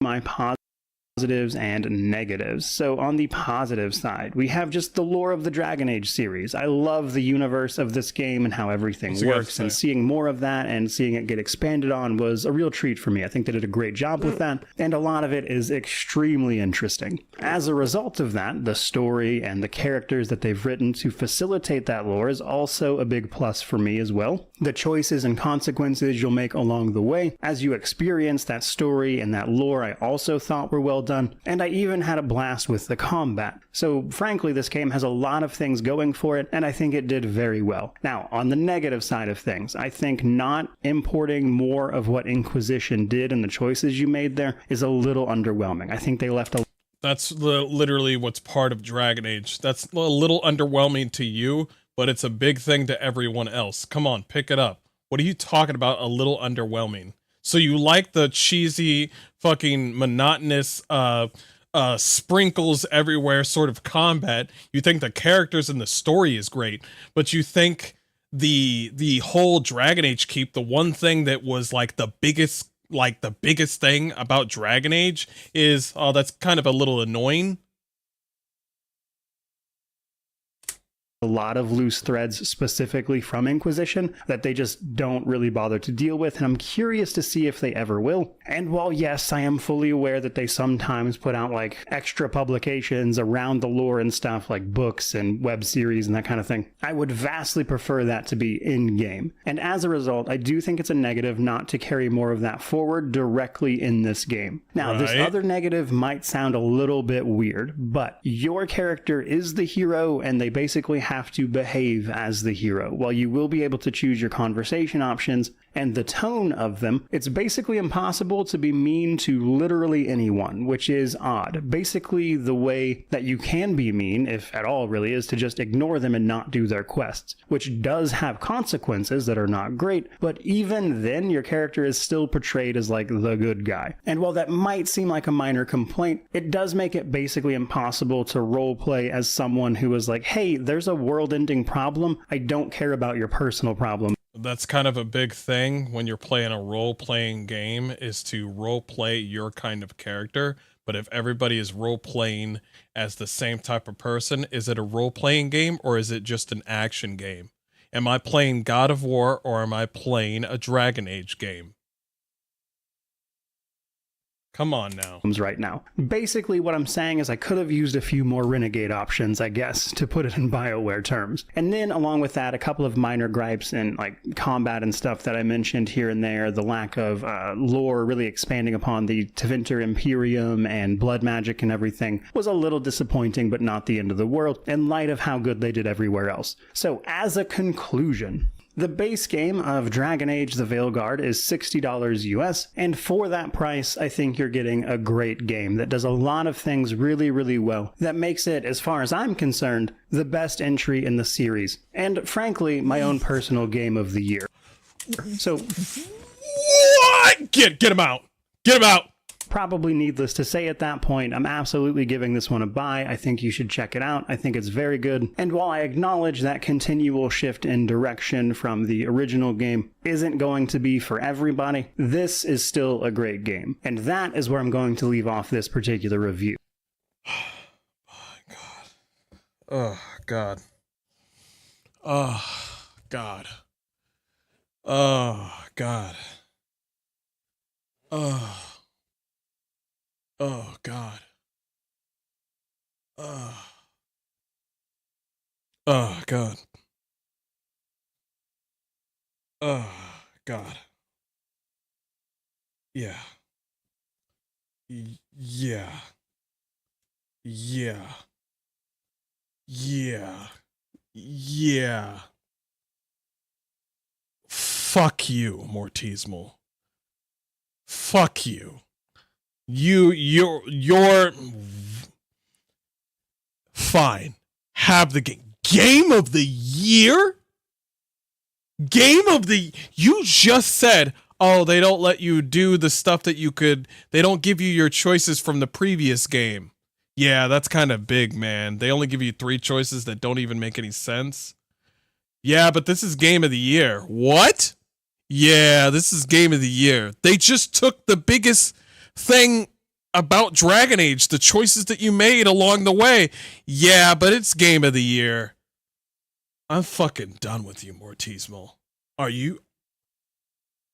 These back and forth windbags piss me the fuck off. Do not talk about something, be like, this is bad. This is bad. This is kind of bad. That kind of bad is actually really bad. But 10 out of 10. And I'm just like,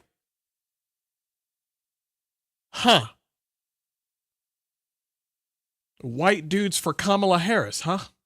Like, what?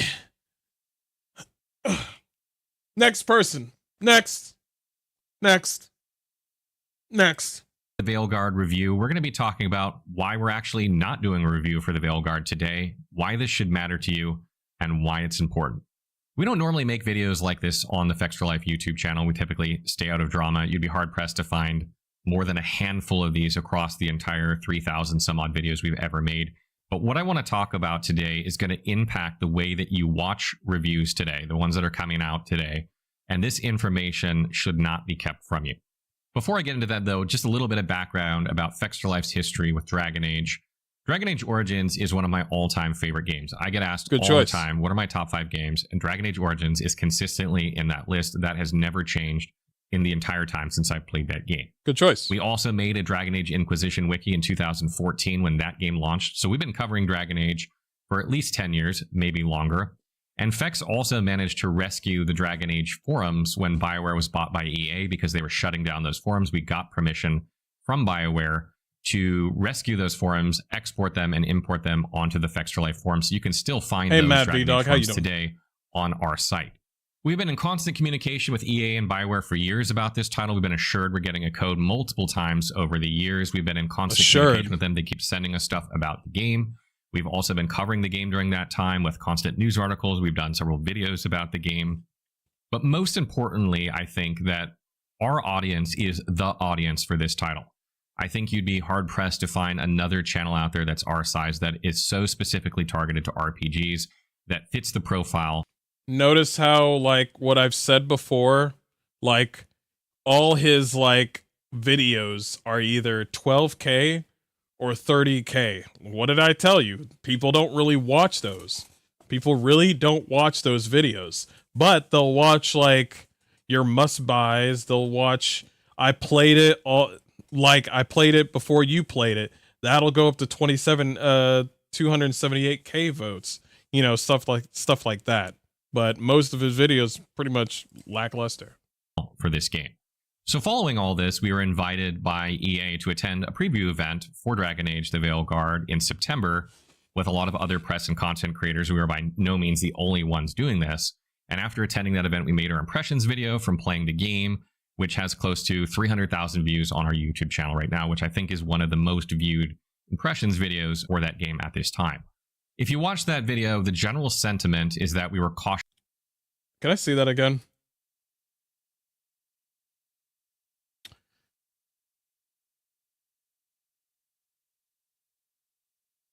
If you choose a mage, you're gay. Check this out. YouTube channel right now, which I think is one of the most viewed impressions. Yeah, no thank you. Videos for that game at this time. If you watch that video, the general sentiment is that we were cautiously optimistic about the game. We praised its gameplay, character depth, but we weren't completely sold about the storytelling in the long run, although we only got to play a very little bit of time, so we weren't entirely sure. Yeah, and just in general, like Maddie we didn't really like plays. the character models, the design style of them, which I think a lot of people don't.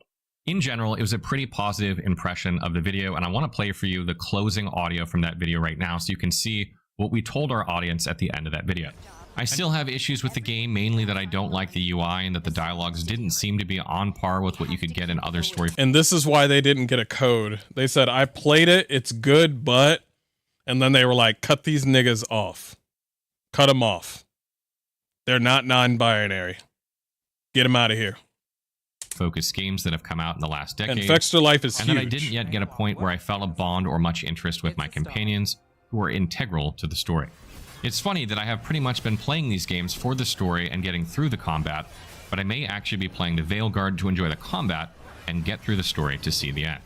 How everything works together and progresses into a full game remains to be seen, and there were several big and impactful events that I cannot discuss, but so far my opinion on this has become more positive, and I would like to if you urge don't like anyone the who loves dialogue CRPGs and the to hang in there and gameplay, wait how for the fuck reviews is the and game not write the good? game off That's a really just good yet. question, And just to N7. illustrate how mild that our criticisms were of the Veilguard, after publishing our impressions video, we got called shills. Some people accused us of being paid by BioWare, and That's you, chat. That's you. That's you, chat, right there. That's you, chat. Yeah, you don't give a fuck. You don't care. Choose pronouns? Yeah, no, I'm skipping this game.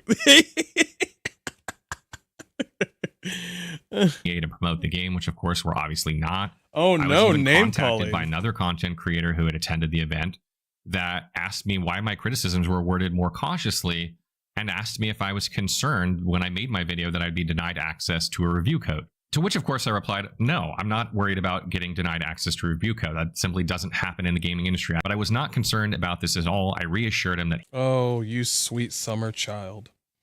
You sweet baby rays. Oh, you do not know.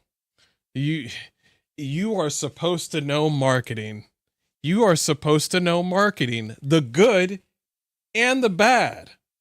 See, you're supposed to know this shit.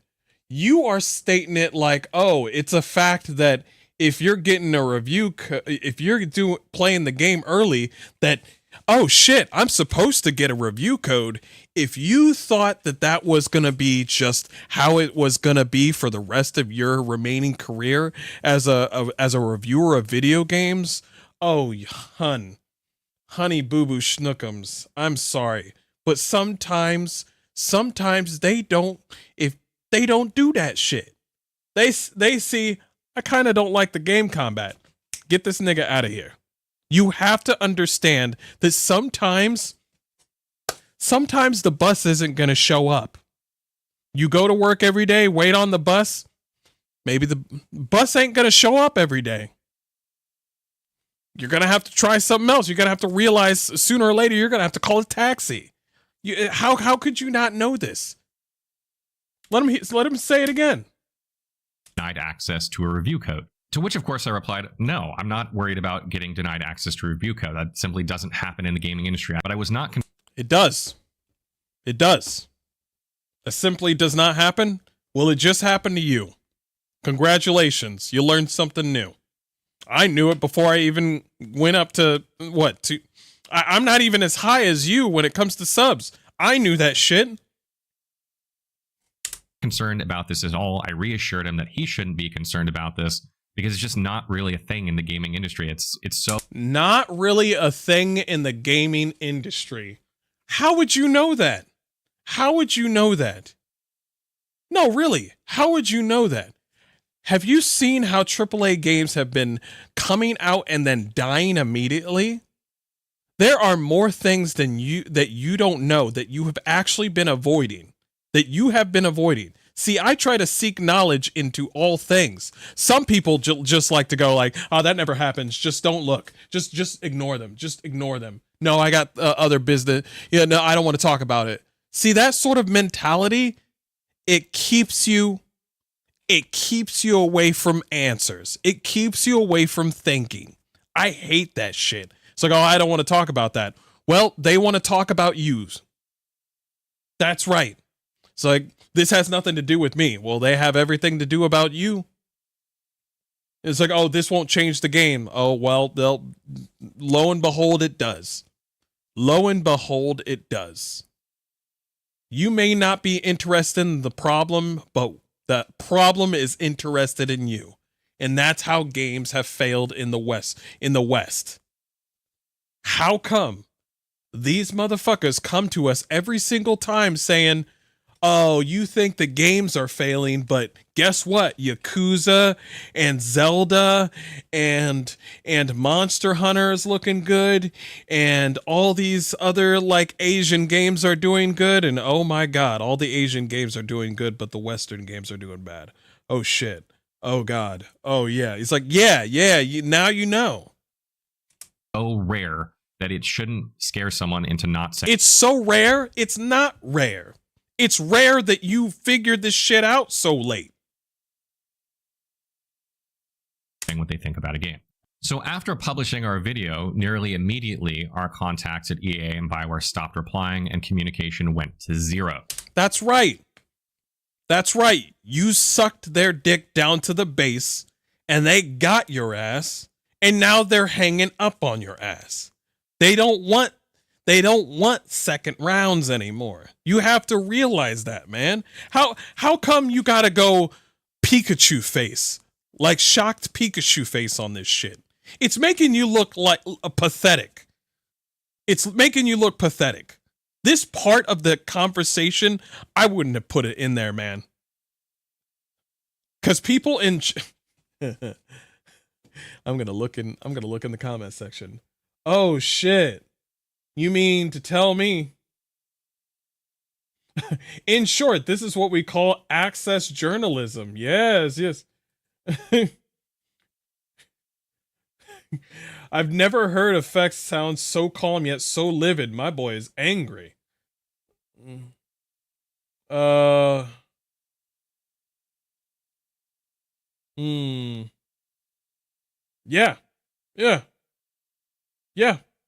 People are just on the chat saying like, yeah, you don't say. You don't say. So we started inquiring as to what was happening and reaching out to other contacts in the industry in a bit wider of a circle to try and figure out what's happening. As a result, we discovered that we were essentially getting fake reassurances that we were getting a code to keep us happy while denying us access to the Veilguard. It wasn't too long after this that I began to be contacted by other press and content creators about whether or not we had a code. And generally speaking, I get this a lot. People tend to ask me whether I have a code or not, because we generally get codes for all the big games. I'm not trying to brag. It's just simply reality. We have a large channel. We almost always get a code, and another creator or press can figure out if they should have a code right now, if they're going to get one or not, by asking us this question, which is what happened here. And we started piecing together between us that some people had codes and others didn't, including ourselves. And you might have also seen Wolfheart's tweets about this topic on Twitter or X, and Luke Stevens' video about this topic as well. Both Luke Stevens doesn't matter. This man like didn't get a code and then he immediately went, well, at least I get to play some Monster Hunter Wilds this weekend, so I'm going to play that. He's not even going to make a whole thing on it. He's not even going to review it after the game comes out. This is purely money for all of you, but it's purely a money game for Luke Stevens. Luke Stevens doesn't give a shit about BioWare and where they go. He doesn't give a shit about Dragon Age. Okay? I don't think he's played the previous games. He noticed that he didn't get a code. He made a 15-minute video about him bitching and moaning. And then as soon as he noticed that he didn't get a code, guess what? He just moved over to another game. He just moved on. He's like, well, I get to play Monster Hunter Wilds then, since my day is free. He doesn't even want to make videos about Dragon Age, even if it's even when it comes out, because he knows that won't bring any money. So fuck Luke. So at least Wolfheart actually has it feels, you know, like Maddie plays Wolfheart FPS, Skill Up. At least they have emotions for Dragon Age. Fexter Life, you too. Fexter Life, you too. You have some emotions to the fact that you've played the previous games. Luke's got a family with kids. He don't give two shits. Okay? He's only here for the money. I go to his fucking stream every time, and he's just over there not even playing video game. He's just over there talking to chat, like acting like he knows how video game like fucking shit goes down. And he's just like, let's talk about Suicide Squad again. And I'm like, nigga, nobody's talking about Suicide Squad. Who gives a fuck about that new character shit? Who gives a fuck about Shattered Space?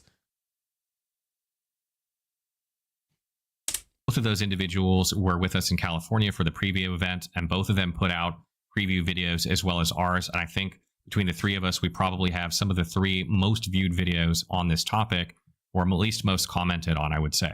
And if you read those tweets and you watch that video, you can tell clearly that they also feel some way that they were intentionally excluded by EA from review access for some unknown reason, likely because of critical comments they made in their preview video, even though most of the things... Yeah, you said you didn't like Ballara, so you're out. Thanos snap. Yeah, you didn't like Ballara. Yeah. You didn't like Ballara. You probably said something else. But you didn't like Ballara, man. So you're out. Is that a Todd Howard fucking candle over there? Let's move on. Yeah, let's move on. Things they said were positive about the game, just like us. And these are just two individuals that are speaking out about this, but we do know that there are at least a handful of other content creators and press that were left out, maybe more, that share a similar sentiment, that feel like they were deliberately prevented from giving their own opinions to their own audience about this game. It is feeling like... I remember this video. This guy's pretty cool, but at the same time, he said something where it's just like, there's a reason that you didn't get a code. And I'm just like, he's going to say something related to like, oh, there's policies and regulations and stuff like that. And he did. He brought it up. He's like, oh, there's policies and regulations and certain things that you have to do in order for people to get a code. Not everybody can get a code. And I'm just like, nigga, just say it. And then at the end of the video, he's like, yeah, it's actually possible that people didn't get a code because they would be negative about it. And I'm like, thank you. You may leave. You may leave. At least he mentioned it at the end of the video. It was like 4 to 5 minutes. And I was just like, bro, just say it. It's like, yeah, it's possible that they didn't get a code because they were conflicted on it. And I'm like, thank you. Jesus. EA is deliberately trying to... It's like your son or your daughter is lying to you. And then you're just like, tell the truth. Just tell the truth. Yeah, I did it. Okay, thank you. Prevent us from telling you what we think about the game, and they want you to hear it from someone else. So you then have to ask yourself, why would EA do this? What is their angle? What are they trying to accomplish by doing this? After the previews came out, I think it became very apparent that most of the people who were still interested in Veilguard after watching the previews were waiting for reviews to make their final decision about whether or not to purchase the game. If you just read comments in any YouTube video about the Veilguard or look at the poll on our community page, you can see that the vast majority of people that are still interested are waiting for reviews. Looking at this, EA's marketing team probably saw this and decided that they needed to make the reviews as positive as possible, trying to exclude those that might, give the game a 7 or an 8, while also reaching out and finding press and content creators that would maybe give the game a 9 or above. Yeah, because guess what? Money moves around. It's not all sunshine and roses when it comes to the gaming industry. Because I told you guys before, if the publisher gets a good light on some reviews, the CEO publisher gets a lot of money.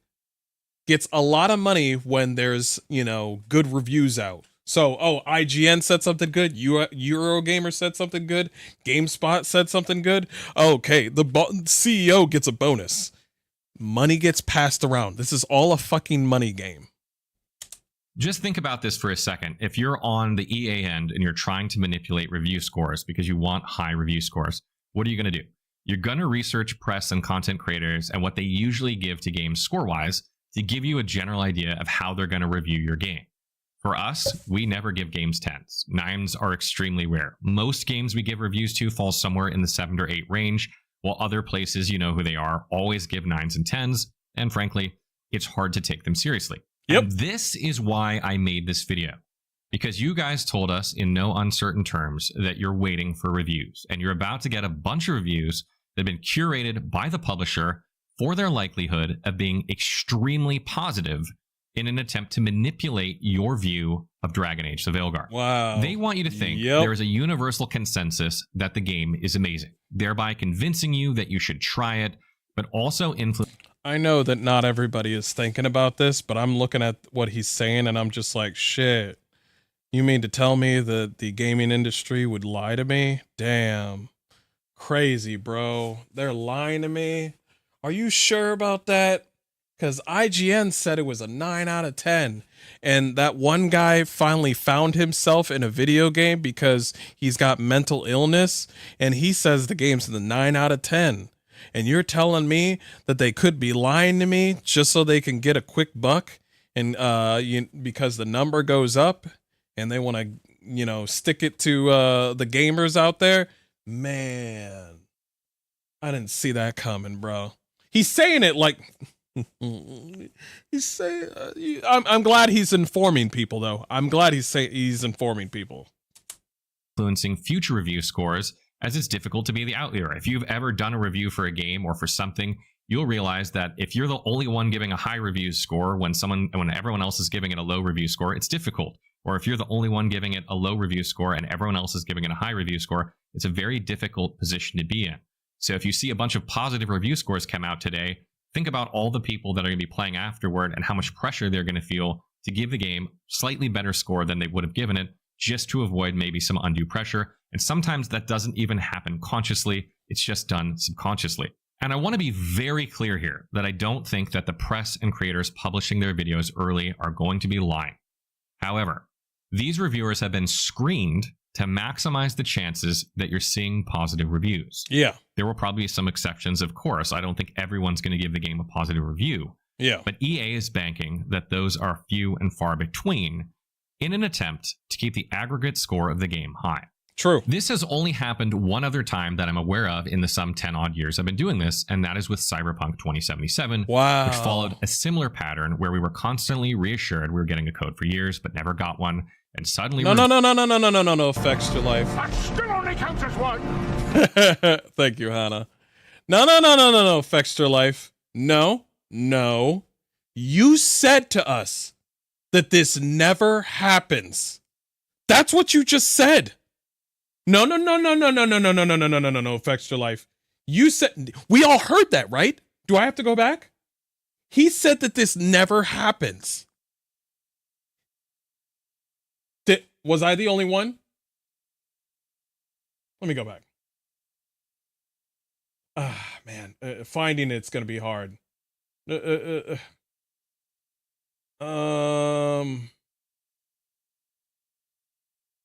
I'll find it. I'll find it. That I'd be denied access to a review code. To which, of course, I replied, no, I'm not worried about getting denied access to a review code. That simply doesn't happen in the gaming. Woo! Yeah! Yeah! I found it in 2 seconds. Yeah. I don't know why I'm showing my muscles. But yeah, see, he just said that shit. Y'all think I'm not paying attention. I'm hearing what you're saying. I know I look like a hobo, but I got my keeping my head on a swivel. I'm keeping it on a swivel. In the some 10 odd years I've been doing this, and that is with Cyberpunk 2077, which followed a similar pattern where we were constantly reassured we were getting a code for years, but never got one. And suddenly reviews were out and everyone was praising the game, giving it 9s and 10s. Except one journalist who dared to give it an 8 and was ripped to shreds for it. But then the fans got their hands on the game, and well, you know the rest. It wasn't what was promised, and we were forced to make one of the most... But Fextra Life, my dude, you just said to me that, you know what, let's move on. Let's move on. Disappointed videos I've ever made in my gaming career. However, in the case of CD Projekt Red, they own their shit, and the game is in a much better place now, though they lost trust by what happened with that game. And guess who's coming up next, boys and girls? BioWare. In CD Projekt Red's case, they had already garnered quite a positive reputation, so they survived the backlash. However, neither BioWare or EA have shining reputations in the gaming industry, and many people think this is BioWare's last... I'm drinking my smart beer today. You shan't fool me. ...chance to prove they still have it. This is the worst possible start to demonstrating whether or not that is true. So what does this mean for Fextra Life? Honestly, nothing has changed. I'm going to buy the game, I'm going to make our review, and I'm going to like the game or not based on the merit of the game, same as we've always done. I'm not going to let EA's bullshit influence our review or its score. We decided to make this video after some deliberation for you, the viewer, because we couldn't in good conscience let this pass without saying something, and let you be duped into thinking this title is one way when it in fact may be completely different. There are a lot of moving parts behind the scenes in the gaming industry that you will likely never know about, such as executives for publishers getting bonuses based on review scores, with higher score being bigger bonuses. Maybe you didn't know that. Thank you for mentioning it. You heard what he just said? Into thinking this title is one way when it in fact may be completely different. There are a lot of moving parts behind the scenes in the gaming industry that you will likely never know about, such as executives for publishers getting bonuses based on review scores, with higher score being bigger bonuses. Maybe What did I say? What did I say? I'm so glad Fextra Life brought that shit up. I am so glad he brought that shit up. Jeez. Jeez, man. Didn't know that. The tactic that EA has taken with Dragon Age the Veilguard may prove to be successful, but should be entirely unnecessary if the game is in fact good. But it's not good for you, the consumer, and because they did this, you should not purchase the game based on initial reviews, but instead wait for players to get their hands on the game and tell you how things actually are, so that there is a true consensus, not one that is manufactured by a large corporation who clearly doesn't care about its community or community members, but in fact only cares about the bottom line. And believe me when I say that I would much rather be publishing a Dragon Age the Veilguard review today rather than this video. This is not a video that I really wanted to make, but I thought it was very important to get this information out to you. It's not a video that you wanted to make. This is not a video that you wanted to make. Y'all motherfucking YouTubers. Okay, cut this shit out. Cut this shit out. You motherfucking YouTubers need to realize your audience, because this is what you always do. You always make those little 12-minute videos where you just think that, like, oh shit, just make this video talking about 1 or 2 or 3 small little things about a game that is about to come out. And then you make bank off of a 12 or 10 minute video. And then you come out of nowhere and then say something where it's just like, well, I don't really like to talk about this subject. Well, maybe you should, so you could start to understand the people that follow you, the people that subscribe to you. Maybe you should do that, because when I watch Fextra Life,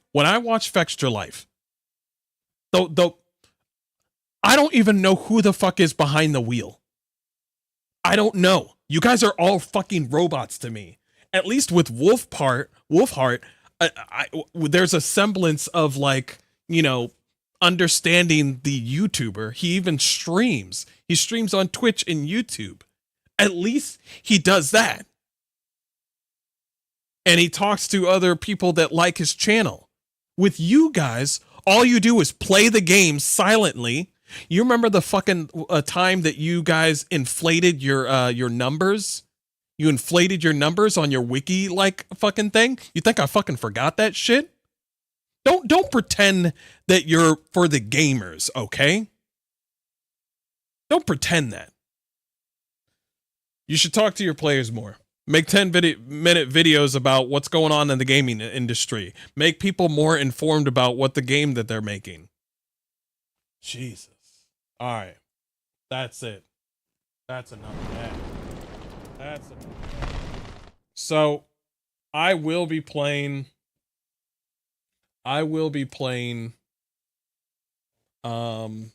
Dragon Age the Veilguard on the 31st. Either before or after work, and I will show you what the game has in store. We'll go from there. If you guys want to play the game yourself, that's cool. If you don't, you could just watch me suffer, because from what I've seen already, yikes, that's bad, bro. But anyway, that was great. That was 5 hours of just some people that were being based and some people that were just straight up bullshitting. That was great. That was awesome. Guys, I'm going to head off. This has been great. This has been awesome. I might not stream tomorrow. I got stuff that I got to do. I'm probably going to upload this video here. I'm gonna chop it up into pieces where it's like, where it makes sense. But appreciate you guys being here. Appreciate all the new people that came by on Twitch and all the new people that came on YouTube. I appreciate y'all. We'll play video games next time. I'm tired. I talked too much today. I did a lot of talky. But I appreciate you guys being here. I will see you guys next time. Y'all take care. And remember, you know, it's your money, you're BioWare, you're Capcom, you're all those things, man. You're all those things. They would not be anything without you guys. And that is a goddamn fact. None of these companies would be anything without you guys. damn true. All right. Y'all take care. Have a good one. Peace out. Peace. 'Cause we lost everything.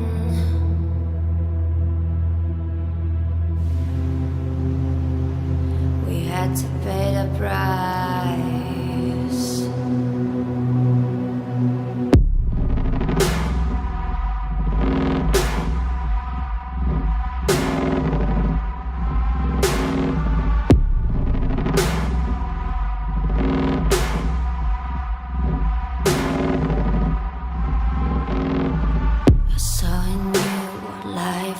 Missing your little flame that consumed my hate. I'm not one for reminiscing, but I traded all for your sweet embrace. 'Cause we lost everything.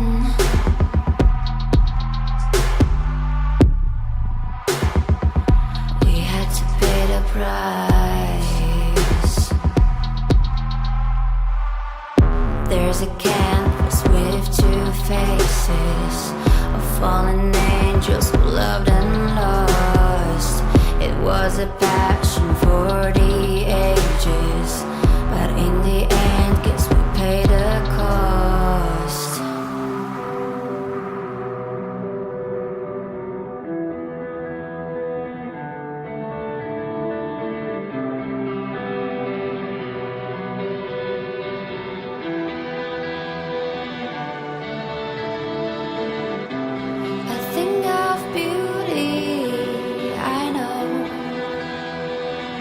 Will never fade away. What you did to me, I know.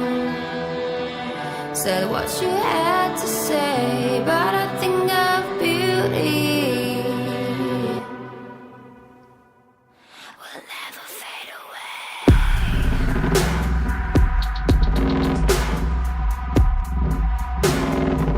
Will never fade away.